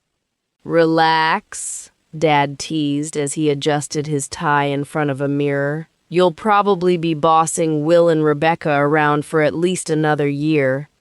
Very funny, she quipped, narrowing her eyes at him, but the corners of her mouth twitched into a smile. Ha ha, ha ha. I couldn't help but laugh softly at their banter. Mom looked stunning in her gown, which was embellished with intricate golden embroidery, and Dad looked as dignified and handsome as ever in a black tuxedo with a subtle gold pocket square. They were the picture of pride and joy, standing on the cusp of retirement while passing the mantle to the next generation. The theme for the evening was royal elegance, and the dress code demanded nothing less. As I slipped into my gown, I couldn't help but admire its design. The deep midnight blue fabric flowed around me like liquid silk, and the corseted bodice was adorned with delicate silver embellishments that glittered like stars. This dress unmistakably accentuated my bare shoulder and feminine curves. It flared out into a dramatic train, making me feel both regal and out of my comfort zone. Eva purred in approval. You look breathtaking. Zachary would have been speechless. Her comment made my chest tighten, and I quickly pushed the thought away. Tonight wasn't about Zachary. Tonight was about Will and Becca. When I stepped out of my room, Rebecca was just coming down the hallway, and I couldn't help but gasp. Becca, you look like a queen, I said, genuinely awed. She blushed, smoothing her ivory gown with delicate gold embroidery that hugged her figure perfectly. A gold tiara rested on her auburn curls, making her look every bit the Luna she was about to become. You're looking amazing too, Amara, she teased. You're going to have everyone in that hall staring at you, for sure. Let's hope not, I joked, though my cheeks warmed at the compliment. The main hall began to fill with guests as the evening progressed. Alphas, betas, gammas, and dignitaries from neighboring packs arrived, all dressed to the nines. I stood beside Mom and Dad at the entrance, greeting them as they entered. Alpha Marcus of the Silver Fang pack was one of the first to arrive, looking as formidable as ever in his black tuxedo with crimson accents. He gave my father a firm handshake. Big day, huh, old friend? Indeed, Dad replied, his tone warm but slightly nostalgic. I can't believe we're finally here. His Luna, Serena, stepped forward, a vision in a champagne-colored gown with delicate pearl details. Amara, you look stunning, dear, she said, embracing me. So do you, Luna Serena? I replied with a smile. The conversations flowed as more guests arrived. Alpha Nolan of the Redwood Pack complimented the decorations, while his mate fawned over Becca's dress when she joined us later. It was a whirlwind of greetings, handshakes, and warm exchanges. Eventually, Will entered the hall, looking every inch the alpha he was about to become. His tailored black suit had gold accents that matched Rebecca's gown, and his confident stride was met with cheers and applause. "Big brother, you clean up nicely," I teased when he reached me. "And you look like a princess," he replied, grinning. "Think we'll both survive this night?" "I will, but no idea about you," I whispered, making him laugh. Becca joined him moments later, slipping her hand into his. Together, they made their way to the dais, where the official ceremony would take place. The ceremony was a blend of tradition and joy. The pack elders bestowed their blessings, and the crowd erupted into applause when Will and Becca were officially crowned as Alpha and Luna. Watching them, I couldn't help but feel a swell of pride. As the evening shifted into the ball, the atmosphere lightened. Guests danced, laughed, and enjoyed the lavish spread of food. For a moment, surrounded by my family and pack, I felt a flicker of peace. But deep down, Eva stirred restlessly. "This is all lovely, but it's not where we belong." I ignored her, focusing on the music and laughter. _ Amara's POV! The party was in full swing. The lights sparkled, laughter filled the air, and the soft hum of music set a joyous tone. I stood with my glass of sparkling cider, watching as guests swirled around in elegant dresses and tuxedos. The weight of the last few days seemed lighter here, surrounded by my family and pack. Few unmated wolves are glaring at me like I'm some snack, which I'm pretending to ignore. Then, the hall doors opened and Ethan walked in, looking dashing in his brown suit that fit him perfectly. His tie was a lighter shade of gold, matching the ceremony's theme, and his usually tousled hair was combed neatly for once. He looked sheepish, mouthing an apology for being late. But my attention was immediately stolen by the two figures walking in behind him. Mason was easy to spot, towering over most people in a sleek charcoal gray tuxedo with a crisp white shirt and black bow tie. His expression was serious, but his stance was relaxed, as if this party was just another formal event he had to attend. And then there was him, Zachary. He wore a classic black tuxedo with a perfectly tailored fit that accentuated his broad shoulders and athletic build. The silver pocket square and cufflinks added a regal touch. His hair was neatly styled, but a few strands rebelliously fell onto his forehead, softening his otherwise sharp features.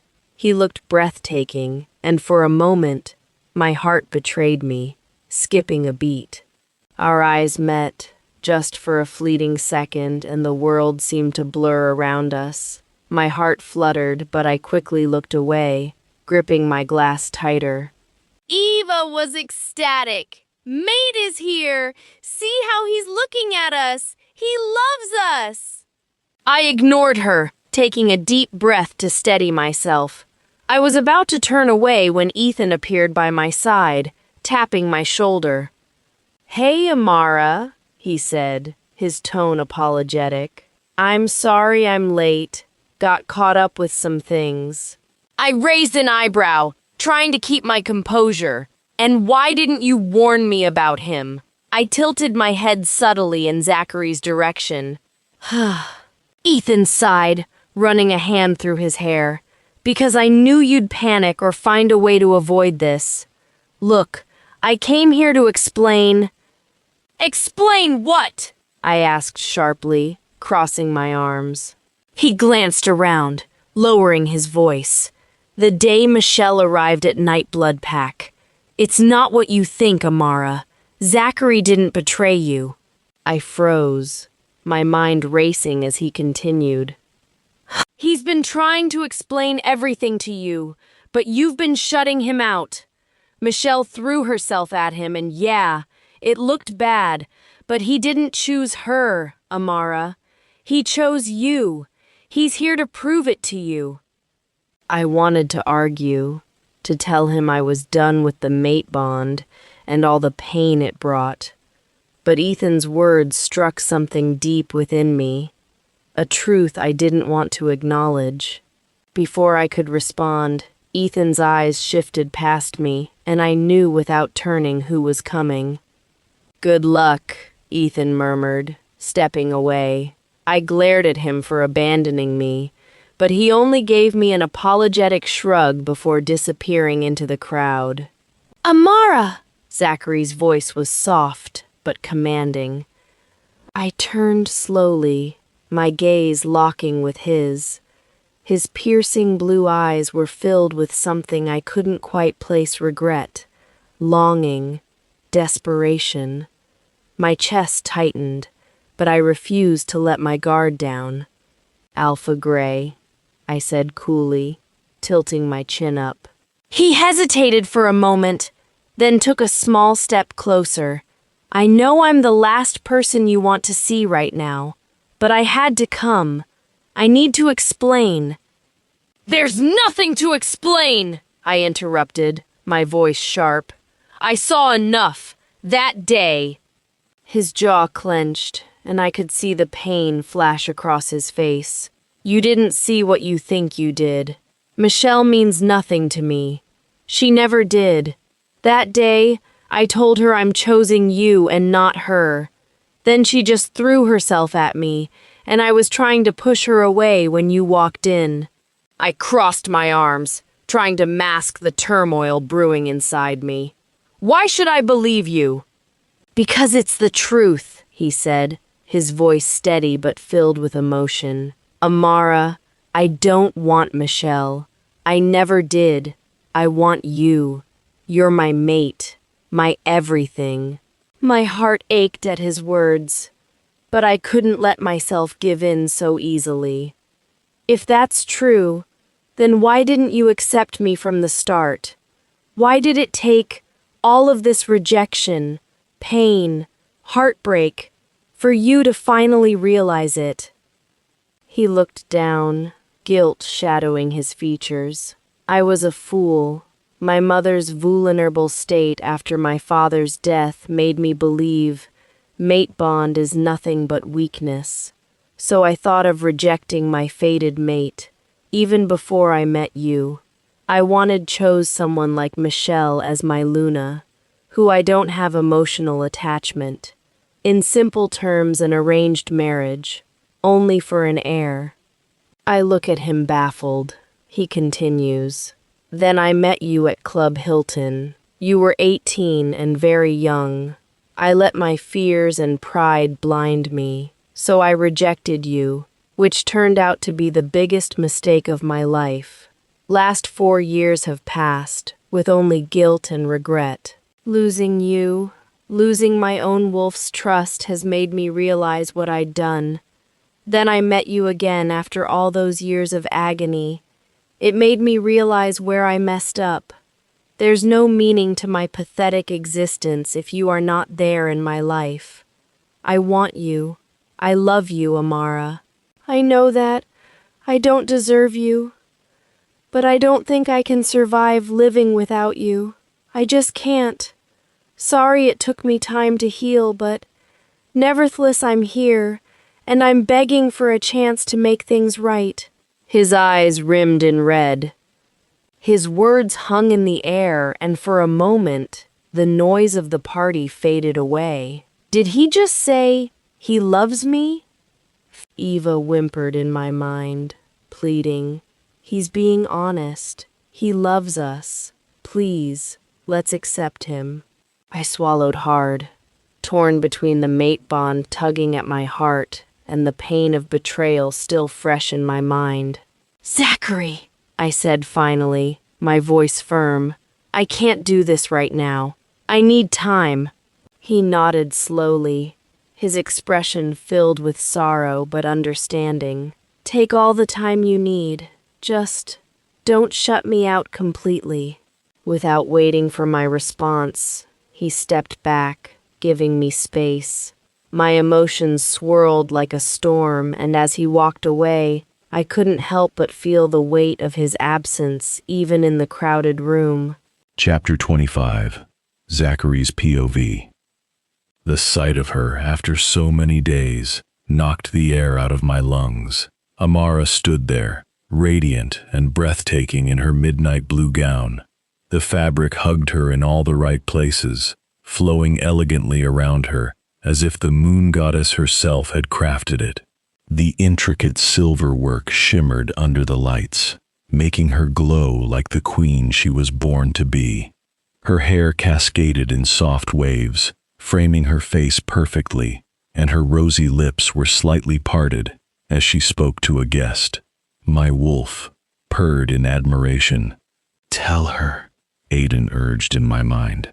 "Tell her she's the most stunning woman we've ever seen. No, the most stunning woman anyone has ever seen." I clenched my fists, fighting the urge to do just that. But the moment I tried to explain myself to her, to tell her the truth about Michelle, her walls came up again. She wasn't ready to believe me yet. Even Ethan's support, which I silently thanked the moon goddess for, didn't fully sway her. Still, there was a sliver of hope. When she said she needed time to think, I held on to it like a lifeline. It wasn't a flat-out rejection. After stepping away to give her space, I headed toward Mason, who was stationed near the drinks counter with his usual composed demeanor. He raised an eyebrow at me. "She said she needs time," I muttered, running a hand through my hair. Mason raised an eyebrow as he took a sip of his drink. "That's a hell of a lot better than a get lost, given your past screw-ups. Progress, my friend." Aiden scoffed, as if Mason knows what we're going through. Still, he's not wrong. You really messed things up. I shot Mason a glare, but he just smirked. "You should be happy, Zach. She didn't banish you from her sight entirely." I know, but... My words trailed off as my eyes instinctively found her again. Amara was standing gracefully in the middle of the room, talking to a group of people. Every time she smiled or laughed softly, I felt my chest tighten. She was captivating, and I wasn't the only one who thought so. I noticed the lingering gazes of several unmated males in the room. A low growl rumbled in my throat before I could stop it. "Relax," Mason said, gripping my shoulder. "It's a party and she's just talking. You can't go alpha wolf crazy on every guy who looks at her." I glared at him, as if you wouldn't do the same if it were your mate. Mason shrugged, unfazed.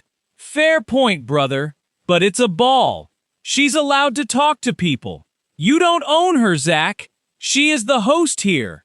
"Yes, we do," Aiden snarled in my head. "She's ours. Why are those idiots even looking at her?" Things got worse when the alpha of Shadow Ridge, a smug young pup named Nathan, approached Amara. He was dressed sharply in a navy tuxedo, but his confident smile irked me. "He said something that made Amara laugh and my blood began to boil." When he extended his hand for a dance, I held my breath. For a fleeting moment, Amara glanced in my direction. I met her eyes, silently begging her to say no. But then she took his hand. The world tilted on its axis. Aiden roared in my head. "She's ours. Go get her, Zachary. Don't let that brat put his filthy hands on her." Mason saw the tension radiating off me and placed a whiskey on the rocks in my hand. "Calm down, man." I took the glass and downed it in one go, the burn doing little to soothe the fire in my chest. Mason raised an eyebrow, signaling the bartender for another. "Slow down," he warned.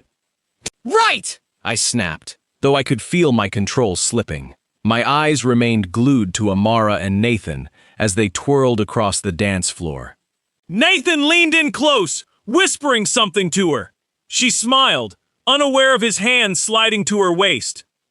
The glass in my hand shattered, shards cutting into my palm. The music screeched to a halt and everyone turned to stare at me. Including Amara. Damn wolf hearing. Her wide eyes held a mix of shock and concern, but I couldn't bear to see it. Without a word, I turned on my heel and stormed out of the hall, the cool night air hitting my face as I stepped outside. Mason followed close behind, apologizing to guests, catching up to me just as I leaned against a nearby pillar. "Zach, you need to get it together," he said, his voice firm but calm.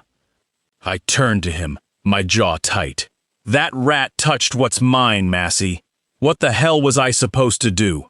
Stand there and congratulate? Yes, Mason replied bluntly. If you want to win her back, you need to show her that you trust her. She's not going to be impressed by you losing your temper every time another guy talks to her. He made a move on her, I growled, my fists clenching. You saw it too, right? Mason clapped a hand on my shoulder. You're an alpha, Zachary. You faced worse than this. Keep your cool. She's your true mate. She'll come back to you, but not if you scare her off with this possessive nonsense. I sighed, the weight of his words sinking in. I need her, Mason. She's mine. She's my everything. Then act like it and believe in her, he said simply, and left me with my own thoughts. Zachary's POV. After calming myself and Aiden, I went back into the ballroom, trying to act calm and relaxed, just like Mason suggested. The rest of the night, I kept my eyes on Amara, hoping that she would glance at me. Thank the moon goddess. She didn't dance with anyone else again. Though many men were trying to make small talk with her, I focused on her, keeping my temper in check. I noticed Amara's father, Alpha Greg, observing me for a long while. I assumed it was because of the broken glass incident earlier. Shaking off my doubts, I turned my attention back to Mason and Ethan, who were discussing some human football match. I didn't care much for it, but I appreciated the distraction from my spiraling thoughts. The night dragged on. Everyone was enjoying themselves, and I tried my best to ignore the nagging doubts swirling inside me. I just couldn't stop watching her. When the night finally ended, Mason and I bid farewell to Alpha William and Luna Rebecca before making our way to our assigned sleeping quarters. They were on the same floor as Amara's room, just a floor down. As much as I wanted to stay close to her, I knew I had to give her space. I only hoped that she would come around soon and realize how deep my feelings for her ran. I said a silent prayer to the moon goddess as I got ready for bed, hoping she would guide me to fix things with Amara. My mind began to wander, and before I knew it, I was drifting off to sleep. In my dream, I saw Amara sitting on my lap, her body pressed against mine. I held her waist, the sensation of her closeness making my heart race. I cupped her face gently in my hands, my thumb grazing her soft skin. She looked up at me with those beautiful green eyes, and I couldn't help but lose myself in her gaze. I leaned in slowly, my lips brushing against hers. The kiss was sweet, tender, and it set every nerve in my body alight. I deepened the kiss, and she sighed against my lips, making me shiver. My hands moved to her neck, then to the delicate curve of her shoulder, my lips trailing down her jaw. I could feel the heat between us, the undeniable connection. I moved lower, kissing the spot where her neck met her shoulder, the place where I would mark her, claiming her as mine forever. The sensation made me want more, but just as I was about to mark her, I heard someone calling my name. Zach, wake up!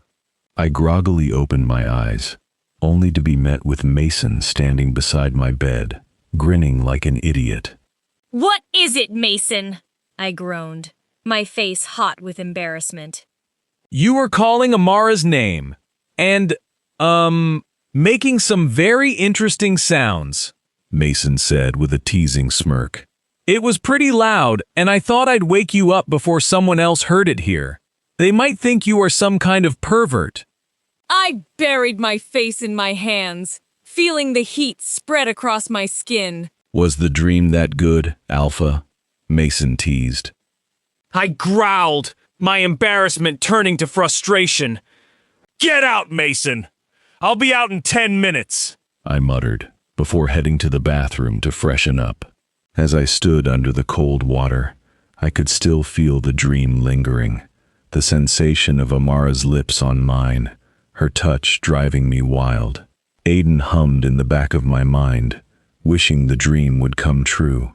I agreed with him. I wished it too. After a few minutes, I returned to the room. Later, Mason and I made our way downstairs for breakfast. Chapter 26. Amara's POV. The dining room was already lively when I entered for breakfast. My parents and William were seated at one end of the table, engaged in discussion with Nathan. Rebecca was at the other end, sharing quiet conversation with my mother. I slipped into a seat near the middle, keeping a low profile. Mason and Zachary entered not long after, their presence commanding attention even without effort. Mason inclined his head respectfully toward my parents and William before taking his seat. Zachary, ever the composed, did the same, his expression unreadable. They joined Ethan, who was seated near me, and greeted everyone politely. "Morning," Mason said, his voice steady and formal. Ethan nodded. "Morning. You're punctual, as always." Mason gave him a brief look. "I've always believed discipline starts with consistency." Ethan smirked faintly, but Mason ignored it, pouring himself a cup of coffee. Zachary, seated beside him, seemed focused on his plate, though I could feel the weight of his gaze flickering in my direction now and then. "Did you sleep well?" Ethan asked Mason, his tone casual, but with a hint of teasing. "Well enough," Mason replied evenly, although someone seemed restless today. Zachary shot him a warning glance, his voice low. "Mason, drop it." Mason's smirk widened, but he kept his comment to himself as he reached for his mug. Rebecca glanced at them, curious but refrained from prying. "It's good to see you both here early. Breakfast is always better with more company." Mason inclined his head. "Thank you, Luna. It's an honor to join you all this morning." I busied myself with my tea, pretending not to notice the subtle tension between Mason and Zachary. It wasn't unusual for Mason to toe the line, but he always managed to maintain the dignity expected of a beta. My father's voice drew my attention back to the table. "Nathan, how are things at Shadow Ridge? I hear your training program has been yielding impressive results." Nathan, seated beside me, straightened. "Yes, Uncle Greg. We've been focusing on advanced drills for younger wolves, as well as team strategy. It's been a challenge, but the results are worth the effort." William nodded approvingly. "That's the right approach. Strength in numbers and unity often outweigh raw power." "Exactly," Nathan said, "especially with the recent increase in rogue activity across all the packs. A well-coordinated team is our best defense." The conversation shifted to pack matters, and I felt a sense of pride for Nathan. He had always been a strong leader, even during our childhood. It was no wonder my parents respected him so much. "Amara, do you remember when Nathan used to lead the mock training sessions for you and the other pups?"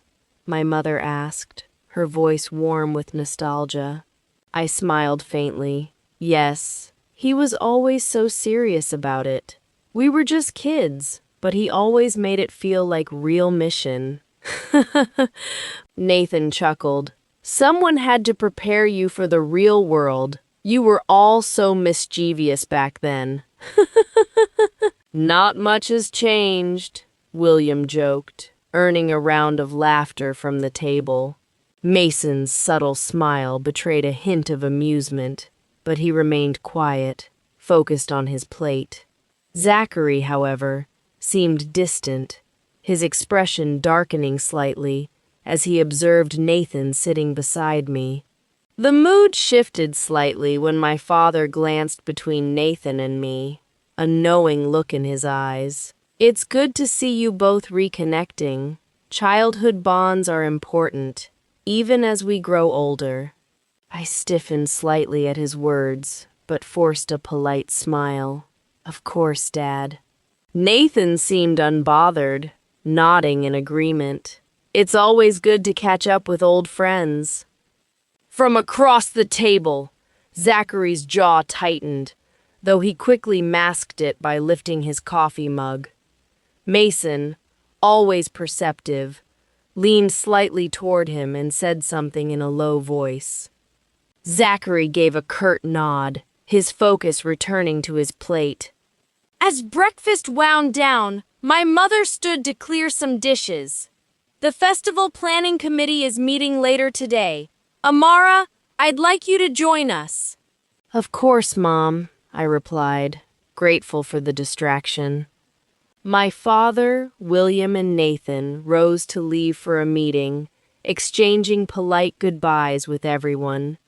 As Nathan passed by my seat, he gave me a small smile. "We'll talk later?" "Sure," I replied lightly, though I felt Zachary's gaze burning into the side of my head. Mason and Ethan lingered behind with Zachary, their conversation low and indistinct. I stood to leave, but not before catching one final glance from Zachary. His eyes were full of hope and determination. I turned away, unsure of what to do with the storm of feelings his presence always stirred within me. For now, I would focus on getting through the day. The rest could wait. The morning was filled with chatter and laughter as breakfast wound down. Debbie arrived, bringing an infectious energy to the dining room. I rushed to hug her, her familiar warmth making me feel at ease. "Amara, I've missed you so much!" Debbie exclaimed, squeezing me tightly. "Missed you too," I said, smiling as we pulled apart. Debbie turned to introduce the woman standing beside her. "Amara, this is my sister-in-law, Bethany." I turned to Bethany, who was petite and delicate, her features strikingly beautiful. Her long auburn hair cascaded down her back, and her bright green eyes shimmered with curiosity and a hint of nervousness. "Nice to meet you, Bethany," I said warmly.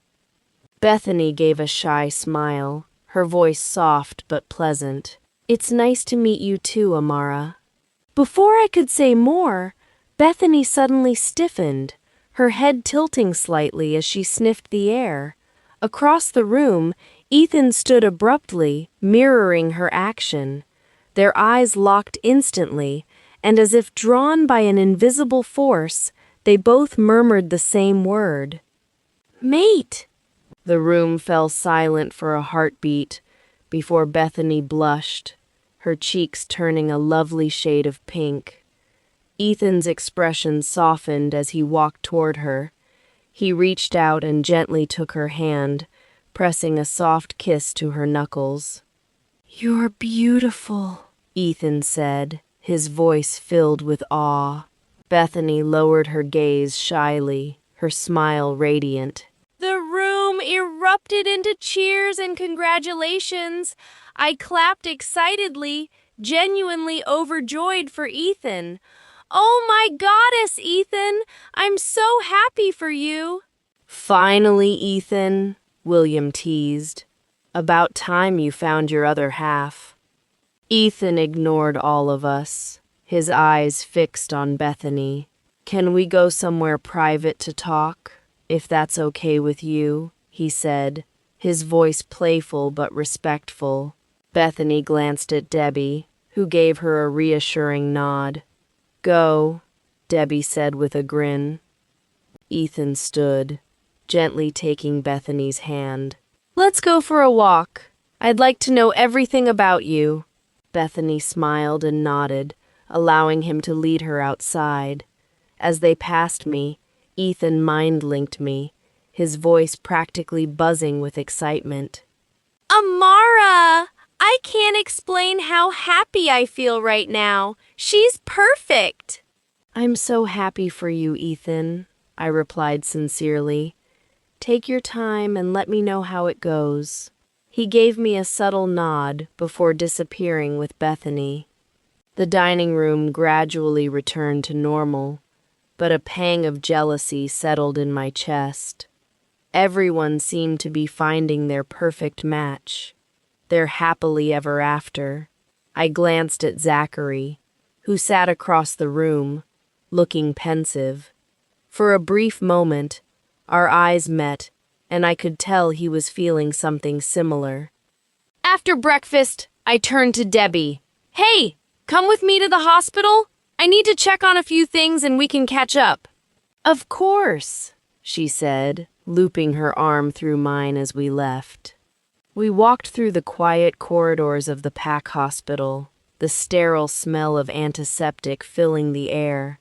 Debbie finally turned to me, her expression serious. All right, spill it. What's going on? I know that look you had at breakfast, and don't even think about beating around the bush.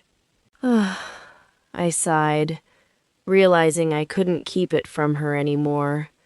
It's complicated. Amara, she warned, crossing her arms. Okay, fine, I said, exasperated. It's Zachary Gray. He's my mate. Debbie stopped in her tracks, her eyes wide. What? Zachary?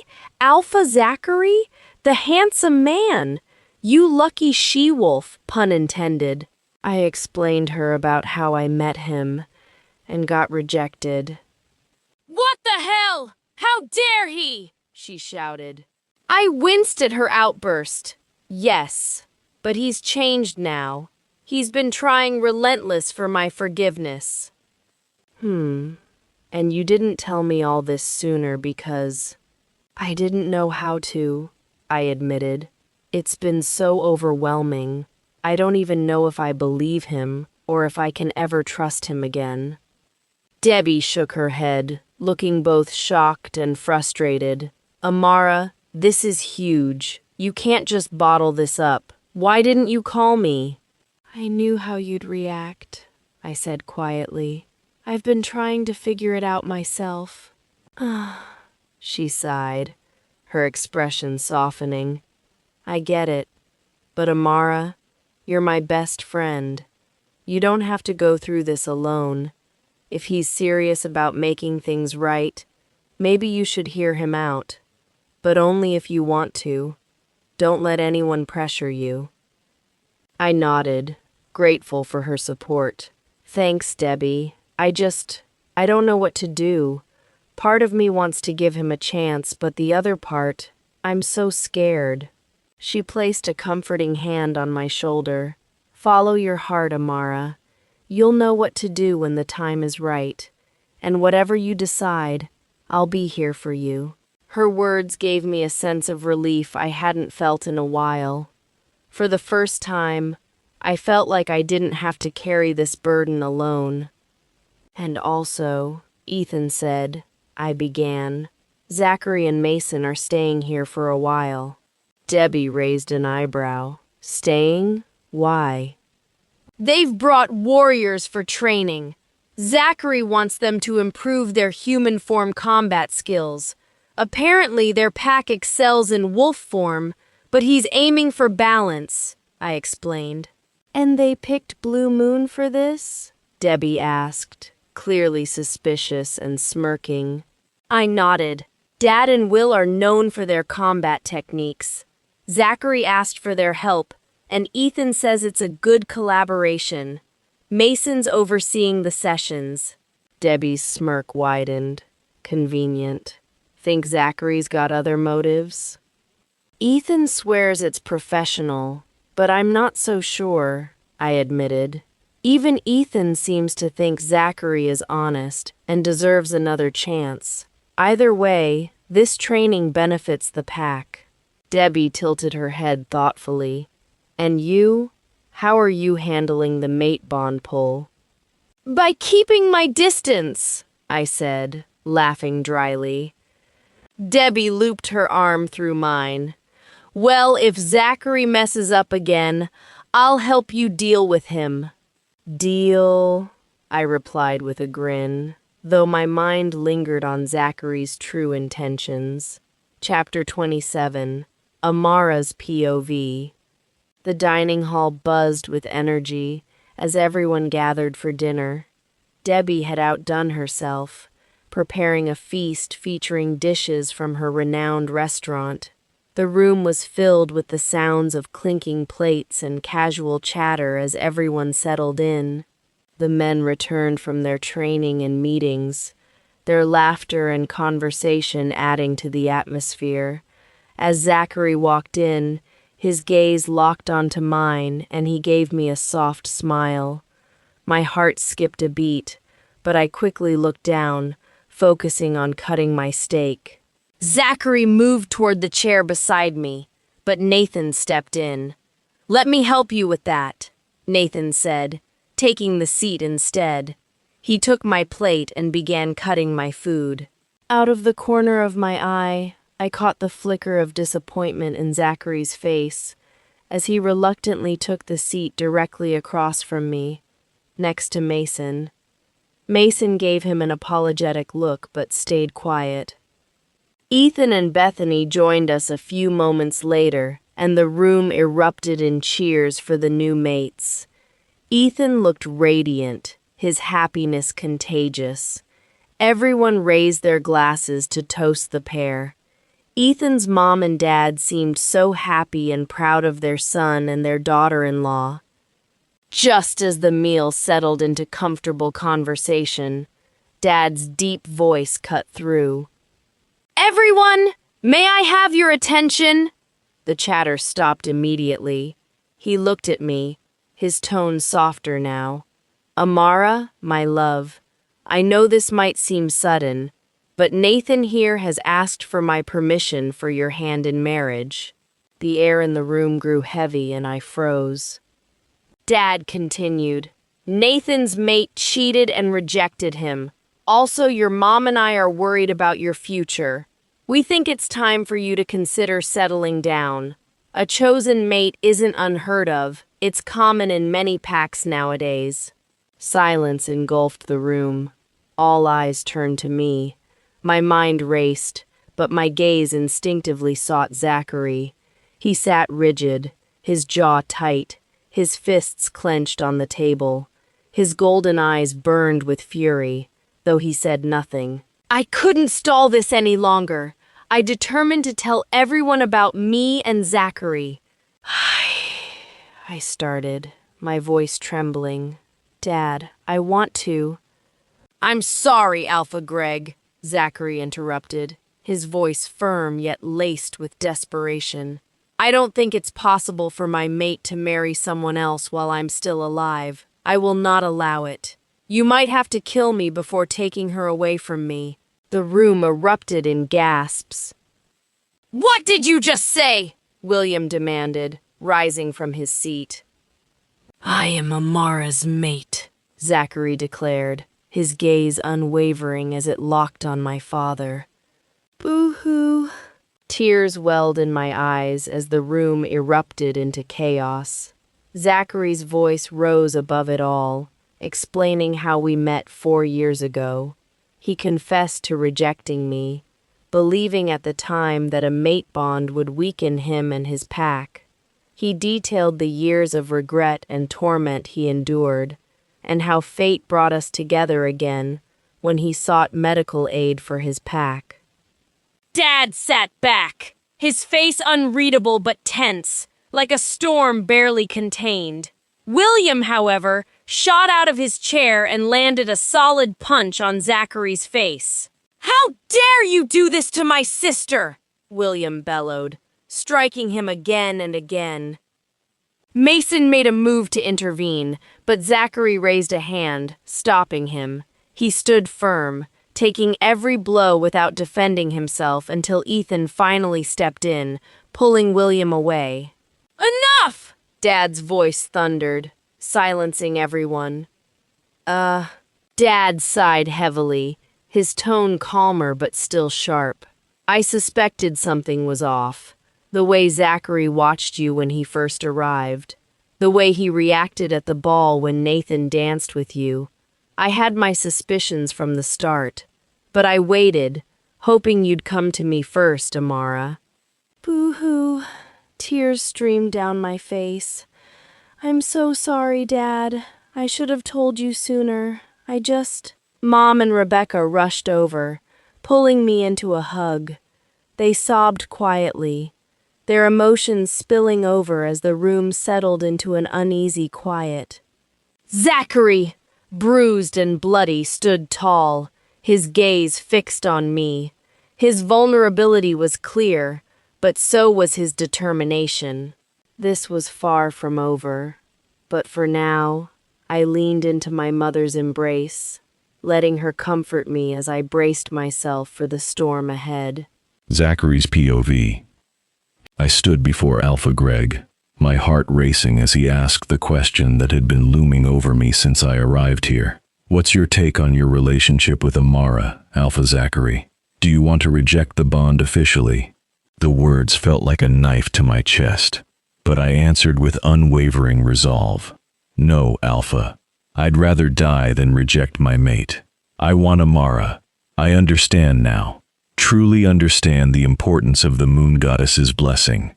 I was foolish before, thinking I could live without her. Now, I can't imagine my life without Amara by my side.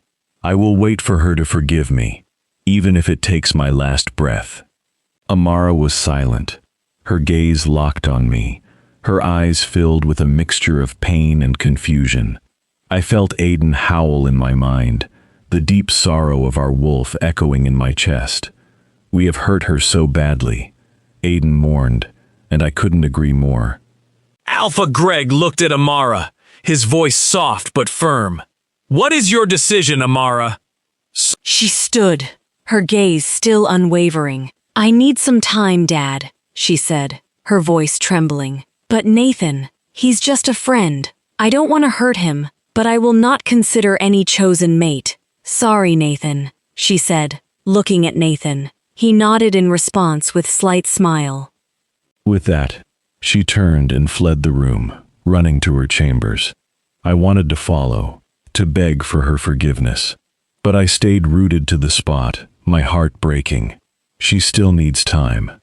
Mason was at my side in an instant, his strong arms supporting me as I collapsed onto the floor. I had never felt more broken. William's furious voice echoed in the room. Dad, why are we even asking this guy? How can we forgive him? How? Alpha Greg's response was calmer, but no less firm. William, it is Amara's decision, not yours. He turned to Mason. Take Zachary to his room. Get those wounds cleaned up. Mason guided me through the halls, his presence a quiet comfort in my turmoil. I collapsed onto the bed in my room, the pain from William's punches setting in fully. Each blow had been brutal, and for a regular wolf, this could have been fatal. But I deserved every hit, every bruise and every insult. I had caused this. I had hurt Amara, and now all I could do was wait. Wait for her to find it in her heart to forgive me. After a while, I heard a knock on the door. Mason opened it, and Amara stepped in with a first aid kit. I sat up, my heart racing as I saw her beautiful face, the softness in her eyes. She approached me slowly, the scent of her filling the air, making it hard to think straight. Hi, I managed to say, my voice hoarse. Hi, she responded quietly, setting the kit down beside me. Mason, sensing the moment, excused himself and left, leaving us alone. She sat next to me on the bed, her eyes full of sadness as she inspected my wounds. I saw the hurt in her gaze, and it only made my guilt worse. She apologized for her brother's actions, but I quickly shook my head. I deserved every hit, Amara. If I were him, I'd have done the same or worse. She didn't argue. Instead, she began cleaning my wounds, applying ointment gently. The stinging pain made me wince, but the way she cared for me, so close, was both agony and bliss. The tingles from her touch spread through me, and Aiden purred in approval. "Our angel," he whispered in my mind. All done, She said softly, handing me some medicine. Take these, and you should feel better by tomorrow. I watched as she started to rise, ready to leave, and my heart sank. I grabbed her hand, the tingles flowing through me. She stopped, and I gently turned her to face me, my bruised face no doubt looking like a battered mess. Amara, give me a chance, please. I pleaded. She hesitated, her eyes filled with uncertainty. I don't know. Also, I think you should leave tomorrow for your pack. It will give me the peace of mind and time to think. William will keep tormenting you if you stay more. Can you do that for me? I opened my mouth to protest, but realized she is right. I tried to hold on to what little hope I had. If that's what you want, I respect that. I'll ask Mason to make arrangements for our departure. Anyway, I can't stay away from my pack for too long. There's still rogue danger lurking. I'll wait for you, Amara. Take all the time you need. I leaned in, pressing a gentle kiss to her forehead. She froze, her eyes wide with shock.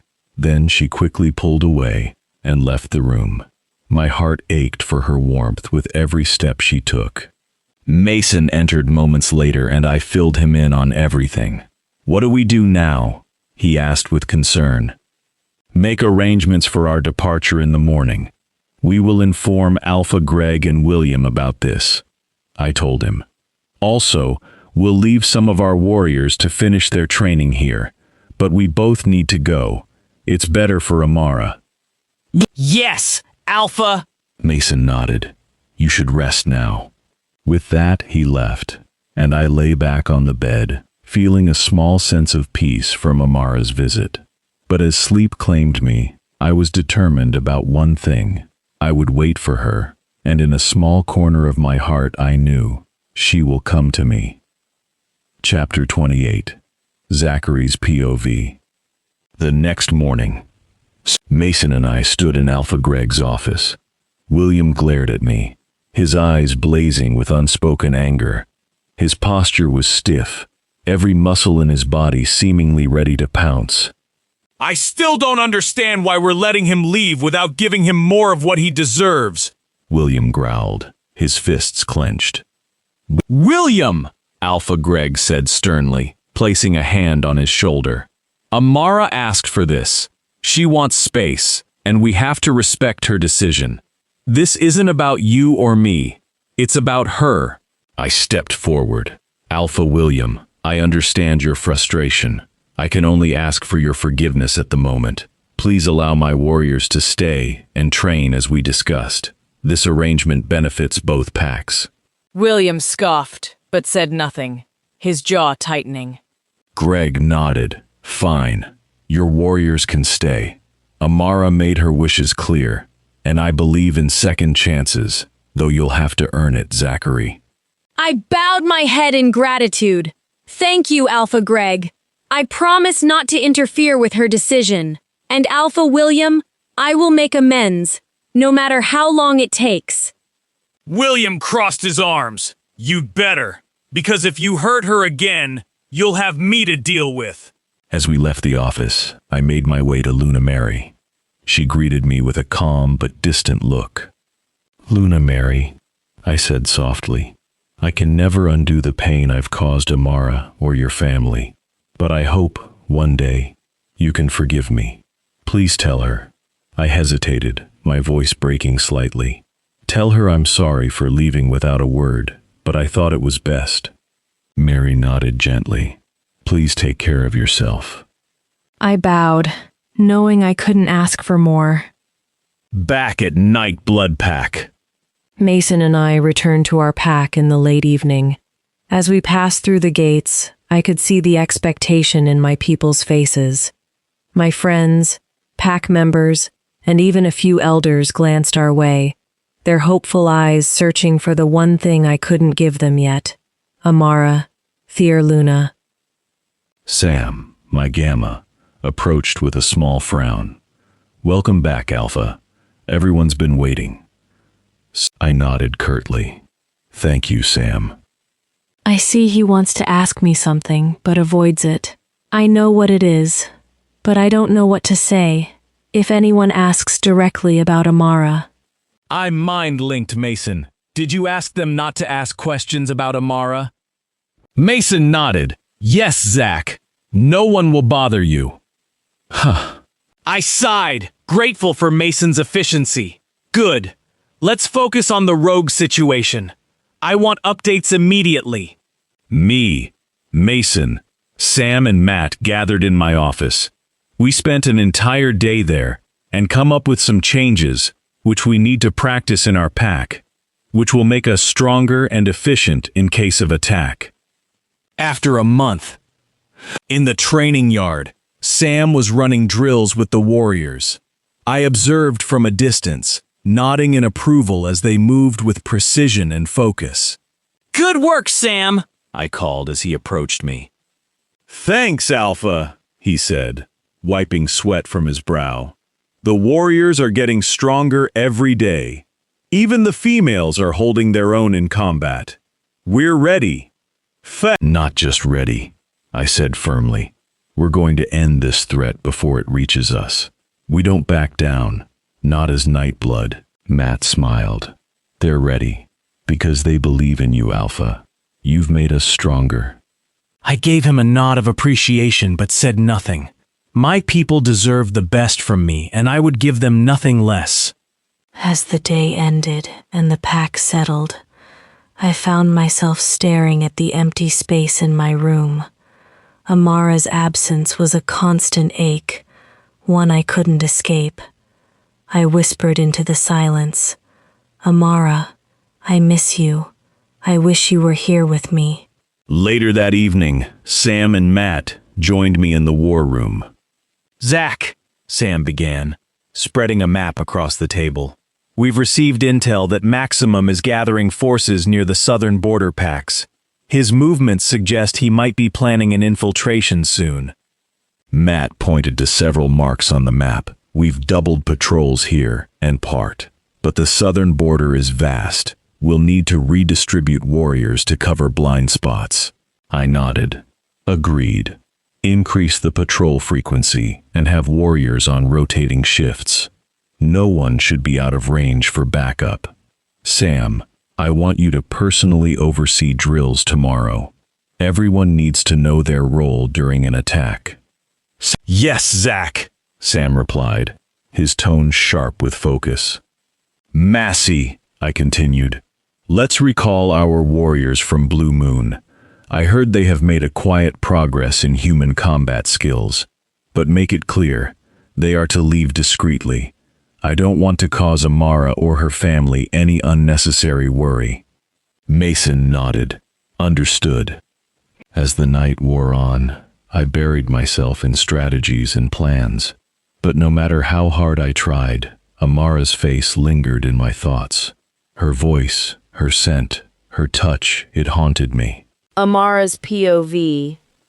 It's been a month since Zachary left. He honored my request, giving me the time and space I needed to think. Life at home has settled into its usual rhythm, spending morning to afternoons at the hospital and evenings training as I used to, before ever stepping foot in Nightblood's territory. When I'm not working, I'm with Colin. His giggles and bright smile never fail to lift my spirits, even on the heaviest of days. He's such a cutie pie, and I cherish every moment with him. Still, there's an undercurrent of sadness in the air. Even though my family tries their best to act normal, I can see it in their eyes, especially Mom's. She watches me with a quiet pain, as if every day she's holding back tears. I know they're worried about me, my future, and the uncertainty that lingers around everything that's happened. I can't blame them. Every day, I wrestle with my own thoughts. Do I stay here at home, safe in the familiar, or do I take a leap of faith and go to Zachary? That day, when he spoke to Dad and poured out his feelings, was the first time I saw true honesty in his eyes. He meant every word, and later, when he left, despite his longing to stay, he won a piece of my heart. The warriors Zachary left behind have integrated well with our pack, training side by side with our members. Occasionally they call me Luna. The title feels foreign, almost funny, like it belongs to someone else. But the word carries a weight that stays with me, reminding me of the possibility of a life I never expected. If I accept Zachary, I wouldn't just be his mate. I'd be his Luna, standing beside him to lead a pack that has grown to respect me despite the distance. The thought both excites and terrifies me. Eva, my wolf, is unwavering Tay. We are his Luna. We are born to do this. Don't doubt yourself, she says, her confidence bolstering me when I waver. But the questions never stop. Have I made a mistake by asking for so much time apart? What if I go to him now, only to find he's moved on or regrets waiting? What if this entire ordeal was for nothing? Zachary is never far from my thoughts. His face, his scent, his voice, the way he looked at me with love, it all lingers, a constant presence in my mind. And with every passing day, the ache in my chest grows stronger, tugging me closer to a decision I can no longer ignore. The question remains, am I brave enough to take that step? Later that evening, word spread that the Nightblood warriors were leaving the next day. They claimed it was because their training was nearly complete, but I wasn't convinced. Something felt off. Determined to get the truth, I approached one of the warriors. "Why are you all leaving so suddenly?" I asked, narrowing my eyes. My tone carried a hint of suspicion. He hesitated, his gaze darting around nervously. "Luna, it's just that the training is nearly over. We need to return to teach the others what we've learned." I crossed my arms, raising a brow. "You know what Luna means, don't you? It means I can see right through you. Don't lie to me. I know there's more to this. Now, spill." He swallowed hard, then sighed in defeat. Beta Mason told us Maximus is planning an attack soon. That's why we're leaving. Alpha didn't want to worry anyone here, especially you, Luna. My chest tightened at his words. A rogue infiltration? And they didn't involve me? After dismissing the warrior, I wrestled with the information. They were heading back to face a threat, and they thought I'd just sit here, uninvolved. "We need to go with them, to help mate," Eva growled. Her words struck a chord, and my decision solidified. I couldn't stay back. Not when Zachary and his pack could be in danger. I informed my family of my plans, and as expected, there were objections, especially from Will. Ethan immediately offered to join me. "I can't do that to Bethany and you. You just got her," I said gently. "You need to stay here and be with her. Besides, I can handle this alone." Dad and William, however, were less willing to let me leave alone. "Take 100 of our warriors with you," William insisted. I shook my head. I appreciate the concern, but I know Zachary. He's too prideful to accept help from another pack. Let us handle this first. If things go south, then you can send backup. Dad's expression softened, and he smiled proudly. "That's my girl. You're born to be a Luna. Don't let anyone make you think otherwise." He kissed my forehead. Mom hugged me tightly, her warmth grounding me even as my resolve strengthened. After bidding farewell, I left with the Nightblood warriors. I instructed them not to inform Zachary or Mason of my plans. This was my decision, and I wanted to face it on my own terms. As we made our way to Nightblood territory, my heart raced. Chapter 29. Zachary's POV. 2 quiet days had passed since the last rogue sighting. No news of Maximus or his army, and no word from the warriors returning from Blue Moon. Life at Nightblood had slipped into an eerie normalcy, with drills and preparations filling our days, but no real action to justify the tension. The morning was no different. I sat at the head of the dining table at the pack house, sipping coffee and reviewing strategy maps with Mason. Sam was on patrol duty, ensuring the perimeter remained secure. The warriors were at ease but prepared, waiting for the inevitable. Suddenly, a sharp growl rang through the pack mind link. "Breach! South border under attack!" Chaos erupted instantly. I stood so fast my chair toppled over. "Mason, get your team to the south border now!" I ordered through the mind link. "On it, Alpha," Mason responded, already shifting into his wolf. "Sam, I want you covering the east border. This could be a diversion. I order Sam." "Got it," Sam replied. The dining hall emptied in moments as warriors shifted and raced to their positions. I followed suit, Aiden surging forward in anticipation of the fight. The stench of rogues hit me before I reached the south border. Blood and earth mingled with the acrid tang of unwashed fur. As I crested the hill overlooking the battlefield, the sight below was grim. Dozens of rogues poured through the shattered barrier, their red eyes glowing with malicious intent. My warriors met them head-on, their claws tearing into the enemy with precision. But the rogues kept coming. I let out a thunderous howl, signaling my arrival. My warriors rallied, their movements sharpening with renewed vigor. Aiden charged forward, crashing into the nearest rogue and tearing into its throat with ruthless efficiency. "Focus on formation!" I barked through the link. "Don't let them break our lines!" Mason's voice came through next. "South flank holding steady, but there's too many. We need reinforcements." I tore through another rogue before responding. "I'm sending backup. Hold your ground." The battlefield was chaos. Wolves clashed, teeth and claws flashing in the dim light. Blood sprayed as my warriors fought relentlessly. "Mason!" I called, spotting him a few feet away, locked in combat with 2 rogues. He snarled, snapping the neck of one before throwing the other to the ground. "They're targeting the weak spots in our defenses." "Then we'll show them why Nightblood is the strongest," I growled, lunging at a rogue sneaking up behind him. Mason nodded, his grin sharp and wild. "Let's send these bastards a message." Sam's voice cut in through the link. "Alpha, the east border is under heavy attack too. These aren't random strikes. They're coordinated." I cursed. "Can you hold it?" "For now, but if they push harder, we'll need help." "Mason, I'm heading east. You stay here and hold the south," I ordered.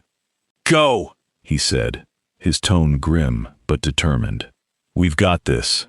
Aiden and I raced toward the east, the sounds of battle growing louder with each step. When I arrived, Sam was already in the thick of it, his wolf a blur of fur and fury as he took down rogue after rogue. "They're relentless!" Sam shouted. "They're desperate!" I replied, ripping apart a rogue lunging toward him. "Maximus is testing our strength before he shows himself." Sam growled. "Then he'll learn the hard way."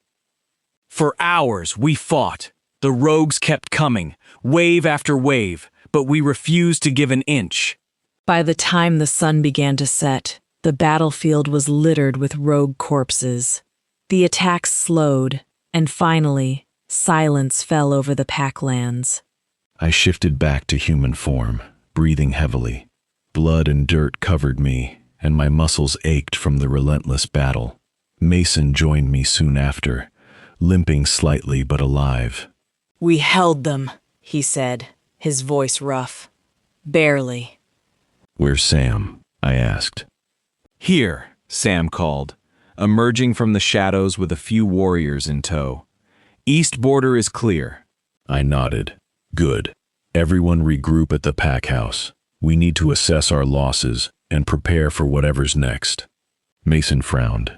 "You think Maximus will strike again tonight?" I stared out at the horizon, where the setting sun painted the sky in shades of red.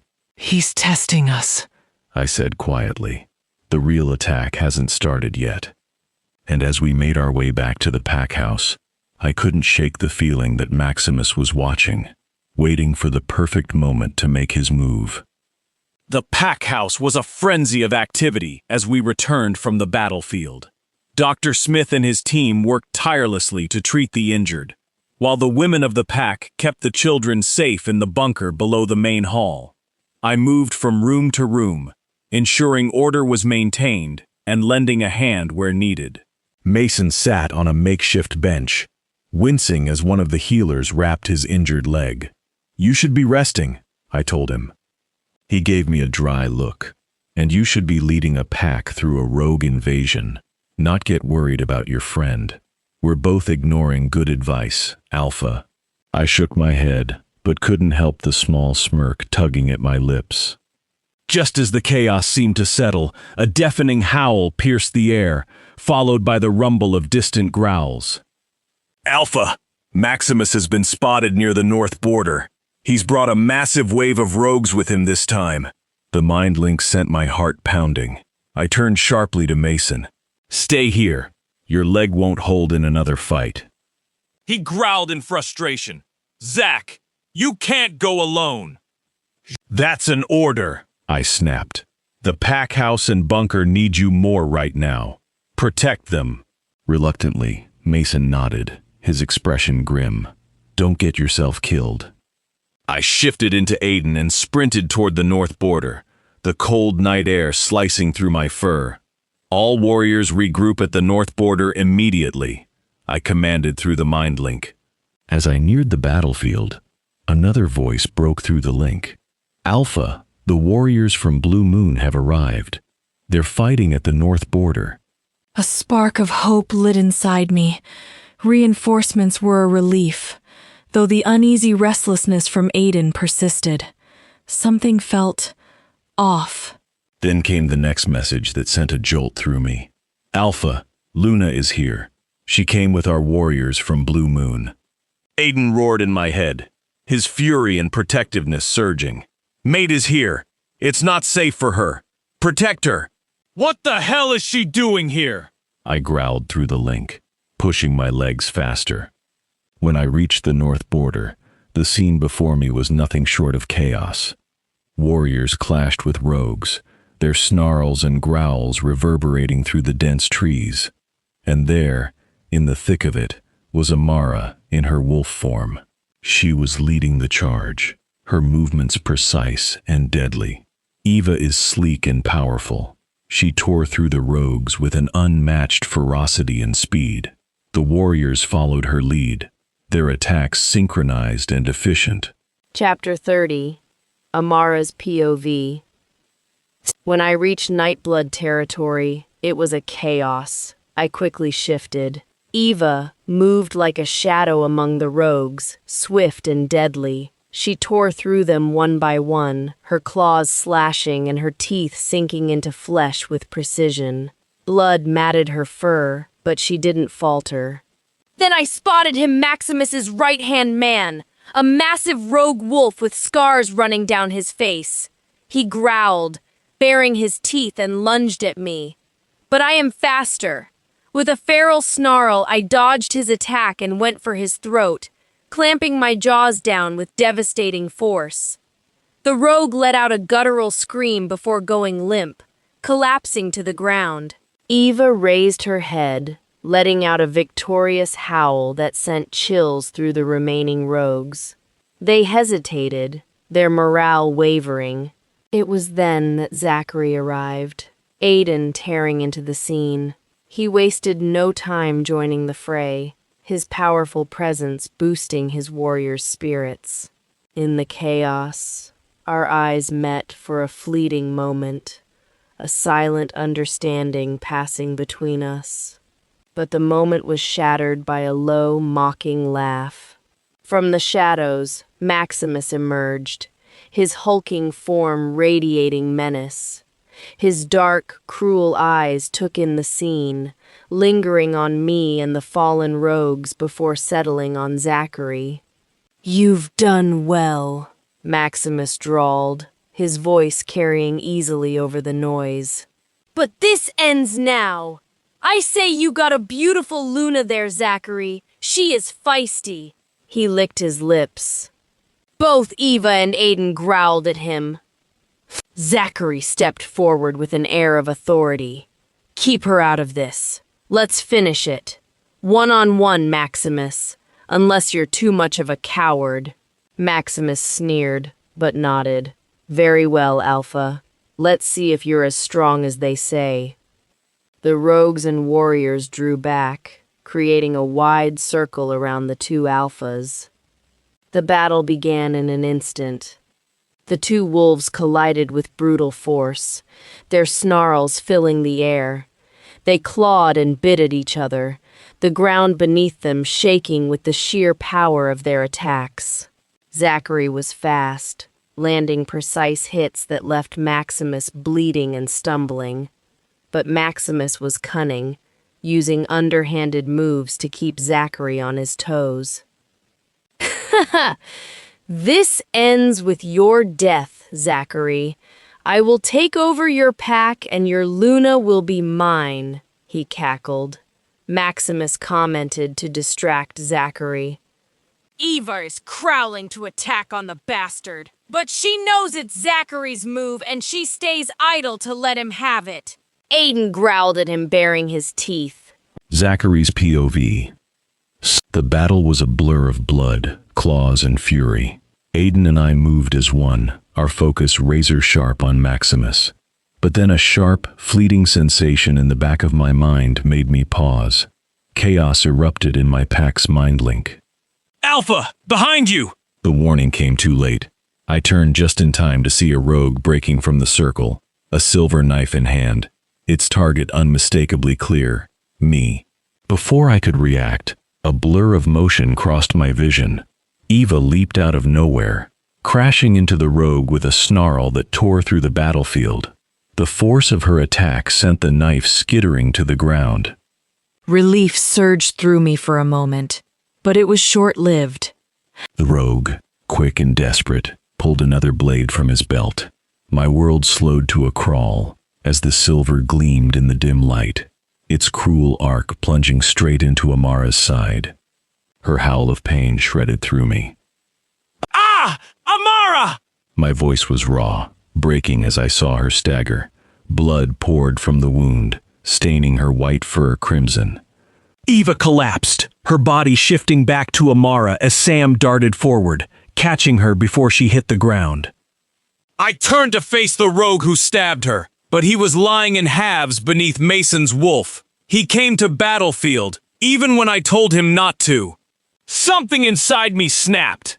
Aiden roared in my mind, his fury consuming us both. The scent of Amara's blood, her pain, her fragility, it was too much. I turned back to Maximus, my vision clouded red. He saw me coming, but his movements were sluggish, unprepared for the storm I had become. Aiden surged forward and my jaws found his throat. He thrashed, clawing at me, but I didn't let go. I couldn't. Amara's blood was still fresh in the air. My rage gave me strength, and with one final devastating bite, I ended him. Maximus's lifeless body hit the ground with a dull thud. The battlefield stilled. The remaining rogues froze for a moment before scattering, their courage evaporating as their leader fell. But I didn't care. I didn't even watch them retreat. All that mattered was Amara. I shifted back, running to where Sam knelt, cradling her. The sight of her nearly broke me, her face pale, her breath shallow, blood staining her side. I dropped to my knees, my hands trembling as I took her from Sam. Amara! I whispered, my voice unrecognizable even to myself. Her eyelids fluttered open, just barely, and her lips moved. Zachary! Her voice was weak, barely a breath, but it shattered me. You're going to be fine, I said, though the words felt like a lie even as I spoke them. Fear was clawing at my throat as I continued. Stay with me, Amara. Please. Sam barked orders to the healers, but I couldn't focus on anything except the limp weight of her in my arms. I stood, carrying her back to the pack hospital. Dr. Smith and his team were waiting. As I laid her on the stretcher, I grabbed his arm. Do whatever it takes to save her, I growled, the command shaking with desperation. Dr. Smith nodded, his face solemn. We'll do our best, Alpha. As they closed the doors to the medical room, I stood outside, motionless. My body ached, my wounds stung, but none of it mattered. All I could feel was the pounding of my heart and a single prayer repeating over and over in my head. Goddess, please don't let me lose her. Not now, not ever. Enjoying the story so far? Don't forget to like the video, subscribe to the channel, and let us know your thoughts in the comments. Chapter 31. Zachary's POV. The days blurred into one endless stretch of pain and emptiness. The pack was healing, but I was not. Amara lay still in the hospital, pale and fragile, her breathing shallow. Dr. Smith worked tirelessly, his team running every possible test and administering every antidote they could think of to counter the silver poisoning. Yet she remained unconscious, caught in some limbo between life and death.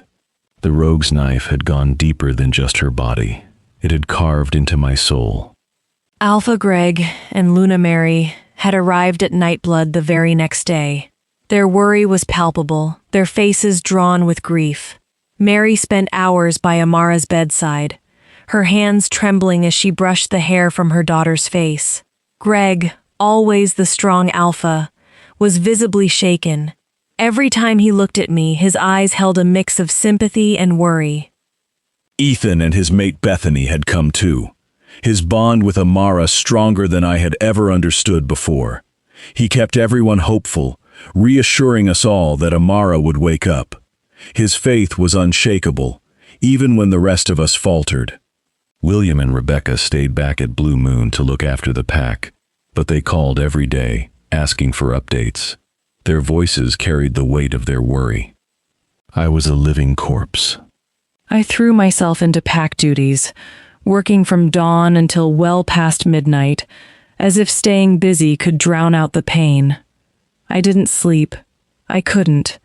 Every time I closed my eyes, I saw her, her blood, her pale face, the knife sinking into her side. I barely ate food, had lost its taste. My body was running on fumes, but I didn't care. The only thing keeping me alive was the faint rise and fall of Amara's chest. Every night, I visited her room. The hospital was quiet in those hours, the bustle of healers and visitors long gone.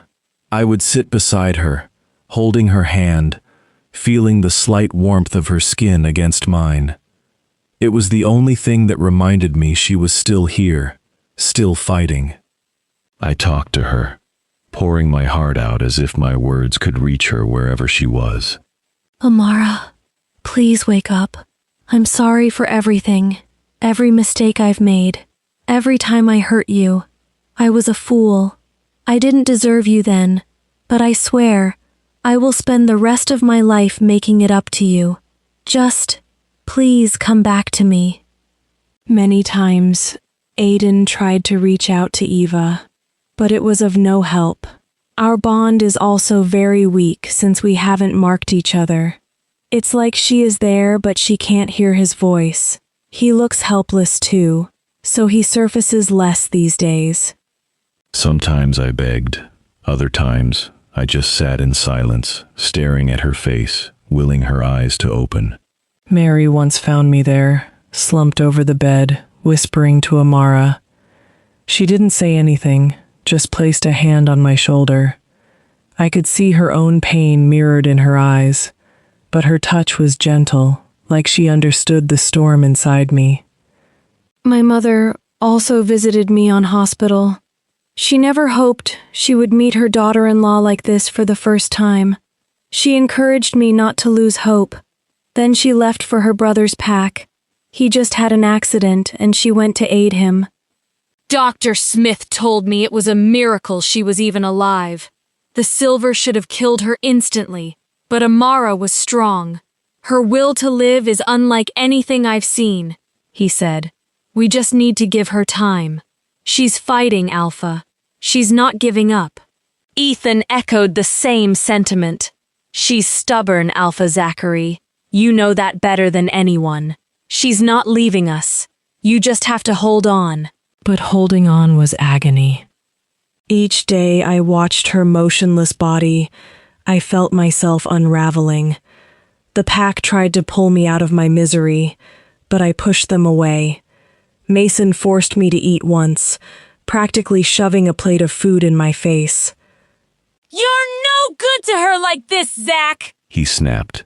You're the strongest wolf I know, but right now, you're killing yourself. She wouldn't want this. But I didn't care.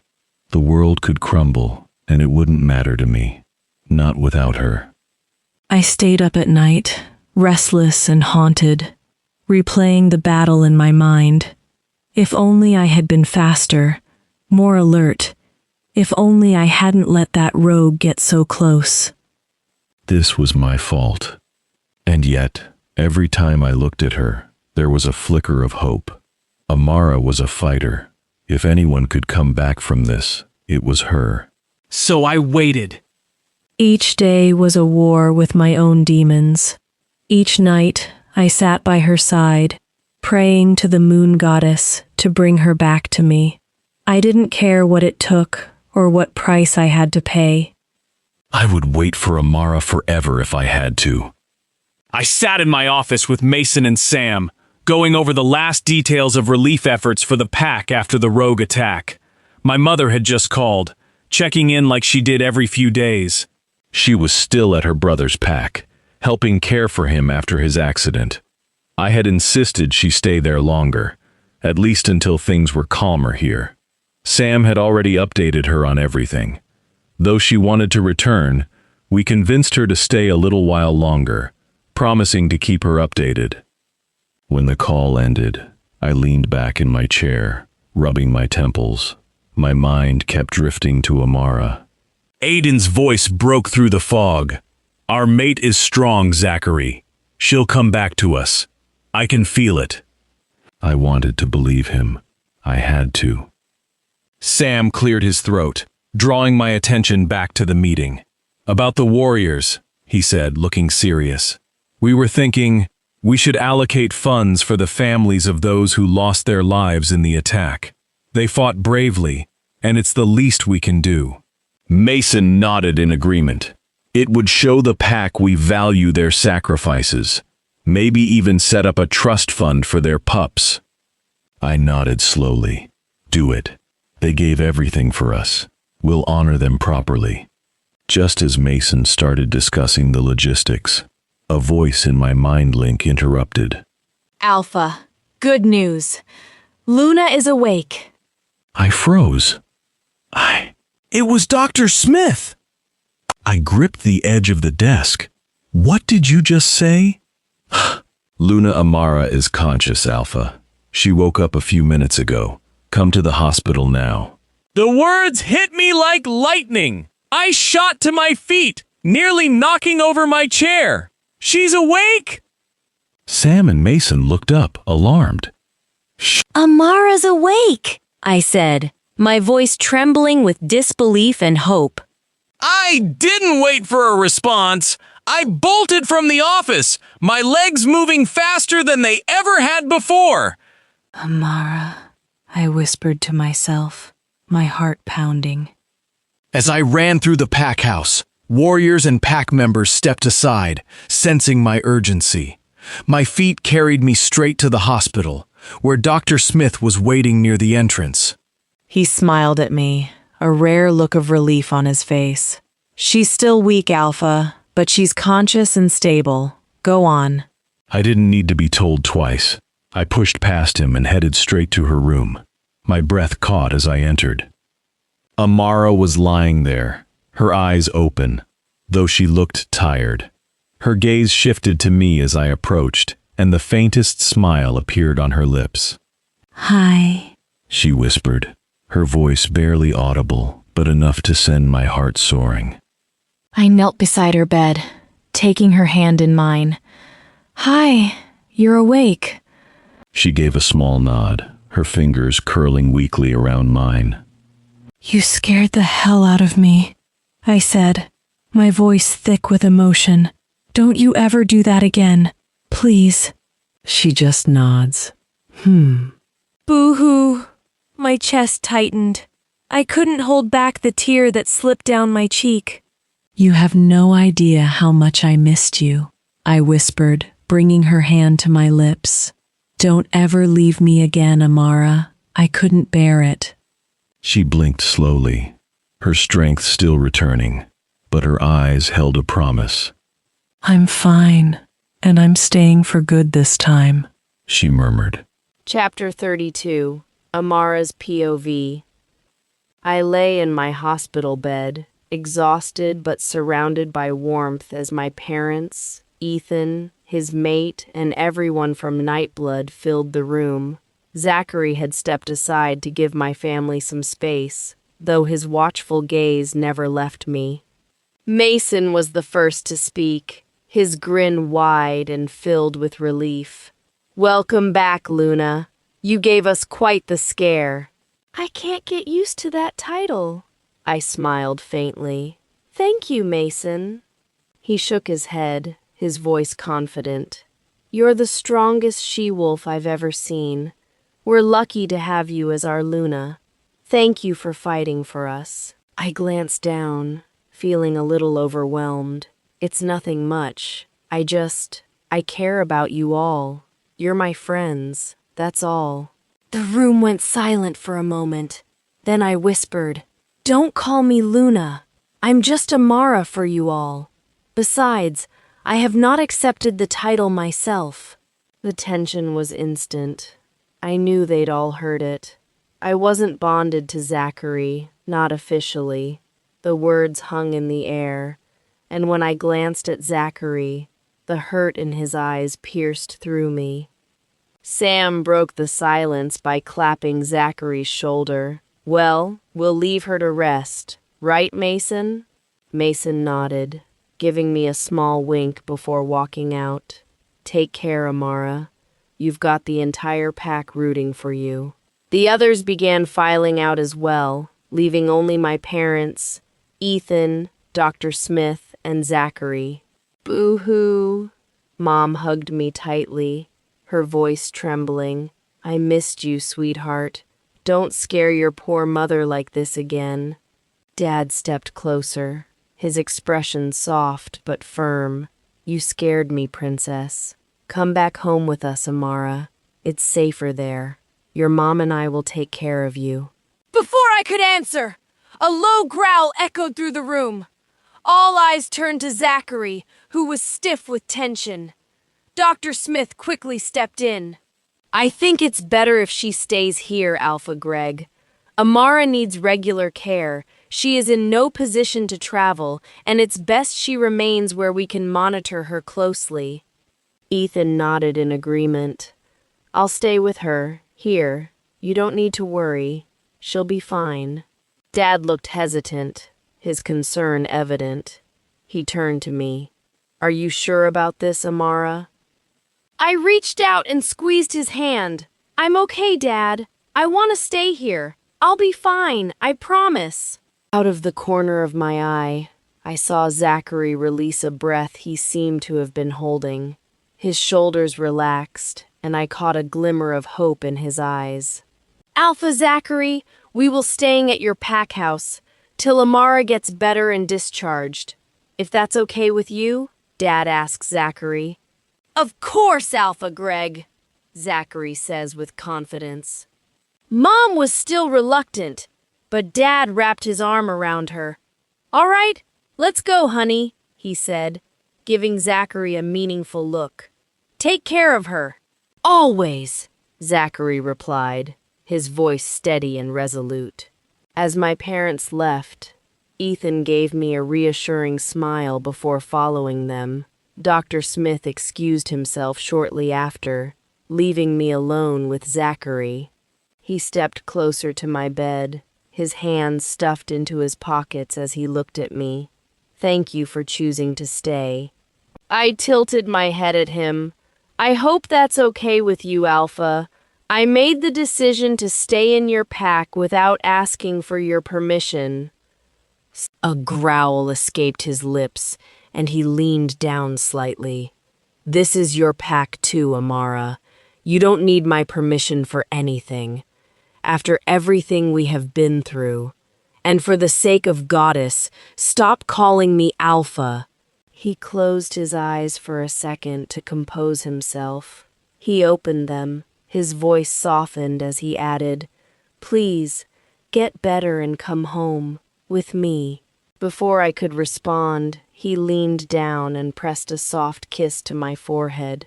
Then, without another word, he turned and walked out, leaving me with a mix of emotions and wide eyes.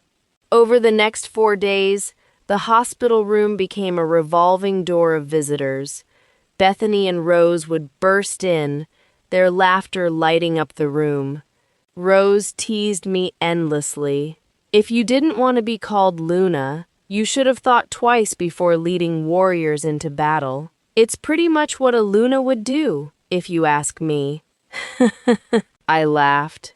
"I think it's just called being reckless." Bethany chimed in. "Well, reckless or not, we're glad you're okay. You're kind of the glue keeping our favorite Alpha together." I blushed at her words. Sam and Mason visited every day too, bringing stories and light-hearted banter. Mason was the worst of them, always teasing. "You know," Mason said one evening, leaning casually against the wall, "we were starting to think Zachary would never smile again until you woke up." Sam smirked. "He still doesn't smile. He just growls less now." I glanced at Zachary, who was sitting silently in the corner, watching the exchange with a stoic expression. His lips twitched, but he didn't answer. Instead, he stood and muttered, "I'll be back later," and went out. Sam snorted as he left. "See, he's hopeless." Every night, Zachary stayed on the small sofa in my room.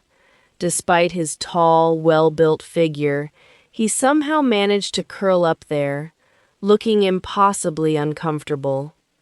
"You know," I said one night, my voice soft, "you could go back to your own bed. You don't have to stay here." He glanced at me from the sofa, his expression unreadable. "I'm not going anywhere. Just rest, Amara." With that, he just closed his eyes and fell asleep. And so did I. A week later, I sat on the hospital bed, dressed and ready to leave. My parents stood beside me, their expressions a mix of pride and sadness. Ethan and Bethany were there too, saying their goodbyes. "Boo-hoo," Mom took my hand, her eyes brimming with tears. "Amara, you've decided to stay and I respect that, but it's hard for me to leave you behind." I squeezed her hand gently. "Mom, I'm fine. You and Dad have done so much for me already. It's time for me to take my own steps now." She sniffled and continued. "One thing I've noticed during our time here, Zachary has changed. He's not the same Alpha who hurt you before. Amara, he loves you. There was no life in him while you were in a coma. He took care of you like no one else could. Your dad and I believe he deserves a second chance, but the decision is still yours." She kissed my cheek, her words sinking deep into my heart. Dad nodded, his expression solemn but supportive. I was against him before, but he's proved me wrong. Whatever you decide, we're with you, as always. Ethan stepped forward, his brows furrowed. Amara, are you sure I should leave? I can stay for a little longer if you need me.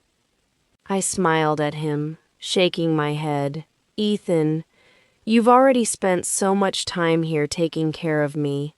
It's not fair to Bethany or to your dreams. Blue Moon needs you. The Pack Hospital needs you.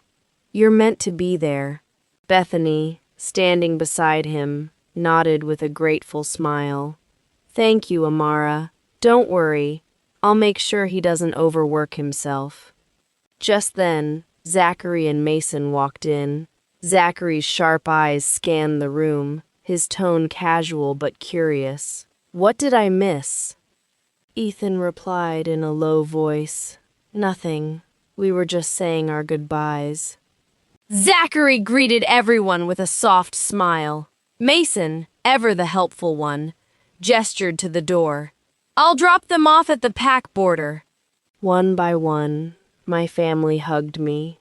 Mom whispered in my ear, "Take care of yourself, sweetheart, and think about what I said." Dad's hug was firm and reassuring. Remember, no matter what, we're just a call away. Ethan gave me a knowing look. Don't forget what you're capable of, Amara. As they left, a wave of sadness washed over me. Eva stirred in my mind, her tone soft. They're right, you know. Our mate has won over everyone. He's so cool and hot at the same time. I sighed and shushed her, not wanting to think too much about my mate's hotness right now. Zachary moved closer to me, his voice low and steady. Don't worry, I'll always be here for you. He picked up my bag and gestured toward the door. We thanked Dr. Smith before heading to Zachary's SUV. The ride to the pack house was quiet, but I could feel his eyes on me every few seconds. I finally broke the silence. You're going to crash if you keep looking at me instead of the road. His lips twitched into a small smile. I'm a better driver than that, but noted. We reached the pack house quickly. Rose and Sam were waiting outside, their grins wide as they greeted me. Rose hugged me tightly. Finally, out of that boring hospital. You're back where you belong. Sam added with a chuckle. And just in time for dinner. Let's go inside. The living room was warm and inviting, and I felt a sense of peace for the first time in days. A few pack members stopped by to thank me for my help during the rogue attack, their gratitude overwhelming. You're the hero of this pack, one of them said. I smiled, feeling humbled. I just did what anyone else would have done. I saw Zachary beaming with pride and joy. Dinner was lively, filled with banter and laughter. Mason joined us midway, his mood as light as ever.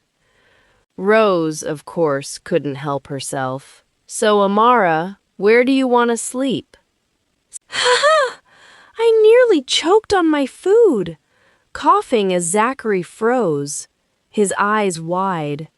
Mason and Sam burst into laughter, their amusement echoing through the room. Rose smirked, holding up her hands in mock innocence. Relax, I was just teasing you. She sobered slightly and added, We've prepared a room for you. It's on the same floor as Zachary's. He thought you'd feel more comfortable there. I felt a strange twinge of disappointment, but pushed it aside. That's thoughtful. I like that, I said, glancing at Zachary. He nodded, his expression unreadable. The rest of dinner continued with more jokes and stories. Afterward, I settled into my new room. It was cozy, but I couldn't shake the mix of emotions stirring within me. Eva broke the silence in my mind. He loves us. You know that, right? I sighed, recalling my mom's words and the look in Zachary's eyes. Maybe, but why didn't he ask us to move to his room? I whispered, closing my eyes. You would have declined it anyway, so why bother? Eva huffed. With that thought lingering, I drifted off to sleep. Chapter 33. Zachary's POV. The moment we reached the pack house, I couldn't stop stealing glances at Amara. Every smile she gave, every subtle movement, it stirred something deep within me. Her presence was like a soothing balm to my restless soul. Aiden purred every time she walked past or looked my way. Our maid is here. She's safe. She belongs with us, he would murmur, content, yet yearning for more. Dinner was lively, filled with laughter and banter, but my attention kept drifting to her. She looked radiant, even after everything she had been through. Her strength and compassion were unmatched, and I couldn't help but admire her even more. Then Rose, in her usual teasing manner, decided to drop a bomb. So, Amara, where do you want to sleep tonight? Ha! I choked on my food, coughing as my face heated up. Amara's cheeks flushed a deep red, her expression a mix of embarrassment and surprise. Mason and Sam burst into laughter, clearly enjoying the chaos. Rose, looking smug, held up her hands. Relax, I was just teasing. She quickly added, We've prepared a separate room for you, Amara. It's on the same floor as Zachary's. He thought you'd feel more comfortable there. Amara's face fell for just a moment, a flicker of disappointment that she quickly masked. But I noticed. Aiden noticed too. She wanted to stay with us, Aiden growled softly in my mind. She still needs time, I reminded him, though the thought of her willingly coming to my room made my heart race. We can't rush this. She responded politely, her voice steady. That's very thoughtful. I like that. I nodded, keeping my face neutral, though my chest ached with longing. I wanted nothing more than to tell her that she belonged by my side, but I knew better. I would give her all the time she needed. After dinner, we all retreated to our rooms. I had asked Rose to ensure Amara's room was comfortable and had everything she might need. As much as Aiden protested, I knew it was the right thing to do. Once in my room, I finally let out a deep breath. It felt strange to be back in my bed after weeks of sleeping on that tiny hospital sofa. The spacious king-size bed suddenly felt foreign, almost too big. Aiden growled in frustration. We should check on her, make sure she's settled. She needs rest, I replied, though the urge to see her was overwhelming. I thought about taking a run to release some of the pent-up energy, but the exhaustion from the past few weeks was catching up to me. Tomorrow, Aiden. We'll run tomorrow. As I lay in bed, staring at the ceiling, my mind raced with thoughts of her. She was here, in my house, where she belonged. She had chosen to stay. To me, that was the greatest victory of all. With that hope lingering in my heart, I closed my eyes. Sleep didn't come easily, but when it finally did, it brought a sense of peace I hadn't felt in a long time. All I had to do was be patient. The crisp morning air greeted me as I stepped out of my room, already dressed in just my brown shorts. A run was exactly what I needed, not just for Aiden, but for me too. Weeks of stress had built up, and I hadn't let Aiden out after the fight. I padded down to the kitchen for a glass of water and then headed toward the front door. As I stepped outside, a sight stopped me dead in my tracks. Amara. She was curled up on the patio, a book in her hands, draped in a soft shawl over her nightdress.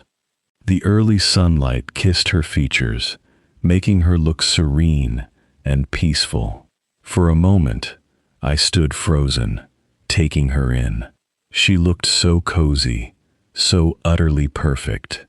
A sigh escaped my lips before I could stop it, and her head whipped around. Her green eyes widened when she saw me standing there in nothing but my shorts. "Good morning, beautiful," I said, walking toward her with a smile. She blinked at me, her expression shifting as a faint blush crept up her cheeks. She quickly masked it and gave me a warm smile. "Good morning." I leaned against the railing, unable to hide my curiosity. "How come you're up so early? Is the room not comfortable?" I asked, concerned. She shook her head. Not at all. The room is lovely. I just woke up early. No particular reason. Eva's a little restless too, so I thought I'd read for a bit before everyone woke up. I nodded, understanding. I get that. Aiden's been restless too. That's why I'm heading out for a run. In my head, Aiden was pacing. Ask her to join us. Eva's wants to run too. I can feel her anxiety. I want to run with our mate. I hesitated. The thought of running with her was tempting, but what if she refused? Would it make things awkward between us? Deciding to let it go, I turned and started toward the forest. "Hold on!" her voice rang out behind me. I stopped and turned to see her hurrying down the steps, her shawl trailing behind her. My heart did an odd little flip at the sight. "What is it, Amara? Is everything okay?" I asked. She smiled, slightly out of breath. "Yes, everything's fine. I was wondering, can I join you for the run? Eva's been tormenting me ever since she heard your plan. Please?" She just recovered from major injuries. It will be risky for her. Then, she looked up at me with those puppy eyes, and I swear my resolve crumbled into dust. This girl would be the death of me. Aiden practically howled with excitement. "Say yes, you fool! She wants to be with us!" I smiled at her, my voice soft. "Of course, Amara. I'd love that." Her face lit up, and without hesitation, she darted behind a tree to shift. I turned away, giving her some privacy, though wolves didn't care much about nudity. A moment later, I heard the rustle of her shift, and when I turned back, Eva stood there, her white fur shimmering like moonlight. She was breathtaking. Not wanting to waste any time, I went behind the same tree and shifted into Aiden. He was out and ready, bounding toward Eva with a low growl of affection. He nuzzled her, nudging her playfully. She responded in kind, her tail wagging as she gave him a playful nip before sprinting off toward the forest. Aiden let her go for a head start, his excitement bubbling over. "She's adorable, and she wants to play," he growled before bolting after her. Eva ran like the wind, her movements fluid and graceful. Aiden howled, letting her know he was coming. She glanced back at us, a spark of mischief in her eyes, and pushed herself to go even faster. It only pumped up Aiden's determination. He sprinted faster, closing the gap between us until, with a powerful leap, he tackled her. They tumbled onto the forest floor, leaves scattering around them. Aiden nuzzled at her belly, making her squirm and coo in delight. Eva playfully nipped at his ear before Aiden licked her face affectionately. After their playful exchange, we both got up and ran toward the lake. The sun was beginning to rise, casting a golden glow over the water. Aiden and Eva lay side by side near the shore, content. In that moment, everything felt right in the world. The chaos, the pain, the uncertainty, all of it faded away, replaced by the simple joy of being with her. Chapter 34, Amara's POV. The first rays of sunlight began peeking through the treetops as Eva and Aiden slowed their playful sprints toward the lake. The world around us felt alive, the rustle of leaves in the soft breeze, the birds greeting the dawn, and the calm, rhythmic lapping of water against the shore. Eva padded closer to the edge of the lake, her white fur shimmering in the light of the rising sun. Aiden stayed by her side, his darker form contrasting beautifully against the golden hue of the horizon. He nudged her gently, and she gave a soft bark in response. We lay down by the water, the quiet between us feeling warm and comfortable. Eva's thoughts mingled with mine, a peaceful hum of contentment, but I could feel Aiden's gaze on her, and I knew Zachary is there too, his emotions brushing against mine, gentle, protective, and hopeful. Eva turned to Aiden and nudged his snout playfully before stepping back. I watched him closely. He went behind a nearby tree, went to bring a blanket stashed as a spare. I grabbed the blanket in mouth, went nearby bush. I shifted swiftly and draped it over myself. Zachary followed suit, his wolf form melting into the man I'd grown to know so well. His dark hair was slightly tousled, his bare chest glistening in the soft morning light. He didn't bother covering himself, and I tried to ignore the way my cheeks flushed. "You're staring, my love," he said with a teasing grin, sitting down beside me. I rolled my eyes and looked out at the lake. "I'm not." "You are." "It's the sunrise I'm looking at, Alpha Gray." He chuckled softly, a low rumble that seemed to vibrate through the air.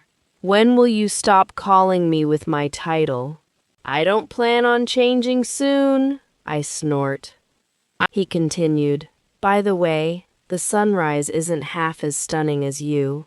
I turned to face him, arching an eyebrow. "Do you always flirt this way with other she-wolves, or is this special treatment?"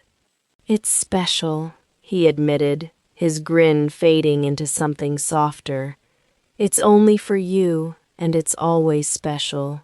The sincerity in his voice caught me off guard. I looked away, unsure of how to respond. "I like moments like this," I finally said, my voice barely above a whisper. "Quiet and peaceful. It feels like the world isn't demanding anything from me." He nodded, his gaze fixed on me. "You've had enough chaos for a lifetime. You deserve this peace, Amara, even if I have to fight the whole world to give it to you." His words stirred something deep inside me. A part of me wanted to lean into him, to let his warmth melt the walls I'd built, but another part whispered caution. "You don't have to fight the world, Zachary," I said, meeting his eyes. "Just live your life the way you want to. I want to see you happy too." He exhaled slowly, his expression softening even further. "I'm happy, Amara. As long as you are with me, I will always be happy. Just don't leave me again." The vulnerability in his voice made my chest tighten. For so long I'd kept him at arm's length, afraid to trust, afraid to let him in. But now, "I know, and maybe, one day, that'll be enough for me to stop running from this." I pointed between us. He didn't say anything, but I felt his hand brush lightly against mine. We sat there together for a while, and then left for the pack house. As I stepped out of my room, I saw Zachary emerging from his.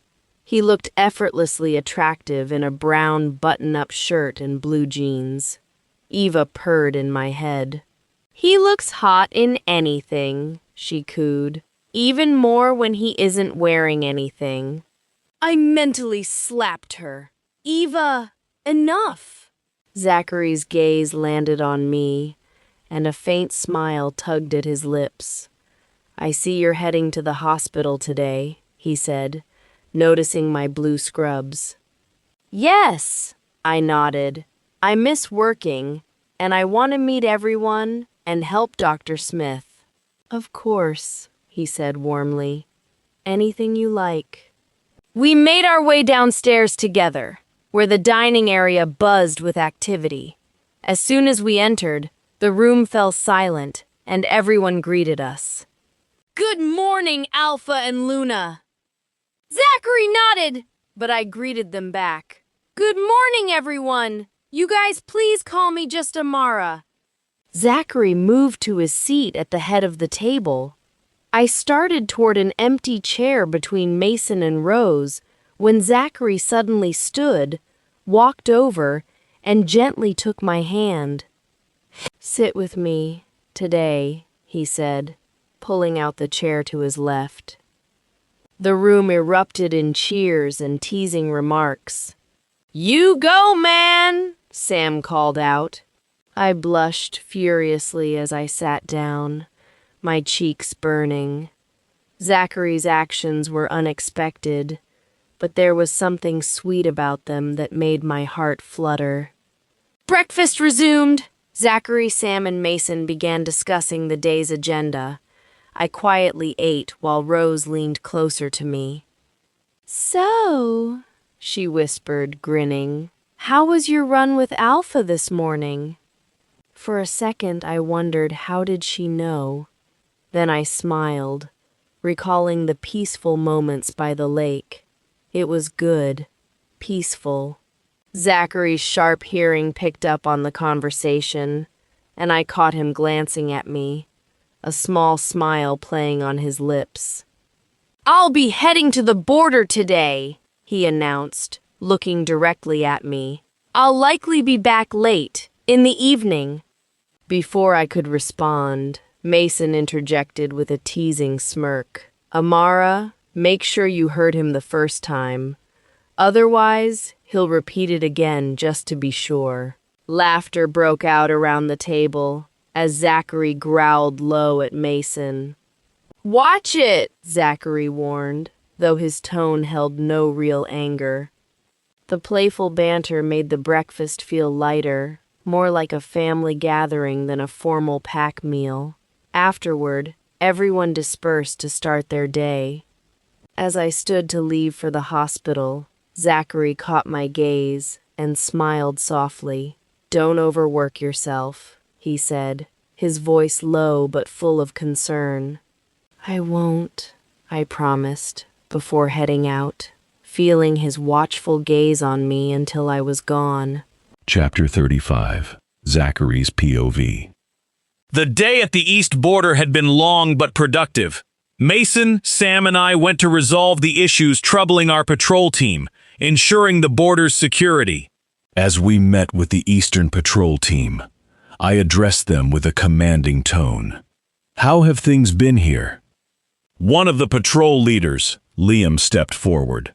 "Alpha, things have been quiet since the last rogue attack, but we've doubled our patrol schedules as per your orders." Good, I nodded. Any unusual activity? "None so far," Liam replied, though we did catch a faint rogue scent 2 days ago. He didn't cross into our territory, but we've kept an eye on the area. Mason clapped Liam on the shoulder. "You're doing great work. Keep up the vigilance." Sam added, "If anything feels off, report it immediately. No risks." After giving further instructions and ensuring the patrol team had all they needed, we started our journey back in the late afternoon. Sam drove the SUV while Mason sat in the passenger seat, leaving me to sit in the back. I leaned my head on the seat rest, closing my eyes for a moment of respite. "So," Mason began, turning slightly to look at me, "how's it going with Amara?" Sam smirked. "Yeah, Zach, you making any progress?" I opened my eyes, sighing. It's going well." Mason chuckled. "That's an understatement.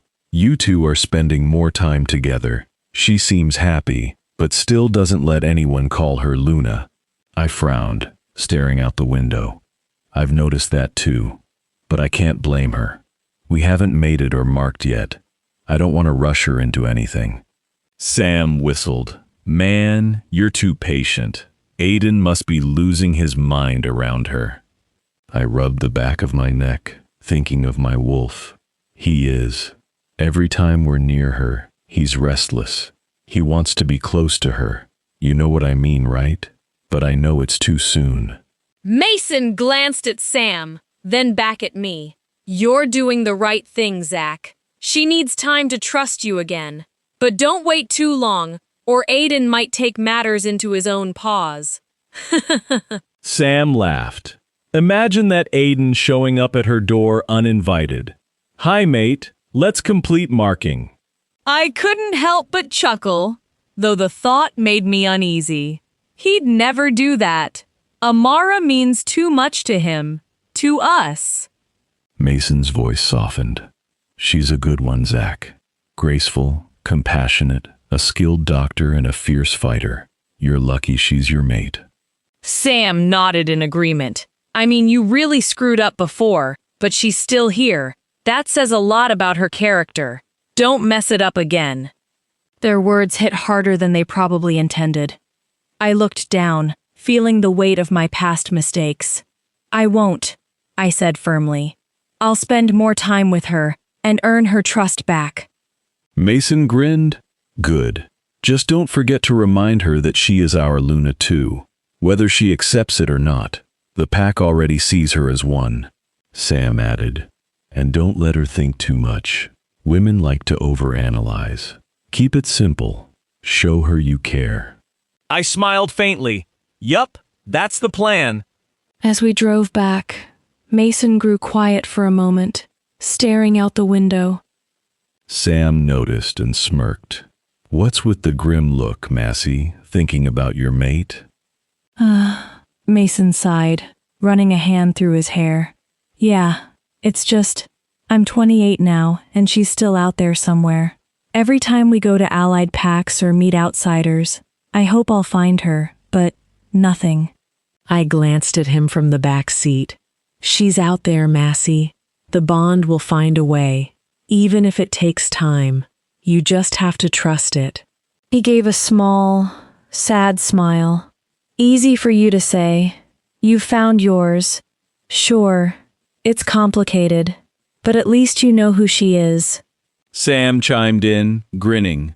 Don't worry, Mason. She's probably avoiding you on purpose because she's heard what a pain you are. Mason rolled his eyes but chuckled. If she's half as feisty as Amara, I'll be in trouble. I couldn't help but smirk. Trust me, you'll want feisty. It keeps you on your toes.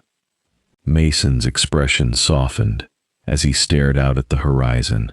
I just hope I find her soon. All this waiting, it's just exhausting. Sam reached over and patted his shoulder. She'll show up, Mason. And when she does, you'll be the lucky one. Mason nodded, his usual confidence slipping back into place. Yeah, until then, I'll just keep fighting alongside you idiots. We all laughed, but I couldn't help feeling a twinge of sympathy for Mason. Despite his bravado, I knew how deeply he longed to find his mate and how lonely the wait could feel. We reached the pack house, just as the evening sun dipped below the horizon. As I stepped out of the SUV, my thoughts drifted back to Amara. I knew I needed to be patient, but I also couldn't ignore the urgency bubbling under the surface, Aiden's and mine. Amara's POV. Starting work felt great. Meeting Dr. Smith and my old colleagues was like catching up with family. The cheerful smiles and warm greetings made me realize how much I missed being here. I saw a few new patients, reconnecting with my role as a doctor, and spent time talking to older ones who remembered me fondly. Time flew by, and I didn't notice it was past 8 p.m. until one of the nurses reminded me. As I was packing my stuff to leave, a soft knock echoed on my office door. I turned to see Zachary standing there, looking effortlessly handsome as always. His presence filled the room with warmth. The nurse beside me immediately stood and greeted him. "Hello, Alpha." Then, she looked at me with a knowing smile. "Dr. Amara, let's catch up tomorrow. I'll leave you two to it." Zachary stepped inside with a gentle smile. "You're late." I reached the pack house around 7 p.m. and thought of checking on you. Are you still working? I'll wait in the car if you need to finish something. I shook my head, smiling back. No, I'm done. I was just packing my stuff and about to leave for home. His smile widened. I like it when you call my home as your home. Hadn't even realized I'd referred to the pack house as home. The thought made my heart flutter. Maybe this pack is my home now. Maybe he is my home. We left the hospital, and Zachary drove us back to the pack house. By the time we arrived, everyone had finished dinner and retired to their rooms. Before heading to my room, Zachary said, freshen up first, and then we'll talk if you're not too tired. I nodded and left. I took a quick shower and changed into my cozy pajamas. As I was settling in, there was a knock on my door. Assuming it was Zachary, I opened it to find Gia, one of the kitchen staff, standing there with a tray of food. Luna, Alpha asked me to bring your food here, she said politely. I smiled. Thank you, Gia. Has the Alpha had his dinner? Not yet. I was about to take his food now. I shook my head. It's okay. I'll take it to him. You can go and rest. Gia nodded and handed me the tray. I fixed my hair and carried the food trolley to Zachary's room. When I knocked, his faint voice came from inside. Come in! The sound of the shower running stopped, and a moment later, he walked out of the bathroom wearing only a towel around his waist. His upper body glistened with droplets of water, his hair damp and messy. He was drying his hair with another towel, which he casually threw aside. I froze. My mouth hung open longer than it should have, and my heart raced. He smirked, clearly enjoying my reaction. You like what you see? I snapped out of it, my face burning. Huh? No. Yes. Put on some clothes first. He stepped closer, his smirk turning into a mischievous grin. I like it when you watch me, and I really like it when you blush. He leaned in, his face just inches from mine. Should I get dressed now? Or his eyes darkened with something deeper, something raw. For a moment, I couldn't breathe. My gaze flicked to his lips, and I felt an undeniable pull. But just as I thought he was going to kiss me, he stopped, closed his eyes and leaned back. His breathing was heavy, his fists clenched as if holding back something primal. When he opened his eyes again, they were his usual electric blue. He looked at the food tray and smiled softly. You brought me food? Will you have dinner with me? I exhaled, trying to steady my racing heart. Yeah, that's what I had in mind.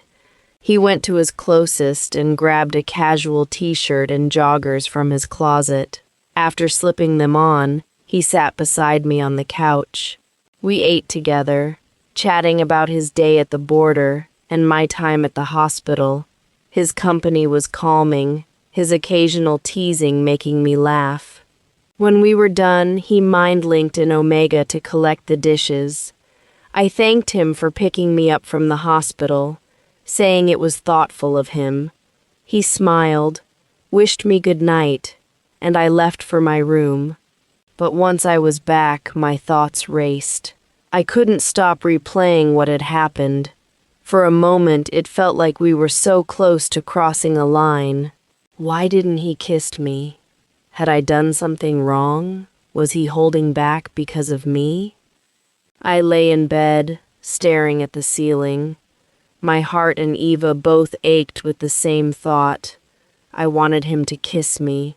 Sleep eluded me that night, my mind swirling with unanswered questions and unspoken desires. Chapter 36. Zachary's POV. The next day. It was mid-morning when my mom returned from her brother's pack. As soon as she entered the pack house, the entire atmosphere brightened.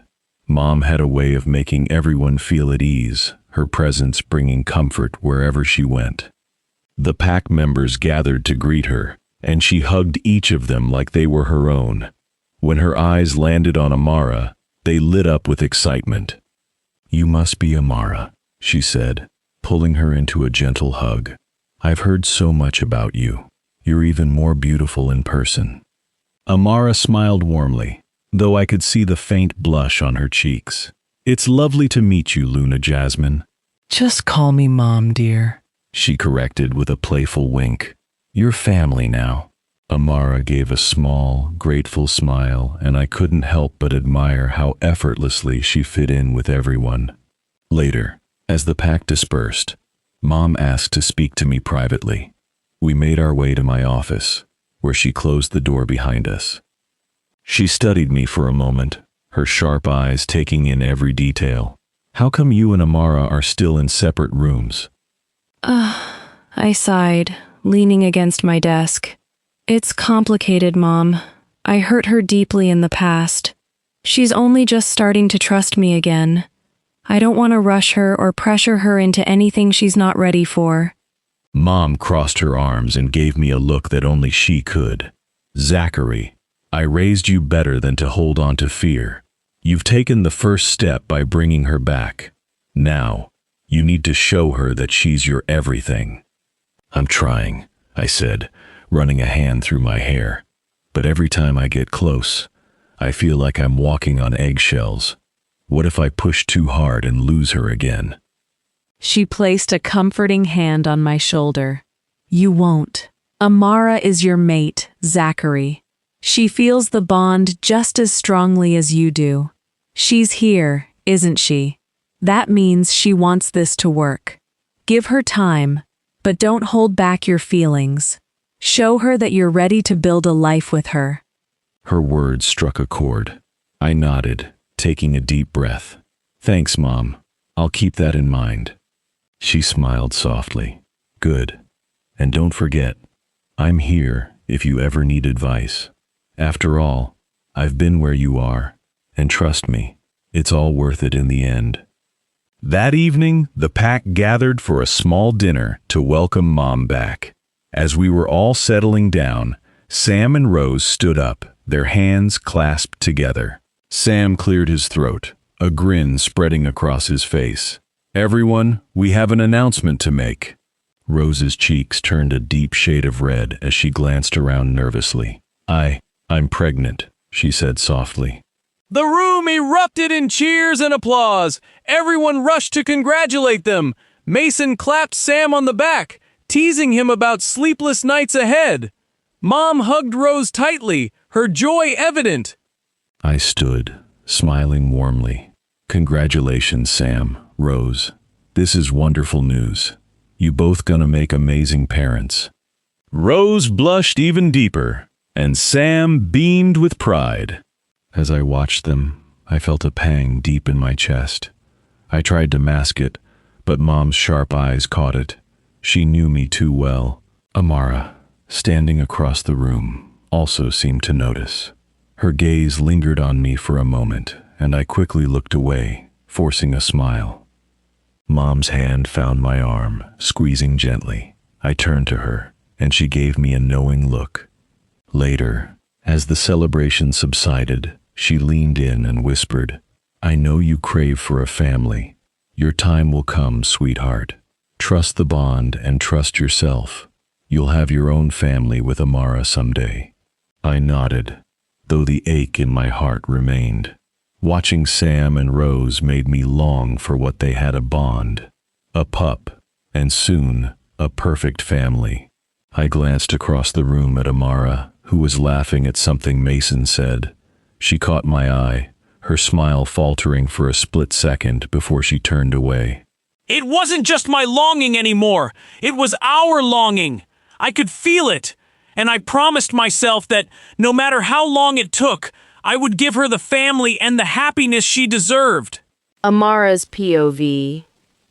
The past few days had been calm and comforting. I had bonded well with everyone at the pack house, including Zachary's mom, Jasmine. She adores me, showering me with affection and warmth, so much so that I felt like I have two moms now.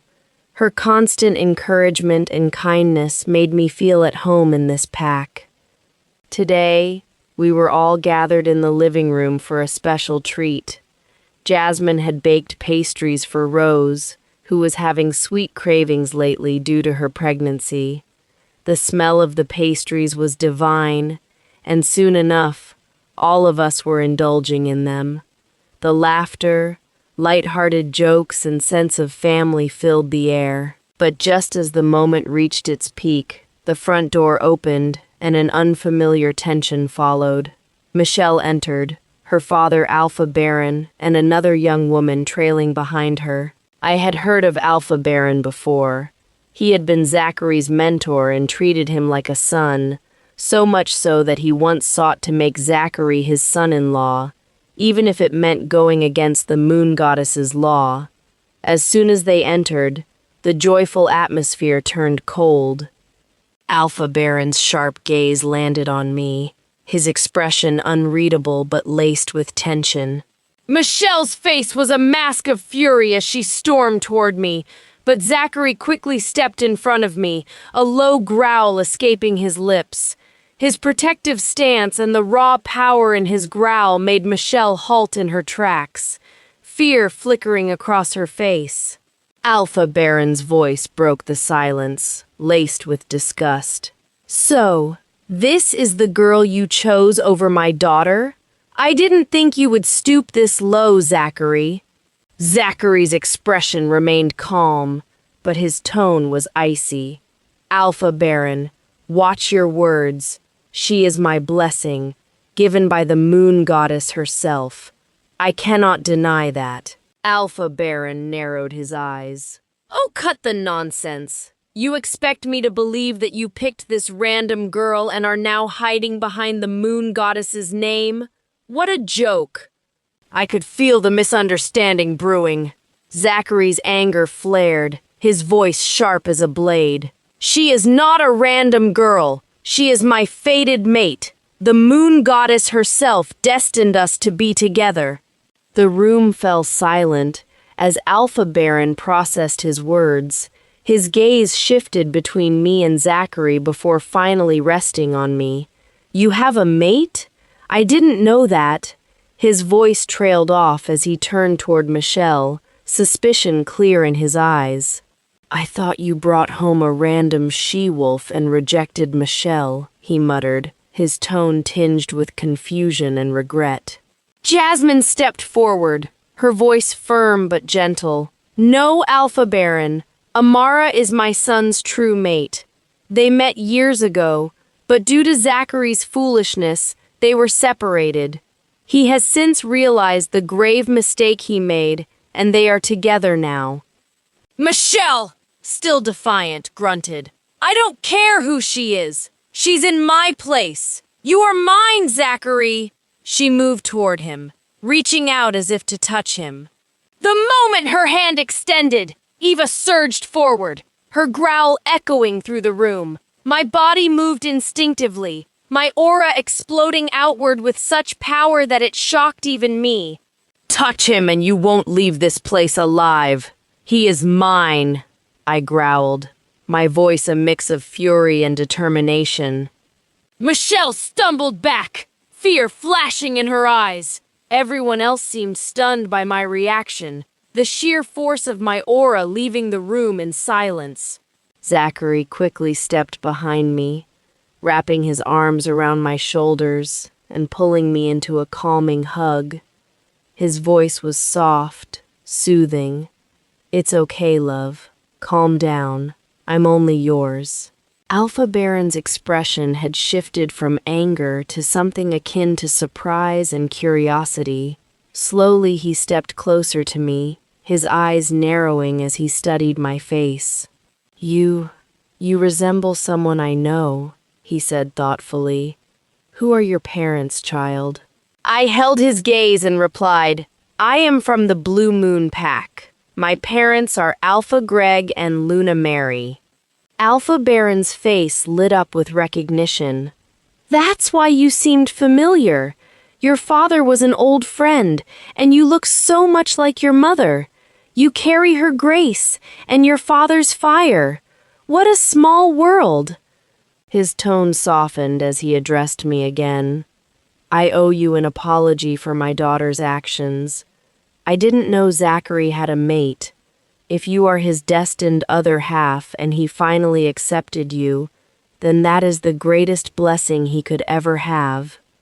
Turning to Michelle, his voice hardened. "Go wait in the car, Michelle. There's no place for you here anymore." Michelle stomped her feet like a petulant child before storming out, but my attention shifted to the young woman who had accompanied Alpha Baron. Her voice, soft yet steady, broke the tension. Uncle Baron, I think I've finally found my mate," she said, her eyes locking onto Mason. Mason, who had been silent all this time, stepped forward, his gaze fixed on the girl. A wide smile spread across his face as he walked up to her and pulled her into a warm embrace. Alpha Baron cleared his throat, making them pull apart, both of them blushing furiously. "Alpha Baron, you remember my beta, Mason, right?" Zachary questioned. "And this is my lovely niece, Amelia," Alpha Baron said with a proud smile. "She lost her parents in a car crash years ago, and I've cared for her since. She's like my own daughter. I hope you treat her well, Mason." Mason took Amelia's hand in his and looked at Zachary for approval. Zachary nodded, a small smile playing on his lips. Mason's voice was steady as he promised. "Of course, Alpha Baron. I will always protect her and cherish her. She completes me." Alpha Baron gave us all his blessing before bidding farewell, kissing Amelia on the forehead before leaving. As the door closed, the room erupted into cheers for Mason and Amelia. I hugged her, welcoming her to the family, and the sense of joy was palpable. Amid the celebrations, I felt Zachary's presence behind me. He wrapped his arms around my waist, pulling me into his chest. I leaned into him, feeling a deep sense of warmth and belonging. I felt like everything was falling into place. Chapter 37. Zachary's POV. The dinner party celebrating Mason and Amelia's mating was a grand affair, hosted by Amara and Rose. Rose, despite her pregnancy, had been her usual loud and spirited self, demanding everyone dress their best for the evening. "This is probably my last time dressing up before the baby comes," she'd announced with dramatic flair. Amara took the reins of the preparations, handling the decorations, food, and final touches with grace. Sam lent a hand wherever he could, while I had been tied up with an alliance meeting, unable to help. When the time came, Sam and I descended the staircase first, both of us dressed in sharp suits, as per Rose's decree. The women, however, were the real showstoppers. Rose appeared in a shimmering blue gown, her baby bump adding to her radiant glow. She placed her hands on her hips and declared, "I'm still the hottest one in the room." Sam chuckled, kissed her cheek, and whispered, "You'll always look stunning to me, babe." Then Mason and Amelia entered, hand in hand, the glow of their new bond unmistakable. They proudly displayed their marks, their joy contagious. I searched the room, heart racing, but there was no sign of Amara. Aiden paced impatiently. "Where's mate?" Rose caught on quickly. "Relax, Alpha. She's in the backyard, putting on the final touches." I tried to appear indifferent, though my wolf was anything but. Amelia and Rose exchanged glances and started giggling, mind-linking no doubt. Their laughter was infectious, and soon the men joined in. "What's so funny?" I growled, unable to hide my irritation. Sam clapped a hand on my shoulder. Let's head to the backyard, Zach. Can't let you suffer for long, can we? As we approached, the backyard took my breath away. Twinkling fairy lights draped the trees, soft music played, and the tables were beautifully decorated with food displayed in one corner. It was magical, but all of it paled when I saw her. Amara stood near the food table, her dark green gown clinging to her figure. Her hair flowed freely, and as she turned, the backless design revealed smooth, flawless skin. My breath caught in my throat. She was mesmerizing, radiant, and entirely too distracting. Aiden rumbled with approval. Our mate is just perfect. When she turned toward me, our gazes locked and I couldn't look away. Time seemed to slow. She smiled at me, her eyes twinkling with happiness, and in that moment, the world could have ended and I wouldn't have noticed. Mason's cough brought me back to reality. Amara approached Amelia and Mason, asking if they liked the arrangements. Amelia threw her arms around her, thanking her profusely. It's perfect, Amara. Thank you for everything, Amelia said. Amara smiled warmly, her gaze flickering toward me for a brief moment. Stop drooling, Sam whispered, elbowing me lightly. Go talk to her before the new couple steals all her attention. Rose grabbed Sam, pulling him toward the food. Leave him alone. Let's check out the desserts. Finally, I walked toward Amara. She noticed me immediately, her smile soft and inviting. Hi, Amara, I said, my voice unusually gentle. Hello, Zachary, she replied, stepping closer. Her voice, her presence, it all sent sparks rushing through me. Nowadays, she calls me by my name. My name never sounded better before. Mason and Amelia excused themselves to the dance floor, leaving the two of us alone. Taking the opportunity, I held out my hand. Dance with me? Her lips curved into a small smile, and she placed her hand in mine. Sure, I'd love to. Leading her to the dance floor, I kept her hand in mine, my other hand resting on her waist. The music was soft and slow, and we moved in sync, as if we had been doing this for years.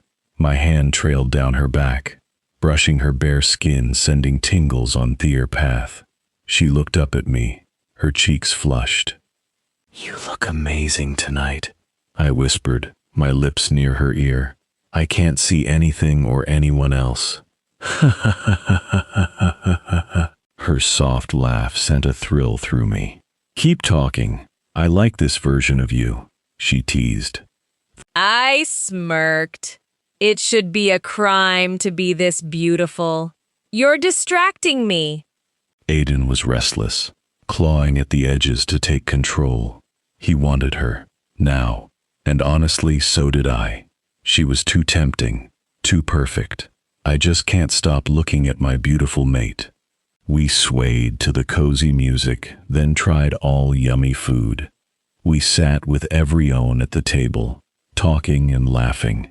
This was just perfect. All of us with our beloved mates. This is just like a dream. Where my family is happy, my pack is happy, and I'm happy myself. After the celebration, we all went to our rooms.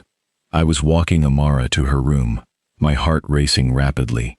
I stopped abruptly, facing Amara to me. His eyes widened. What is it, Zach? I lifted her chin, letting my fingers linger beneath it as I looked into her deep, captivating green eyes. Move into my room, with me. I can't stand being separated from you by these stupid walls any longer. Please, I murmured, my voice gentle but firm. Her cheeks flushed a soft pink, and she lowered her gaze for a moment before whispering, yes. A foolish grin broke across my face as I scooped her into my arms. She let out a soft gasp, her hands clutching my shoulders. What about my things here? She asked. I'll have them moved by the staff, I replied, already striding toward the door. Her weight felt perfect in my arms, and I wasn't about to let go anytime soon. Midway down the corridor, Amelia came bounding toward us, her face lighting up when she spotted us. She halted abruptly, her expression shifting to one of amused curiosity as she took in the sight. Amara started squirming in my arms, trying to get down. I tightened my hold for a moment, reluctant to let her go, but her pleading look got to me. Zachary, please put me down, she insisted. I growled softly, but set her down carefully. Amara smoothed her dress and walked over to Amelia, who was practically bouncing on her heels. They leaned in close, talking in hushed tones that I couldn't hear an oddity, considering our heightened senses. I watched them with narrowed eyes, frustration bubbling under my skin. What could they possibly be whispering about? What is so urgent anyway? After a few moments, Amara turned to me, a mix of hesitation and excitement in her expression. We girls have decided to have a girls' night to cheer up Rose, she said. She's been feeling frustrated since she can't go out or shift into her wolf since long. I frowned, not bothering to hide my disappointment. She noticed and bit her lip, looking almost guilty. But with Amelia still standing there, I forced myself to remain calm. Okay, I said, my tone flat. Her face lit up as she ran and took Amelia's hand, and the two of them hurried off down the hall. I stood there for a moment, running a hand through my hair in frustration, before heading toward my office. When I reached it, Sam and Mason were already there, both looking as exiled as I felt. The moment they saw me, they burst into laughter. What? I barked, annoyed. Ha ha! Mason wiped a tear from his eye. Guess you've joined the club, huh? Your girl kicked you out too? I wasn't kicked out, I said, sitting down heavily in my chair. Sure, you guys still stay in separate rooms, Sam said, grinning. Not that it's any of your business, but I asked Amara to move to my room, and she agreed, I retort. Mason chimes in. Good for you, brother. My thoughts kept drifting back to Amara. Aiden's restless pacing in my mind didn't help. Go to her, he growled. Enough of this nonsense. We need to claim her. I shook my head, trying to ignore him, but the memories of the dance kept creeping in. Her soft smile, her plump lips, the way her body fit perfectly against me during our dance. The scent of her was embedded in my senses, driving me mad. Sam's voice broke through my haze. Zach, you okay? I blinked at him, realizing both he and Mason were watching me closely. Aiden was clawing at the surface, and I was struggling to keep him at bay. I'm fine, I muttered, though it was far from the truth. Mason smirked, knowingly. Thinking about Amara, aren't you? I shot him a glare, but didn't deny it. Don't worry, Sam said, leaning back in his chair. The girls won't be back anytime soon. In the meantime, he pulled out a bottle of whiskey, setting it on the desk with a grin. Let's drown our sorrows, he added. I sighed, but didn't protest. It took a lot more alcohol to affect us than humans, but tonight, I was willing to try. As the liquid burned its way down my throat, I couldn't help but to feel little calm. Chapter 38. Amara's POV. The girls' night started off simple, just as we had planned. Amelia, Rose, and I settled into Rose's room, snacks spread out in front of us, with Amelia pouring herself a generous glass of wine. Of course, Rose was on water diet given her pregnancy, but she didn't seem to mind as long as we let her hog the popcorn. Amelia picked a romantic comedy to watch, claiming we needed some light-hearted love drama after all the chaos of our life. As the movie played, Laughter echoed in the room, though I noticed Amelia sneaking glances at me every now and then. The movie had barely ended when she finally blurted it out, her cheeks rosy from the wine. "All right, Amara, enough stalling. Spill the beans. What's wrong with Alpha and you?" I choked on the sip of juice I had just taken. "What? Nothing is wrong with us," I protested, though the heat rising to my cheeks betrayed me. "Oh, is it? Then why the hell are you not marked yet?" Amelia said, leaning forward with a gleam in her eye. "I see Zach hesitate a little around you. He might still feel guilty because of the past," Rose chimes in. I know. There were a lot of moments when we came really close, but he just backed away," I sigh. "Maybe he is not ready to take our relationship further." Rose laughed softly, rubbing her growing belly. "You silly woman. Even though there's little hesitation, I have seen Zachary look at you like he could eat you any time," she giggled. I sighed, burying my face in my hands. Can I ask you guys something?" "Anything, sweetheart," Rose says without hesitation. "Is it off-putting if I make the first move? Since he is hesitating a little, might be because of my previous coldness," I ask shyly. Amelia squealed with excitement, nearly spilling her wine. "Of course not, darling. He will be thrilled to see you make the first move. But tell me one thing. Have you guys confessed about your feelings already?" Not yet. There was really no time to say my feelings," I say with a heavy tone. Amelia pats my shoulder. "I guess you should start from there. Once you confess your feelings, everything will fall in its place." Rose's expression softened. "You deserve that happiness, Amara." Amelia, however, wasn't done. "So you decided to move with Alpha, am I right? I heard you guys at the stairs." Yes. If not for this night out, I would be with my mate right now." I gave them a sarcastic look. She pouted, but eventually let it go, mumbling something about how I was no fun. By the time the clock struck midnight, Rose was fast asleep on the couch, and Amelia had drunk enough to start slurring her words. "Ha ha!" I tucked a blanket around Rose and helped Amelia to her room, laughing as she muttered about how she could totally take on Mason in a fight. I saw Mason already in their room sulking and tipsy. "Thank you, Amara. I will take her from here," Mason says with smug smile. Amelia hugged him, and he wrapped his arms around her and took her to bed. I bid them good night. Once they were settled, I decided it was time to head back to my room. When I opened the door, though, I froze. My things were gone. Confused, I wandered down the hall to Zachary's room. I pushed the door open and found all my belongings neatly arranged inside. I sighed, shaking my head. "That was quick," I muttered to myself, a small smile tugging at my lips. I stepped inside, heading straight for the bathroom to wash away the long day.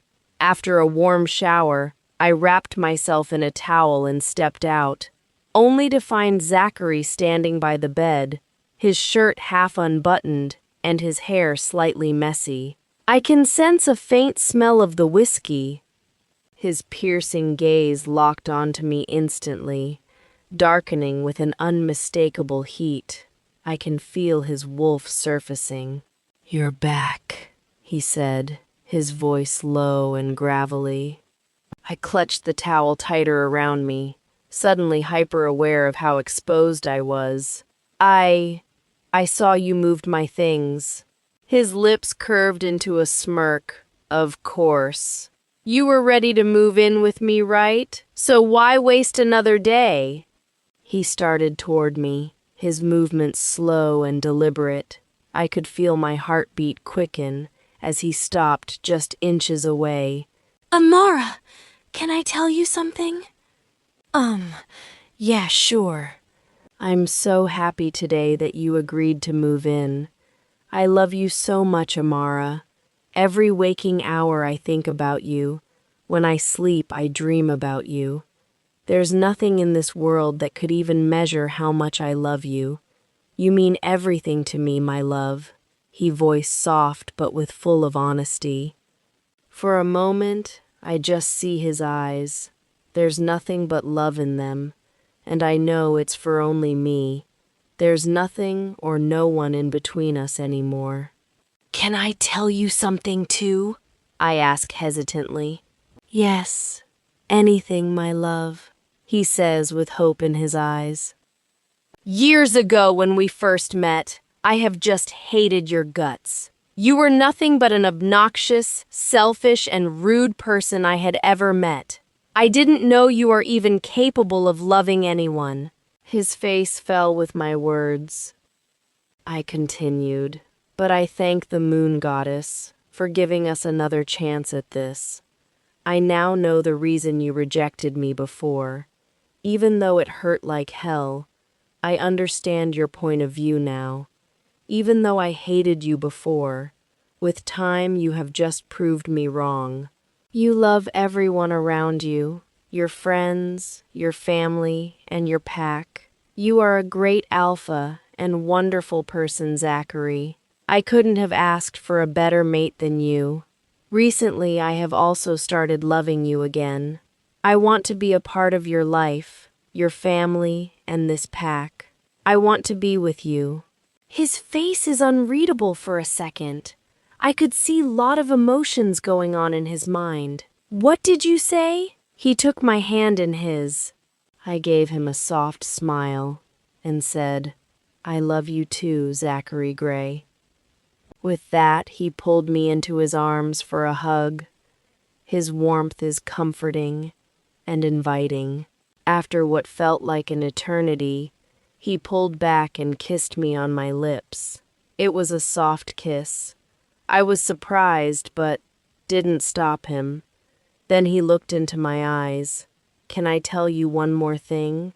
Of course, I say in low voice. He looks me up and down. You are so beautiful, he murmured, his fingers brushing against my damp hair. Now I'm aware that I'm just wearing a bath towel. I clutched the towel so tight, like my life depended on it. Chapter 39. Amara's POV. I took a few steps back and my back hit cold wall. He moved close, too close. Zachary, I whispered, unsure if it was a protest or a plea. His hand cupped my cheek, tilting my head up to meet his intense gaze. You want me to stop? Then tell me to stop, Amara, he said, his voice raw with restraint. But I didn't. I couldn't. Instead, I reached up, letting my fingers trail along his jawline. I don't want you to, I admitted softly. That was all the invitation he needed. He closed the distance between us, and for a moment the world outside that room simply ceased to exist. There was only the warmth of him, the way his presence seemed to fill every corner of my senses, and the quiet certainty settling over me that whatever came next, I wanted it, all of it, without reservation. He was slow with me at first, achingly so, as if he were memorizing every second of it, every breath I took, every small sound that escaped me. Every so often he would pull back just enough to look at me, checking, silently asking if I was still with him, still sure, and every time, I was, more sure than I had been of anything in longer than I could remember. The rest of the world fell away completely. There was no Pac, no Michelle, no 4 years of heartbreak, no rogues or borders or duty. There was only the two of us, learning each other in a way that went far beyond anything physical, though it was that too. It was tenderness and hunger tangled together, patience and need trading places from one moment to the next. He murmured my name like it meant something sacred to him, and I said his back the same way. And between the two of us, the air itself seemed to hum with something ancient and inevitable. Time lost all meaning. I couldn't have said whether minutes passed or hours. All I knew was the steady, building pull between us, growing until it felt like something might finally give way. And then it did.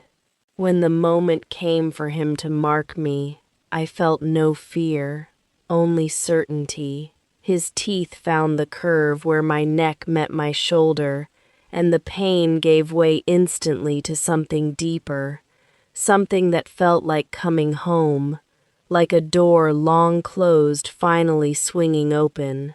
In that same breath, my own wolf rose to meet his, fierce and sure, and I marked him in return, sealing a bond neither of us would ever be able to undo. We came together completely in that instant, wrapped so tightly around each other that there was no telling where one of us ended and the other began. It felt less like two people finding pleasure in each other, and more like two halves finally remembering they'd always belonged to the same whole. For a long while afterward, neither of us moved. We lay tangled together, chests still rising and falling too fast, his forehead pressed to mine, both of us simply breathing each other in, as if we were afraid that moving too soon might break the spell. We were panting, breathless. He put his forehead on mine. I felt the bond snapping its place. I can sense every emotion he is feeling right now. I know he feels it too. I love you, Amara. You are mine and I'm yours forever. Thank you for giving me another chance, my love, he says with a husky tone. I smile brightly. I love you too, Zach. I always have and I always will. With that, he pulled me in for another passionate kiss. In that moment, all the doubts, fears, and insecurities melted away. There was only him and me, bound together by something far stronger than just the mate bond. And for the first time, I felt whole and content. And that brings us to the end of this story. Thank you for listening all the way through. We hope this audiobook kept you entertained and left you wanting more. If you enjoyed it, please take a moment to like this video, subscribe to the channel, and share your thoughts in the comments. Let us know what kind of stories you'd like to hear next. There are plenty more full audiobooks waiting for you here, so be sure to check out the channel for your next great listen. Until next time, happy listening.